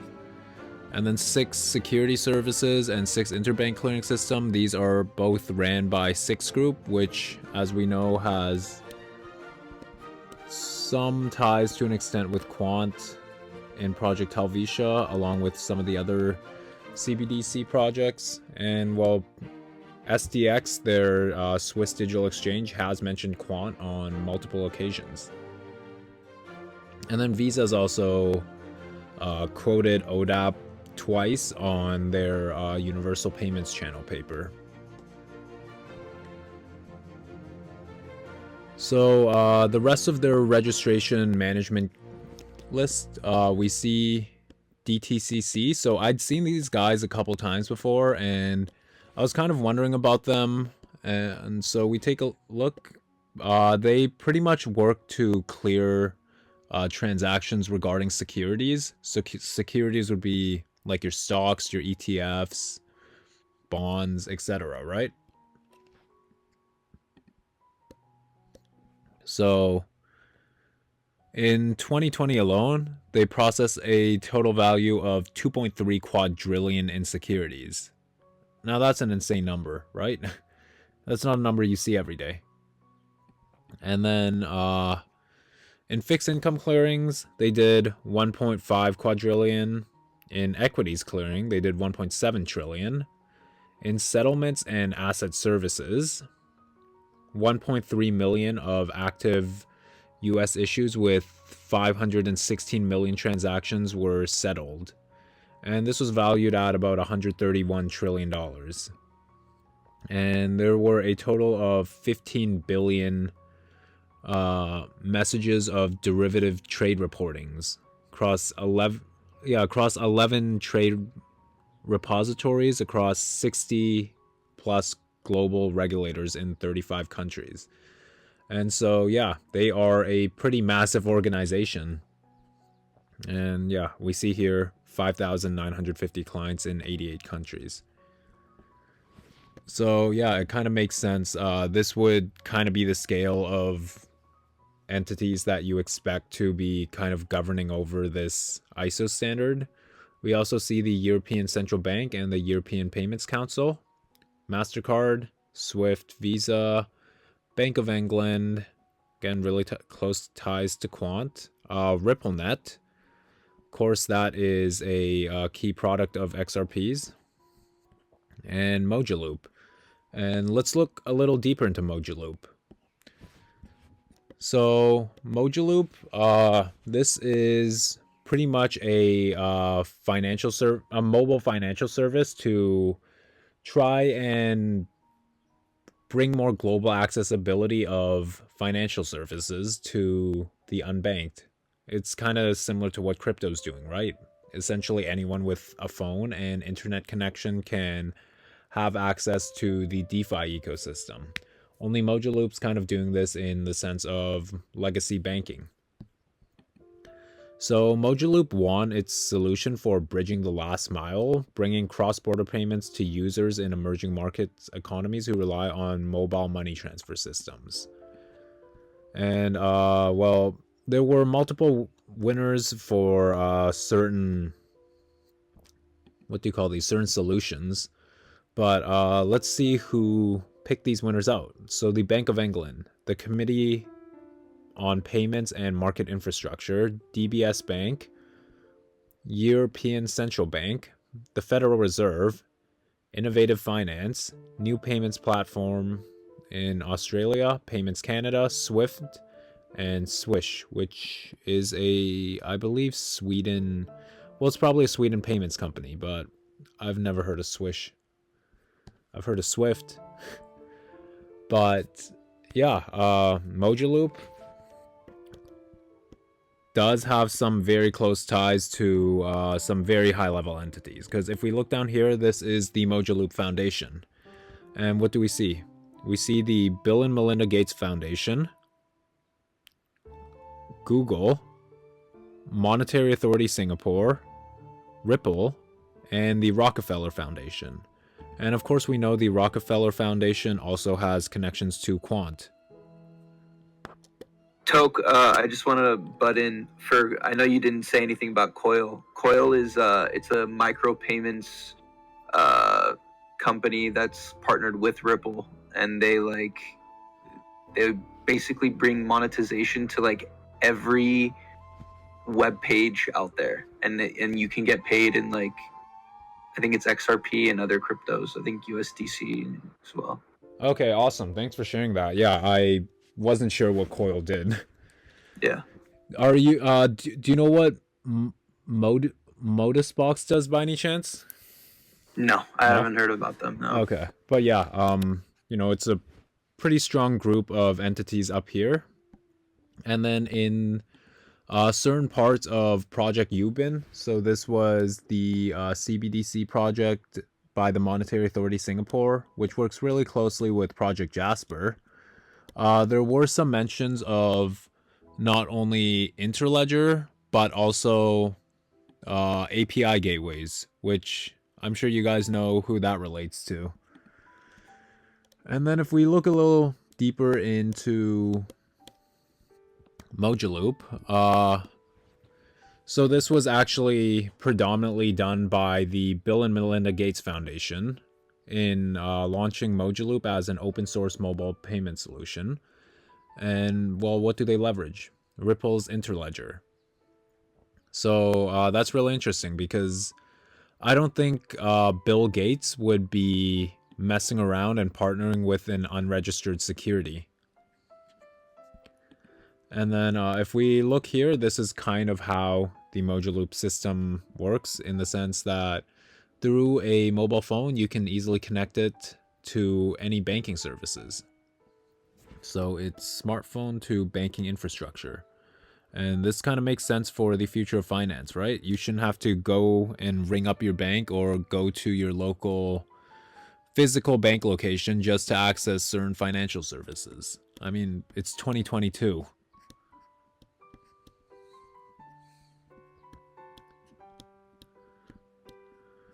And then this is the sort of the Bank of England's approach at ISO adoption so far.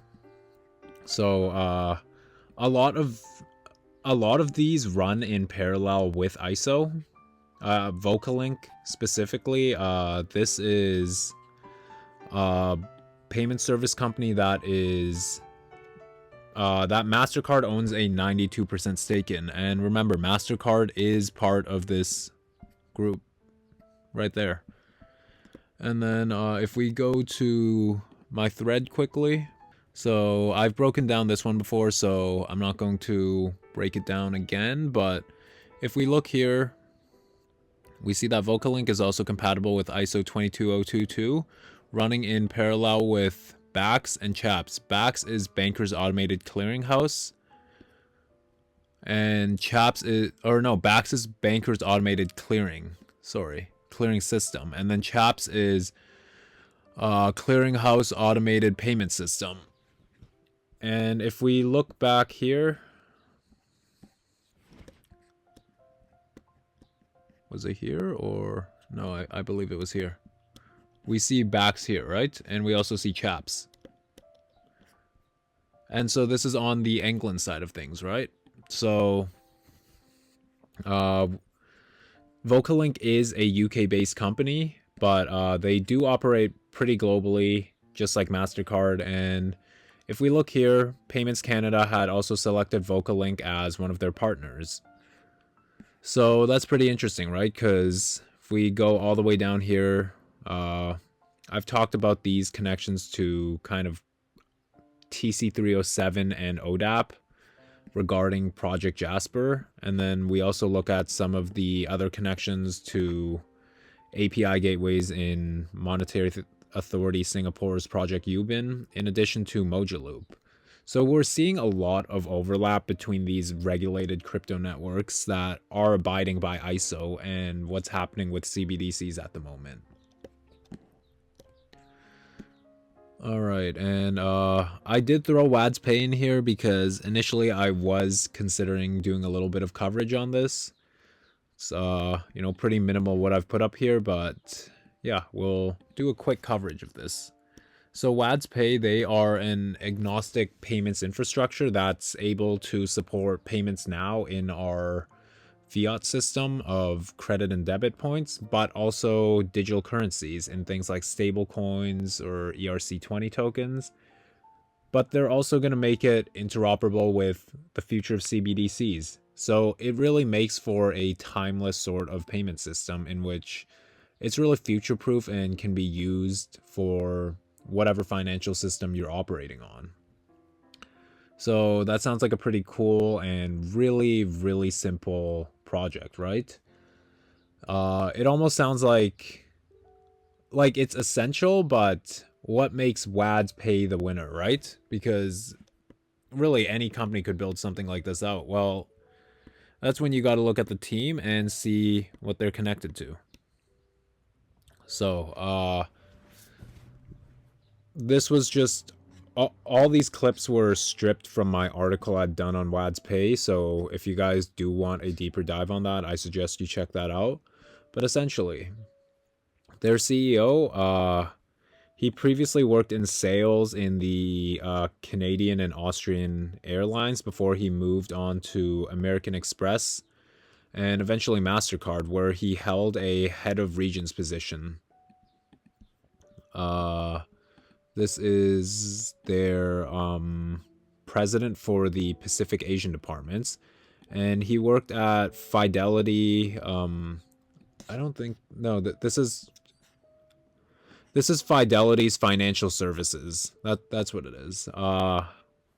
So Fidelity, their main what they mainly do is they're an investment company.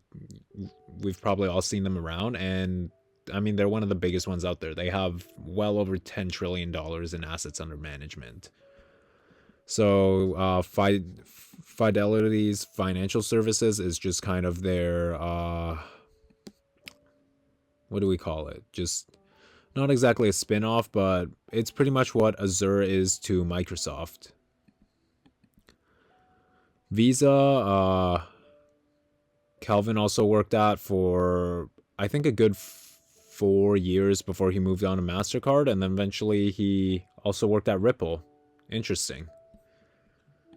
Khalid is, he worked at a head of position, I believe he was a head of regions position in Swift. He was head of Middle East and North Africa. And then RAM, also American Express, and then Emirates NDB. This is Dubai's largest,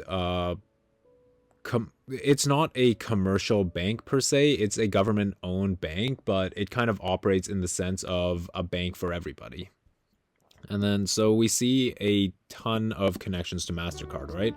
And these weren't like holding sales positions at MasterCard, but these guys all held like head of or like C-level positions there. And then we also see some overlap in FSS. This is one of the biggest and most powerful payment services in sort of the UAE and Asia. So yeah, these guys have a really long list of history within their respective industry, being payments. I mean, pretty much all these guys worked with finance and payments at a pretty damn high level. And if we look at some of the other members, their head of risk and compliance, Steve Tunstall, he, contrary to these guys, he doesn't have much experience in payments. Well, he works in compliance and risk, right? That's not really his expertise, but his connections really do shine out because he's worked closely with the World Bank and the United Nations Development Program in bringing more accessible insurance to citizens at all levels of financial status.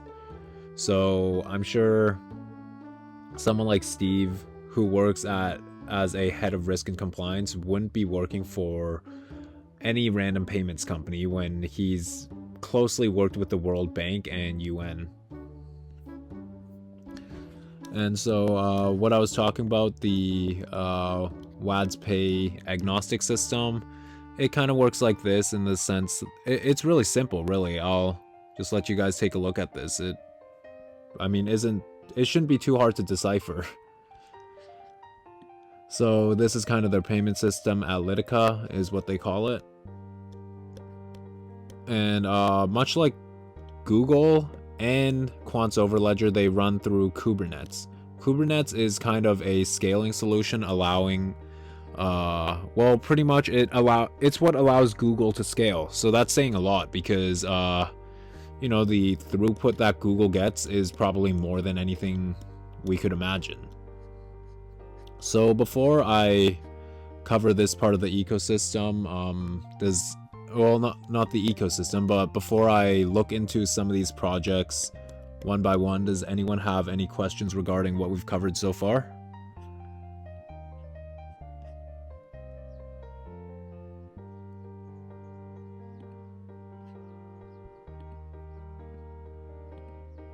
Nope? Okay. Let's continue then.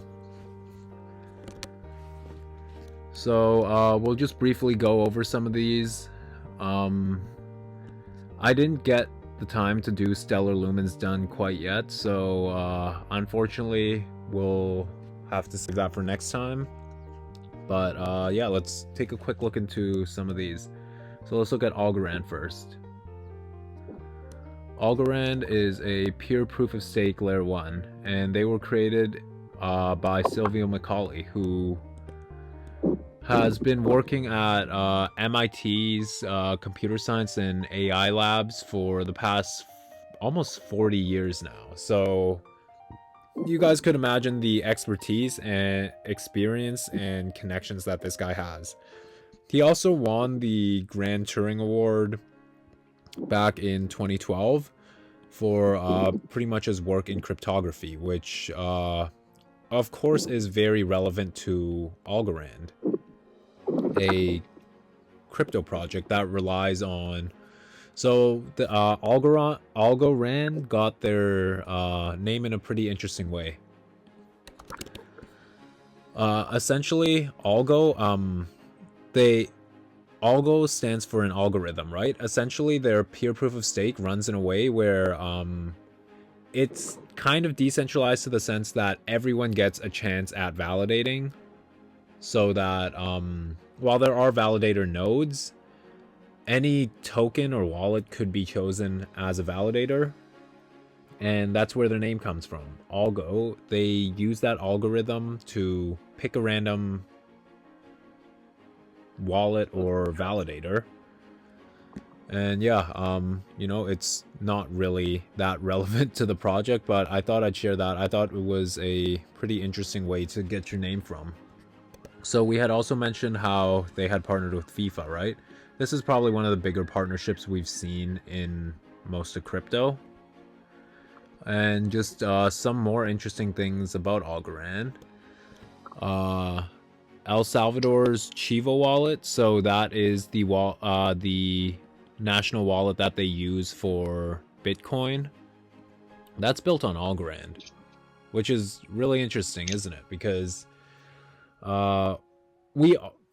it's really common knowledge to know that Bitcoin has become legal tender in El Salvador. And most people do realize they have some form of governmental wallet. But no one ever talks about how that wallet was built on Algorand. And well, to have a Bitcoin wallet on Algorand, there needs to be some form of interoperability, right? And then just more mind maps from XX. And to further add on about the FIFA partnership, it says they've agreed that Algorand would become an official blockchain platform of FIFA and provide the official blockchain supported wallet solution. So this is just speculation, but what was really interesting is you guys see these lines here, right? So the solid lines means they have officially partnered, and the dotted ones just means there could be a potential partnership.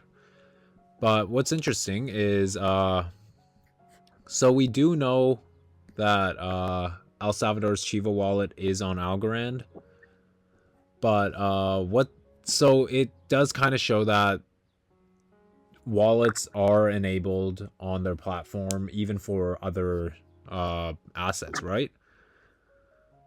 Well, Algorand did also partner with WADS Pay in allowing essentially ALGO assets to be operated on WADS Pay's payment platform, but also for more development on wallet features. This was announced 2 weeks before the partnership with Algorand and FIFA. So it just seems a little interesting that you're partnering with a crypto solution that allows for essentially future-proof payments, and then 2 weeks later you come out and partner with the world's largest soccer organization and say we're going to be creating official blockchain supported wallets. Next up, let's look at IOTA real quick.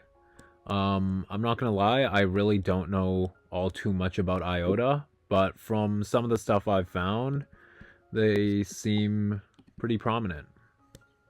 So pretty much all of these maps are from XX. Any one of these with the nice laid out diagrams.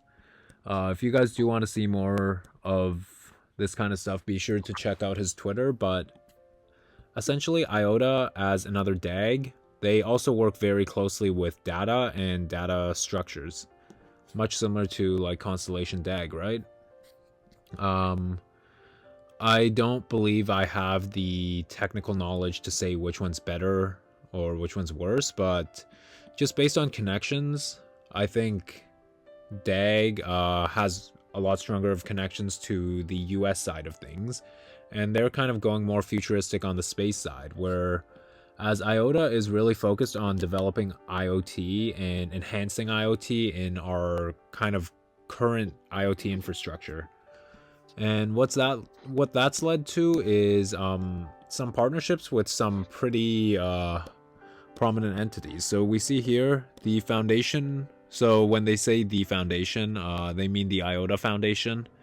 The IOTA Foundation receives European Commission support to develop innovations for the European blockchain service infrastructure. So that's pretty big, right? The European Commission is no small organization at all.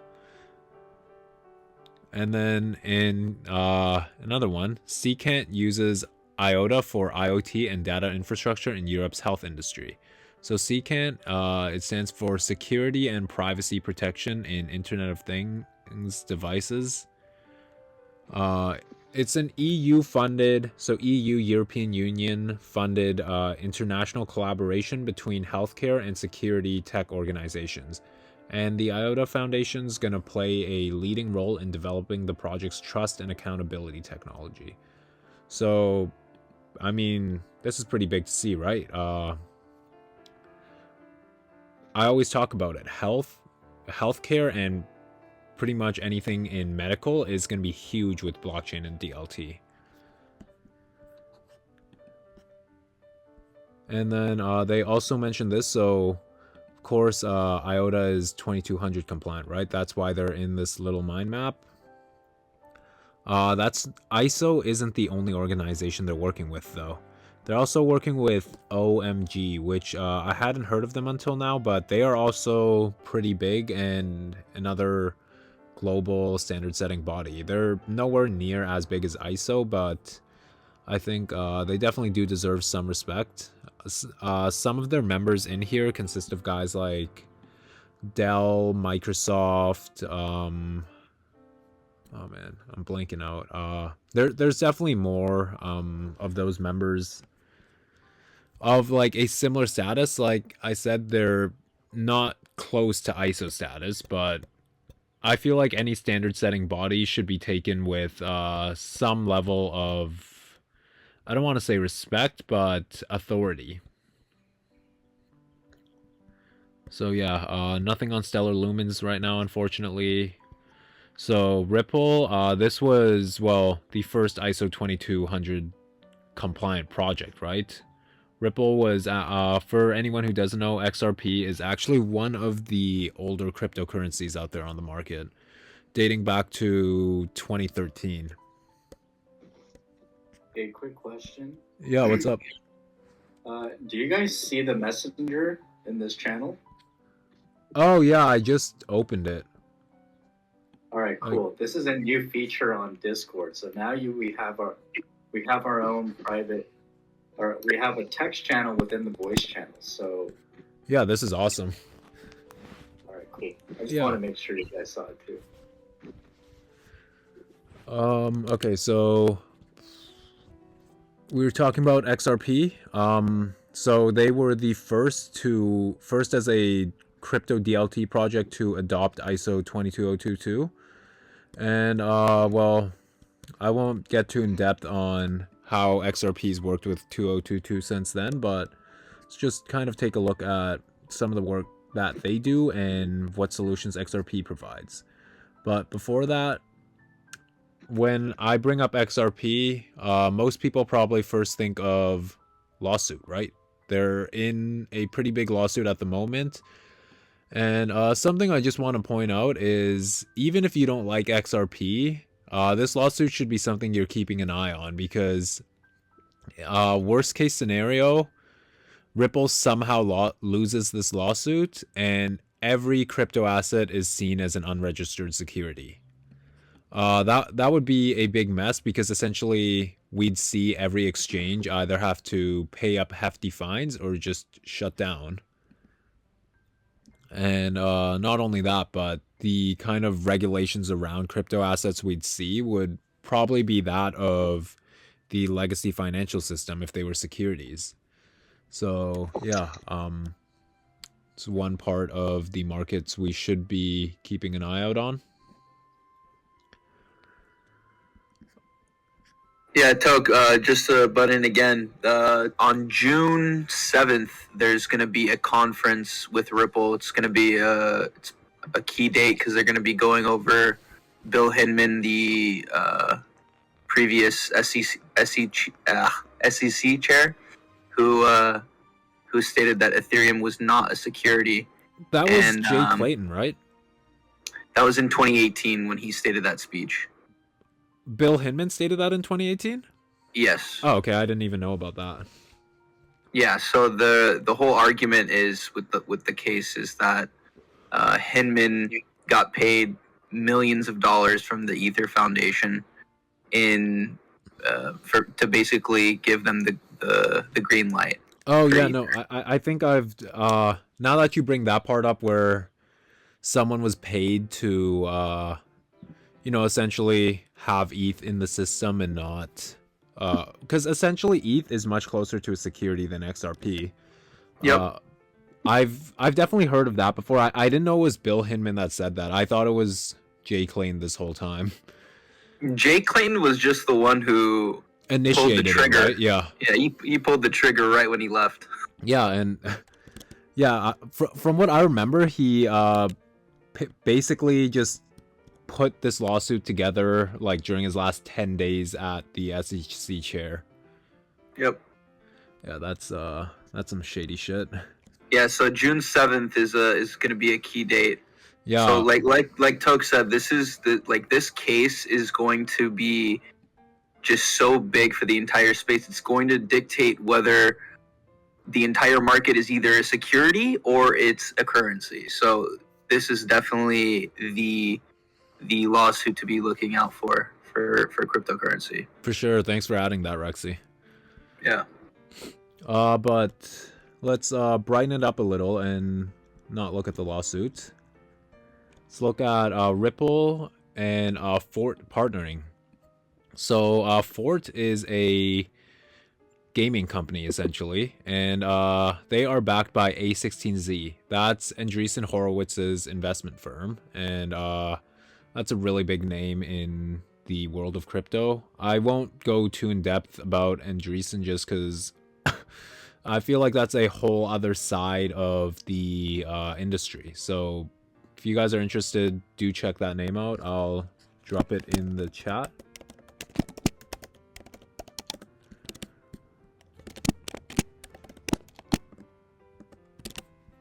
But if we look a little more here, these tweets were taken from Citizens of the Future, a good buddy of mine. He does a ton of research on things like XRP and XDC. And well, what do we see?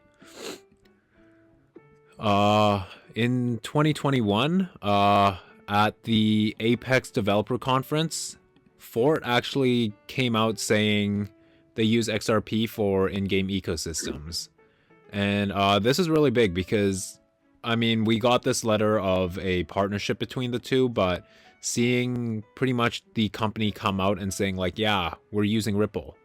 That's pretty big for kind of the acceptance and further development of this whole industry overall.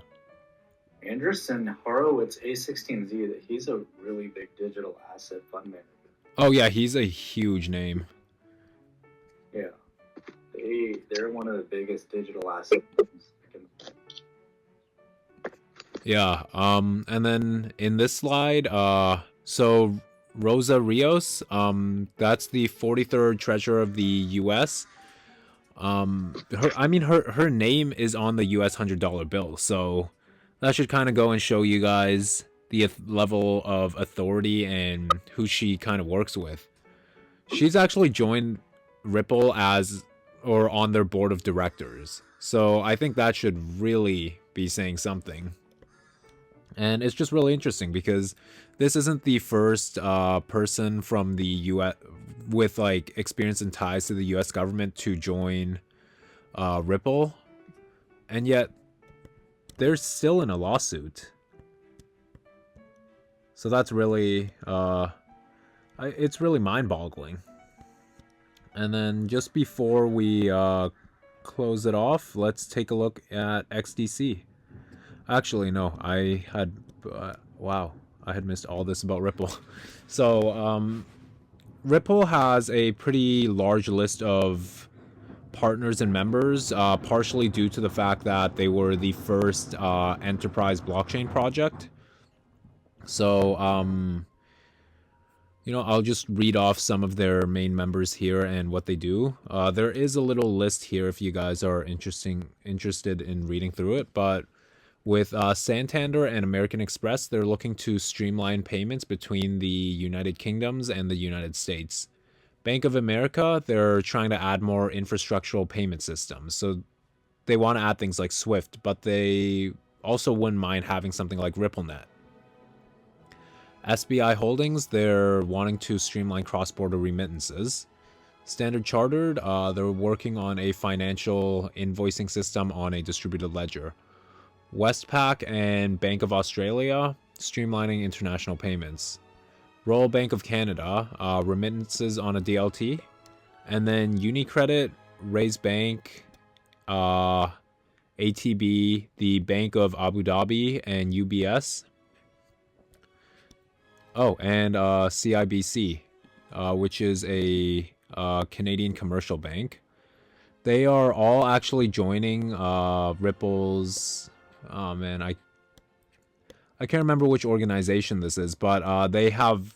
Rexy, would you know by any chance? I know that these banks had joined Ripple in some form of organization. I just can't remember which one it was.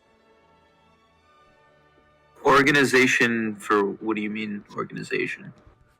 Well, it was basically like... Oh, are you talking about like MoneyGram? No, it wasn't like MoneyGram. Partnerships? It wasn't MoneyGram. It was like... wait, it might say here. I think it was just a cross-border little like think tank thing. There's another one. It's called Zang, XANGE. I don't know if it's that one. No, this one was like a really basic name. Like it was just like I think the word global was in there, and like that was about it. But yeah, I can't remember what organization this is, but to see these banks working with Ripple, that's pretty big. These aren't small names by any means. The Bank of America is a really big name. SBI operates globally. Standard Chartered is one of the biggest banks in Africa. So yeah, they are... I mean, they've done a lot since their initial development. I mean, they did have quite a bit of a head start relative to most of the enterprise projects out there, but They seem to still be doing well even in a lawsuit. And so Citizens of the Future made this little comparison. So Swift versus XRP Ledger. So in Swift, we've mentioned it takes 5 to 7 business days to settle a transaction. This has actually gone a bit better to certain systems doing it in just 2 to 3 days, but I mean, I'll take 4 seconds over 2 to 3 days any day of the week.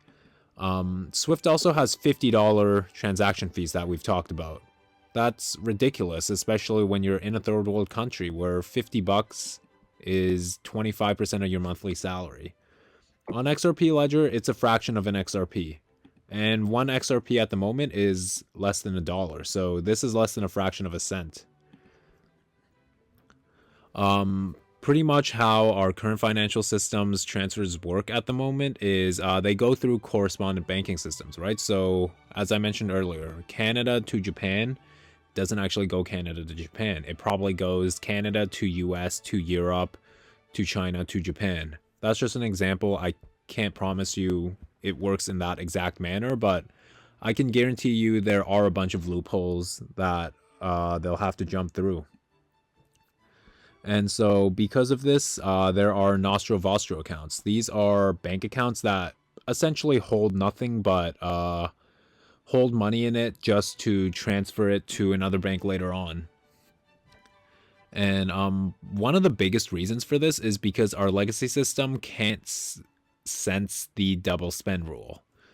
This is the rule that blockchain and DLT has kind of solved with ownership immutability, but essentially what it is if you send $100 to Europe, that $100 has to leave your account, right? Because a double spend case would be you send that $100 to Europe, but it's still technically in your account because it hasn't transferred to the other bank yet, because those things take time and manual labor, right? So you have that $100 transferring to another system, but because it's technically still in your account, you can still spend that $100. So now you're double spending the same $100. And so with XRP, you get finality in 3 to 5 seconds, and it just settles after that. So you don't really have to worry about Nostro Vostro accounts or anything where there's just trillions in frozen liquidity. And another thing, after 10 years, payment records are destroyed at Swift. So if you, I don't know, had an international payment to buy a house or something and you needed the records for that, well, good luck. Whereas on XRP or any other blockchain, the transactions are there until the end of time, right? And as I was mentioning about how certain banks were, well, not certain banks, but our correspondent banking system right now, every bank, it runs on a very siloed system, right? So, and I didn't get the chance to really draw out this diagram right, but if we, let's just say, take out XRP out here, this is similar to how a single cross-border transaction could look like. It jumps through multiple intermediaries before it gets to its destination. And every one of these intermediaries, of course, is going to want a fee, because that's how you do business with middlemen, right? They collect a certain percentage off the total value of the transactions. And, all right, now we've covered XRP, so we can move on to XDC now. So we did cover a fair bit of XDC the other day in tea time when we were talking about these organizations. XDC is essentially the only one working with the ITFA. That's the International Trade and Forfeiting Association. They are one of the biggest, well, no, they are the biggest trade finance organization out there. And, I mean, they've got guys from like HSBC, Standard Chartered, and there's a lot of overlap between a bunch of the, or predominantly XDC and XRP, just because they are both working at the kind of enterprise and corporate level of trade finance. And if you guys were around for the interview we did with Citizens of the Future a while back, you guys probably remember XDC. And one of the big things Citizens was highlighting regarding XDC was MLETR. Now, a quick refresher, what's MLETR? MLETR is Model Law on Electronic Transfer Records. So pretty much what that is it's a standard for having trade documents digitalized. Because at the moment, this rule was written in 1884, believe it or not, and it's just never been updated since. But every single bill of exchange, so every trade document, has to be done in paper and ink. That's ridiculous, right? It's 2022. We've had computers and, well, not official digital replica documents, but we've had the ability to make digital documents and digital contracts for probably almost a decade now. And every trade document still needs to be done in paper. Well, that's a little ridiculous. So that's what MLETR is. That is the standard that XDC is working to push in their initiatives with the ITFA. So these are the ones we mentioned. The TFD initiative. That's the Trade Finance Distribution Initiative. And then the DNI, the Digital Negotiations Initiative. And if we just look a little further on MLETR and just overall the XinFin platform, we see XinFin actually becomes the official participant of Abu Dhabi's Global Market Sandbox to live test the TradeFinX platform. So TradeFinX is one of the main applications built on XDC, and it's a trading platform essentially for corporates and institutions. You need to be running an XDC node to operate on TradeFinX, I believe. And so Abu Dhabi is one of the ones adopting this MLETR standard. Well, since then, there has been more news of other countries adopting the standard. I know Singapore and the UK have also worked really closely to further push and adopt this standard too. And well, I think logically, this standard will eventually be pushed to global adoption because, I mean, think of it. It makes sense to have digitalized trade documents at this day and age, especially when you have a technology that can verify and validate if it was tampered with in any way or form. This is another pretty much paper talking about the digitalization of the trade finance industry.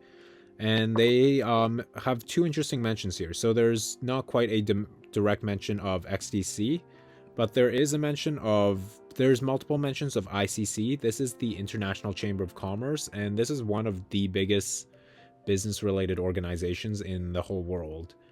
And they're basically just talking about how, the trade finance industry is siloed and there's interoperability solutions being built around that. So we see mentions of course, Quant's Overledger and ICC's Digital Trade Standards Initiative. So that's the DSI. That's I guess we didn't have a screenshot for that one because a lot of their members are under NDA, but we know XDC and Enigio, which Enigio is another platform on XDC that essentially just works with duplicating digital documents into perfectly traced copies as, I mean, essentially a tokenized bill of lading, or not bill of lading, but bill of exchange. But yeah, I think that's about it. I believe we've covered, yeah, I think we've covered every section of ISO projects, and their ecosystems, some other ISO standards, different industries that these ISO projects are working in, the timeline for the adoption of ISO, and then just some mentions of it. Alright, so here we've got a little smaller of a breakdown than we'd normally do. So we're going to be taking a look at the XDC, Hedera, Solana, and Algorand ecosystems. So these are pretty random ecosystems I've picked out, right? none of these really directly connect towards each other in any way or form. There are certain consortiums that some of these are that do share, I guess, collaborations in, but for the most part, there's no partnerships that tie these together. So what we're doing is kind of going further onto the comparisons we've been doing. So we've done the comparisons about HBAR and DAG, right? So we're going to expand on this a little and really take a look at kind of just the difference and scale of what's being built in, well, this digital asset space. So we know there's kind of the retail side of applications and everything, right? There's like DeFi, NFTs, and all that stuff that we've seen largely be used with retail, but there's a lot of potential of this for institutional adoption too, right? And we're gonna talk a bit about all that in just a moment. So obviously we've picked out two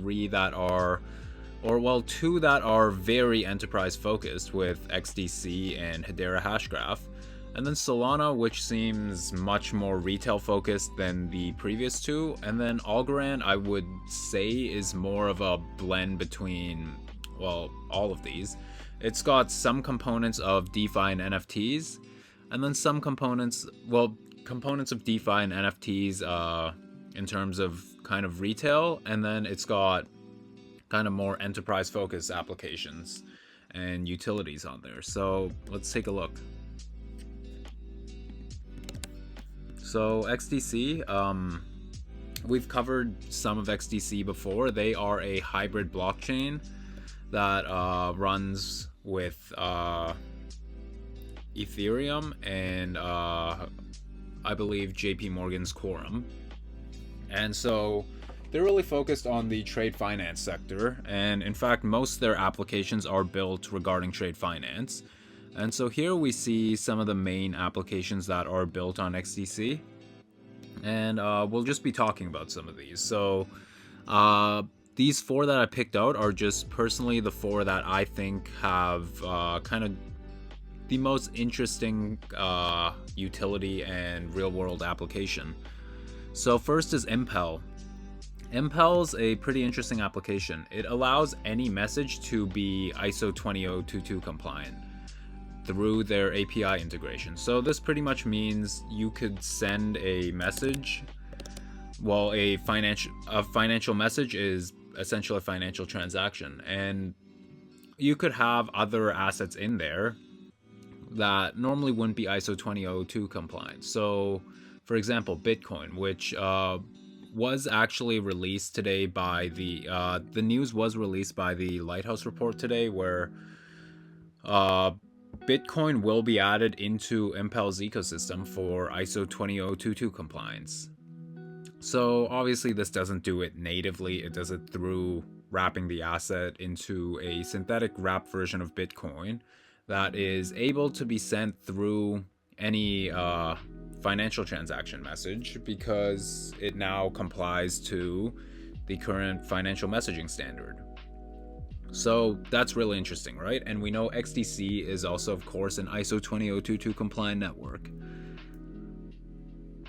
Now, as for its use cases overall, I think there's a ton of potential with this, because this really opens up the kind of gates to have any asset, whether it be ISO 20022 compliant or on a network where the company that built it with the software was ISO compliant, it won't really matter now. And of course this does kind of play into interoperability. It is much smaller scale, given that it's wrapping things and having them ISO compliant that way, but it is a very interesting application, and I think there's going to be a lot of adoption down the line for something like this, because, well, when we get to that mass adoption stage, I think we're gonna see, like, this is gonna be probably, I want to say, like 10-20 years further down the line, but we're probably gonna see much more of these networks that are more retail focused. So the ones we were talking about, like Solana or AVAX, we could see these assets potentially being used within the TradFi system. You know, there's probably going to have to be a lot of changes to kind of how things are operating within those networks at the moment, but I think once regulations clear that out and everything, well, it just kind of expands to all the possibilities that can be used through the ISO messaging standard, right? And then next up is Inigio.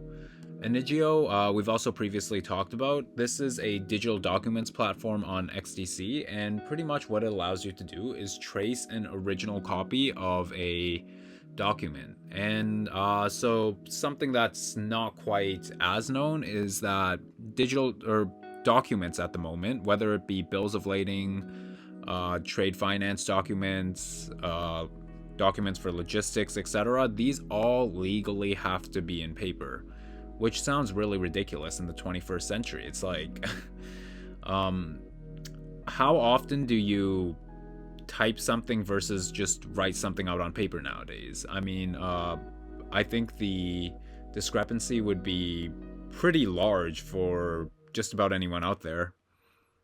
And the reasoning for this is because digital documents within kind of the Internet of Information, these documents could be copied, tampered, and, well,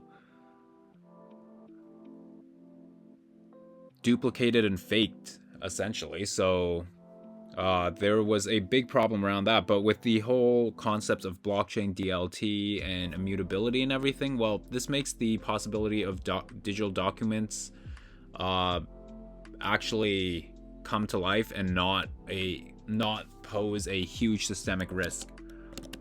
So Inigio being kind of well, XDC being a trade finance focused network, and then Inigio kind of building out digital documents for trade finance and more within, well, all the industries that are using paper documents like finance, supply chain, logistics. That's gonna create a ton more efficiency and will put all that much more utility into blockchains, right?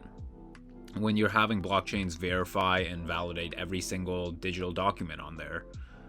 And of course, this digital document kind of concept comes from the UN CITRAL's MLETR, which stands for Model Law on Electronic Transfer Records. And we'll talk a bit more on MLETR in a moment, but let's take a look at Trade Tech real quick. So Trade Tech, their mission is to reduce corporate credit while creating more accessibility for funding for small and medium enterprises. So again, this is kind of trade finance. This is another trade finance focused application. And this one's focused on kind of just creating more open opportunities for small and medium enterprises around the world, because small and medium enterprises make up, well, an overwhelming majority of the world of business. And a huge issue with the world of small and medium enterprises is there's a lack of liquidity and funding, either due to certain institutions not lending to these enterprises because of risk issues, or just because there isn't enough liquidity overall in the system. So Trade Tech, I think this is another very exciting project to see, and this will have real world benefits that actually benefit, well, our global economic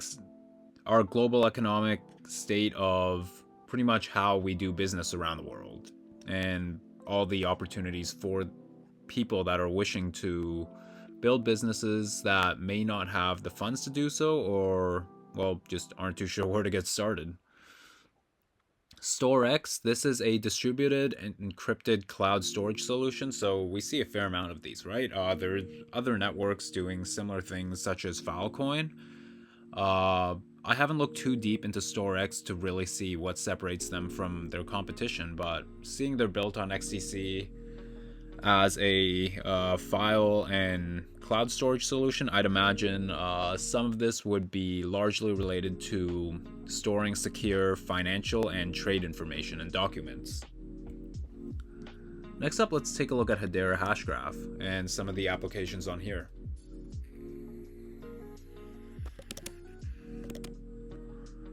So we've looked at a fair amount of applications on Hedera in one of our previous comparison videos, right? Well, let's just take a little bit further of a look and take a look at some of their more eye-opening applications.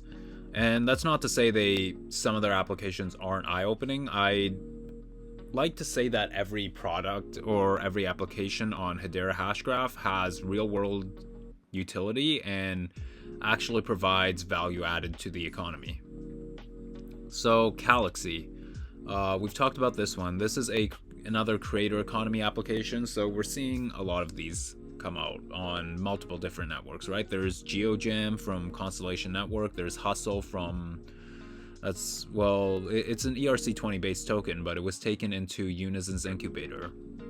Some of these fields are actually snapping back. Hey Nick. I'm sorry, I thought I was on mute. I'm so sorry. It's all good. Yeah, I didn't announce this one, so I'm not too surprised no one's showing up, but I figured I'd just record it. Awesome, that's what I figured. Yeah. Cool. So next one is Neuron that we'll be talking about. This is largely focused on mobility, aviation, and IoT. So they leverage Hedera's consensus mechanism, and pretty much they allow for, kind of test environments at the moment, but they do plan to kind of have these live and in full production. But one really interesting thing they've done is basically create a network of drones within the UK for mass surveillance and pretty much delivery of kind of emergency packets in areas that normally wouldn't be as easily accessible. So that's kind of innovations within tech, but also within finding ways to kind of use Hedera's technology to bring it into the real world pretty much, right? Because everything else we've talked about is largely, completely digital based, like digital documents, ISO messages. We don't really see these effects taking place, but something like Neuron, where they're connecting mobility and IoT applications, we're actually going to see these innovations come to our world and see it with our own eyes.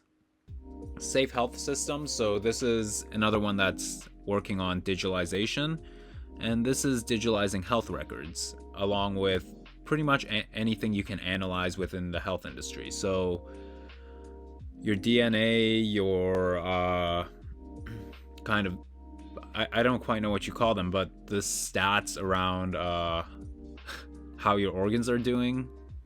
So that's really interesting, and we're already seeing this being used by Arizona State University and Mayo Clinic.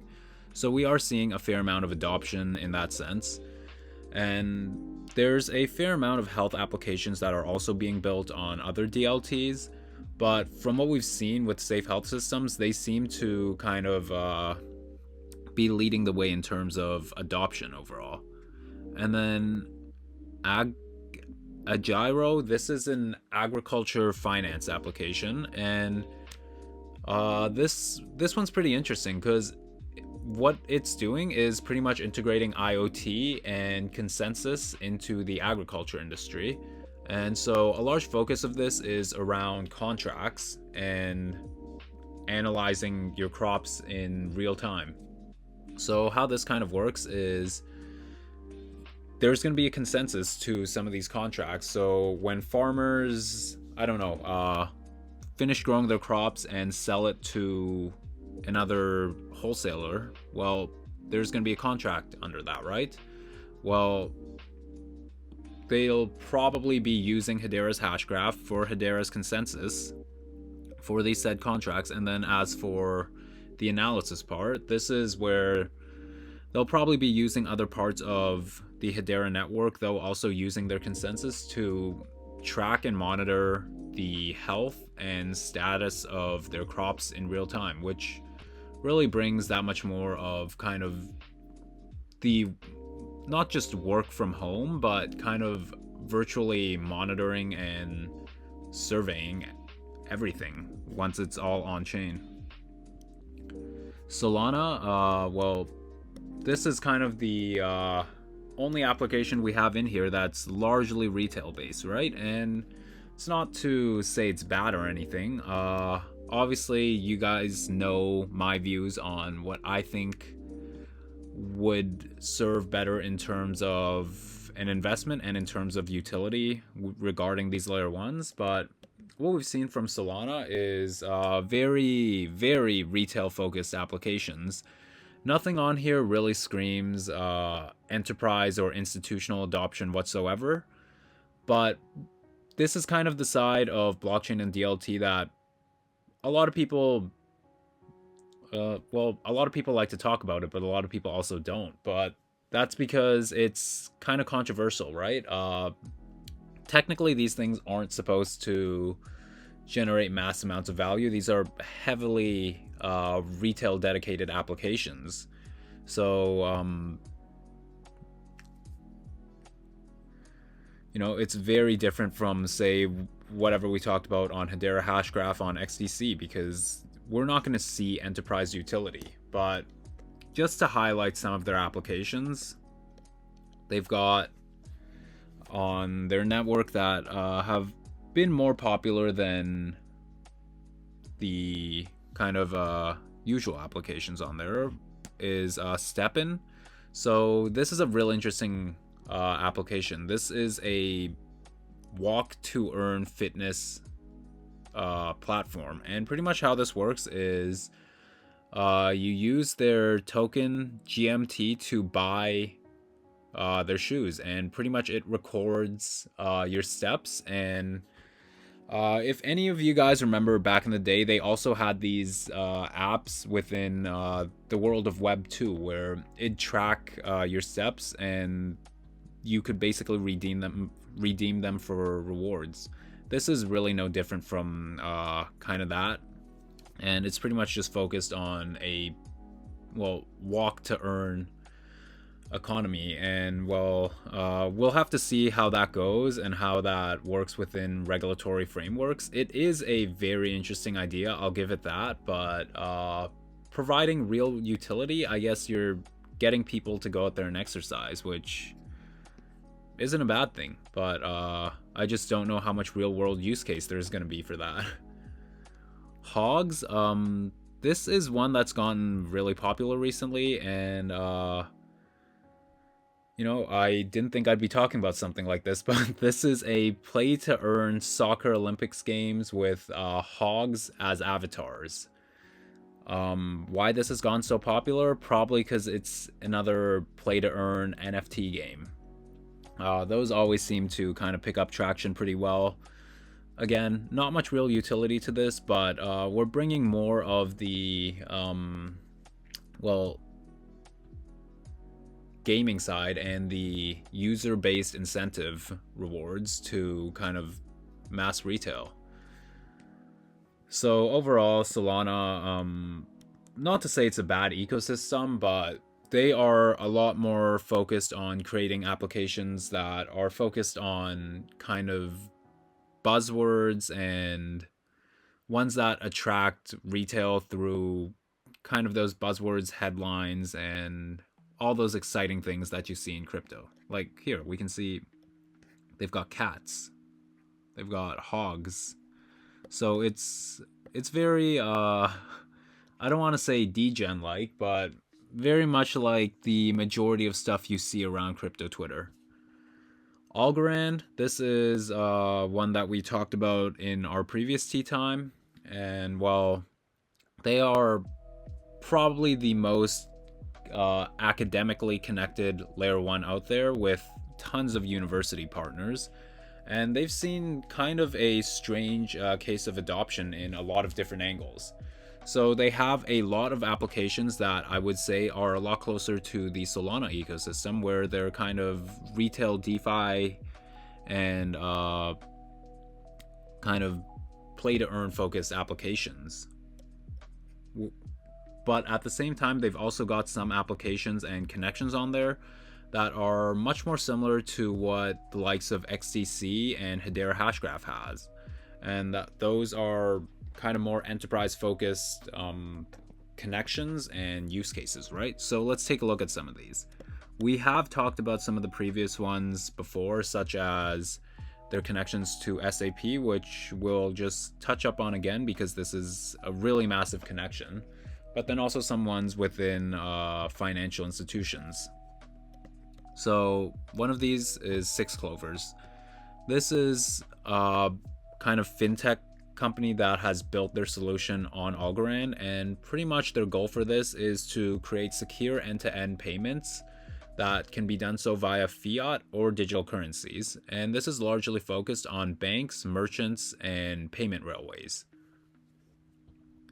SAP, so this is the 3rd largest software company by total market cap, and pretty much what they are focused on is just about any industry that uses large amounts of software and lots of, well, logistics. So there's finance, supply chain, trade finance, logistics and procurement. So SAP being one of the probably biggest players in that regard, building a REST API to Algorand for their enterprise clients to get to begin using blockchain technology, well, that's huge, because now you've got one of the biggest software companies backing, well, your layer 1. And I'm sure this won't be the only REST API connection that we see for Algorand, given all the connections that they have. Though what is quite interesting is that they're interoperating pretty much a legacy system to blockchain and DLT through a REST API, something that, of course, Quant Network also does. Now, there's no confirmation whatsoever to that, but I did just think that was pretty interesting and worth pointing out. Chivo, this is actually the Bitcoin wallet that the people in El Salvador use. So we all know El Salvador had made Bitcoin legal tender just about a year ago, and they had a native wallet on there where pretty much if you signed up through their native wallet, you got $30 in free Bitcoin as long as you were a citizen of El Salvador. That wallet isn't a Bitcoin native wallet because I'm not sure how you would be able to build a wallet like that on Bitcoin. There's some functions and features on there that I'm not sure the Bitcoin network would be able to support at scale.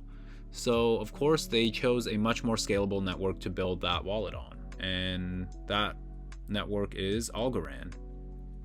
Waterloo, so this of course isn't really directly within their network ecosystem, but this is within the overall Algorand ecosystem, and why we've highlighted them is that they are the top quantum computing academia, and as we know, quantum computing is something that's kind of been of concern for a lot of blockchain networks out there, because pretty much once quantum computing comes at scale, any blockchain would probably get hacked, or well, it could easily get hacked, and the whole SHA-256 algorithm would also be hacked. So there needs to be a way to kind of prevent that from happening, because quantum computers are probably going to become a reality. So the University of Waterloo, being the top quantum computing academia, being within the Algorand ecosystem, should probably be a pretty good sign that they're kind of working together to have Algorand become quantum proof and have them survive through that test of time. Now, before we do close this off, we're just going to highlight a couple small points from some of these networks that we've talked about. So XDC, we said, was a hybrid blockchain, right? So that's because it's a fork of Ethereum and JP Morgan's Quorum. They also use delegated proof of stake, which is much more decentralized than your regular proof of stake, where regular proof of stake pretty much just enriches the richest members on the network already. So it really doesn't make it much different than kind of how Legacy is. They also have a lot of connections to the ITFA. That's the International Trade and Forfeiting Association, and these connections are through the DNI initiative, the DSI initiative, and the TFD initiative. These are all focused with MLETR, which we talked about was kind of what Inigio is focused on, digitalizing documents. And then, of course, we know they're ISO 20022 compliant. And then we also highlighted the ICC and WTO connections. The ICC is the International Chamber for Commerce, and they are the largest business organization in the world with over 45 million members in 100 plus countries. Yeah, that's right, 100 or 45 million members. That's probably the biggest consortium out there. And then the World Trade Organization. This is the only global organization that's working with global rules to create more efficiency and pretty much cheaper and as close to free trade as possible. Hedera Hashgraph, so we know of their governance council, of course. That's made by guys like Google, IBM, Boeing, Chainlink, Ubisoft, and a lot of other large centralized companies out there. And then they also offer some pretty interesting services that most networks don't offer, and that's their consensus, tokenization, and file storage. And these services can be offered through different chains. So Alliance Block, for example, they are built on, well, the platform is blockchain agnostic, but their token's built on Ethereum. But they actually use Hedera's consensus services for some of their operations. They've also got a early head start on adoption because of that governance council, right? Many of the governance council members have begun building some of their applications and expanding onto the Hedera network. They also have a lot of these New World Order connections. So these are guys like the Bank for International Settlements, the World Economic Forum, the International Monetary Fund, and all those really big organizations out there. They're also using an asynchronous Byzantine fault-tolerant consensus mechanism that also uses, well, that's done through their gossip protocol. And we've previously talked about how their ABFT gossip protocol works. Pretty much, if there's malicious actors that take over one part of the network, they can still manage to reach consensus like how they normally would. And then they also use Kubernetes to scale their nodes and network out, which is the same way of how Google scales. And well, we've seen how well Google scales, right? Solana, this is it's kind of different from the previous two. But some of their attraction points is they use proof of history, which is a kind of different consensus mechanism and one that we don't normally see. Here's kind of a diagram of how that looks like. I haven't really looked too far into how proof of history exactly works yet, but from what we see, it seems to be largely focused on taking in transactions from previous blocks.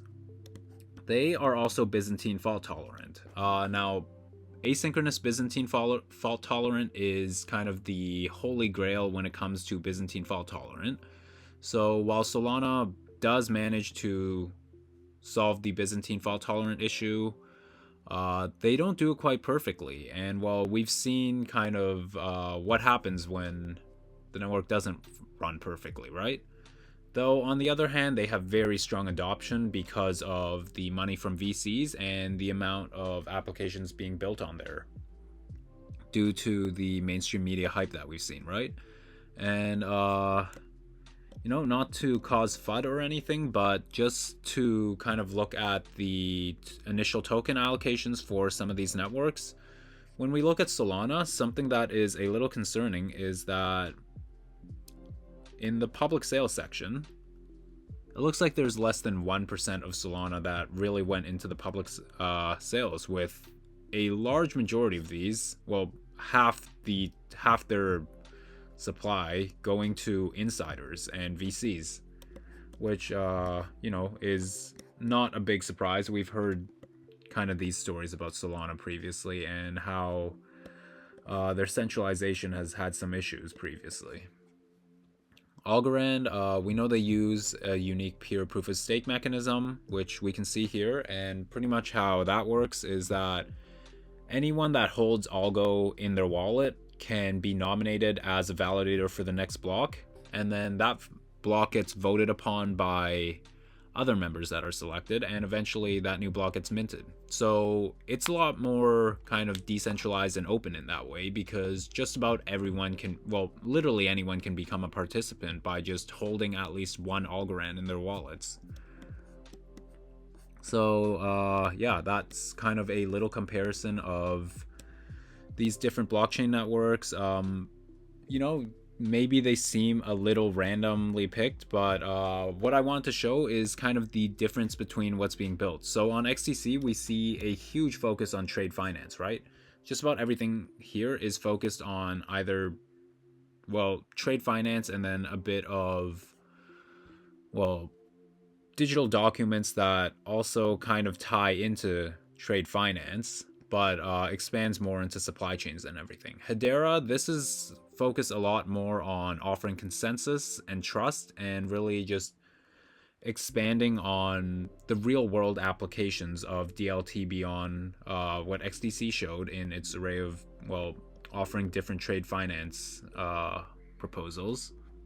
Solana, this is, well, as we said, much more focused on retail, and you could argue this brings a lot more retail knowledge and adoption to blockchain and DLT, because when you explain Hedera Hashgraph or XDC to someone, it's probably not going to sound that interesting to them. Like, yeah, some of these ideas are cool, like what we talked about with Neuron connecting mobility and IoT applications, but at the end of the day, the end user doesn't really get to understand that experience, versus if they were, say, looking to buy a pair of step-in shoes and they get paid to walk. That brings the whole concept of incentivized ecosystems and the idea of blockchain and DLT make a lot more sense to them, pretty much. And then we have Algorand, which kind of is a blend of all of these. They have real-world application, and they have applications that are focused pretty much solely on kind of finance. But then they also have a lot of retail-based applications on there that, you know, people can kind of have fun using. But anyways, that's kind of what we've got. So hopefully everyone enjoyed it, and if there's any questions, feel free to fire away now.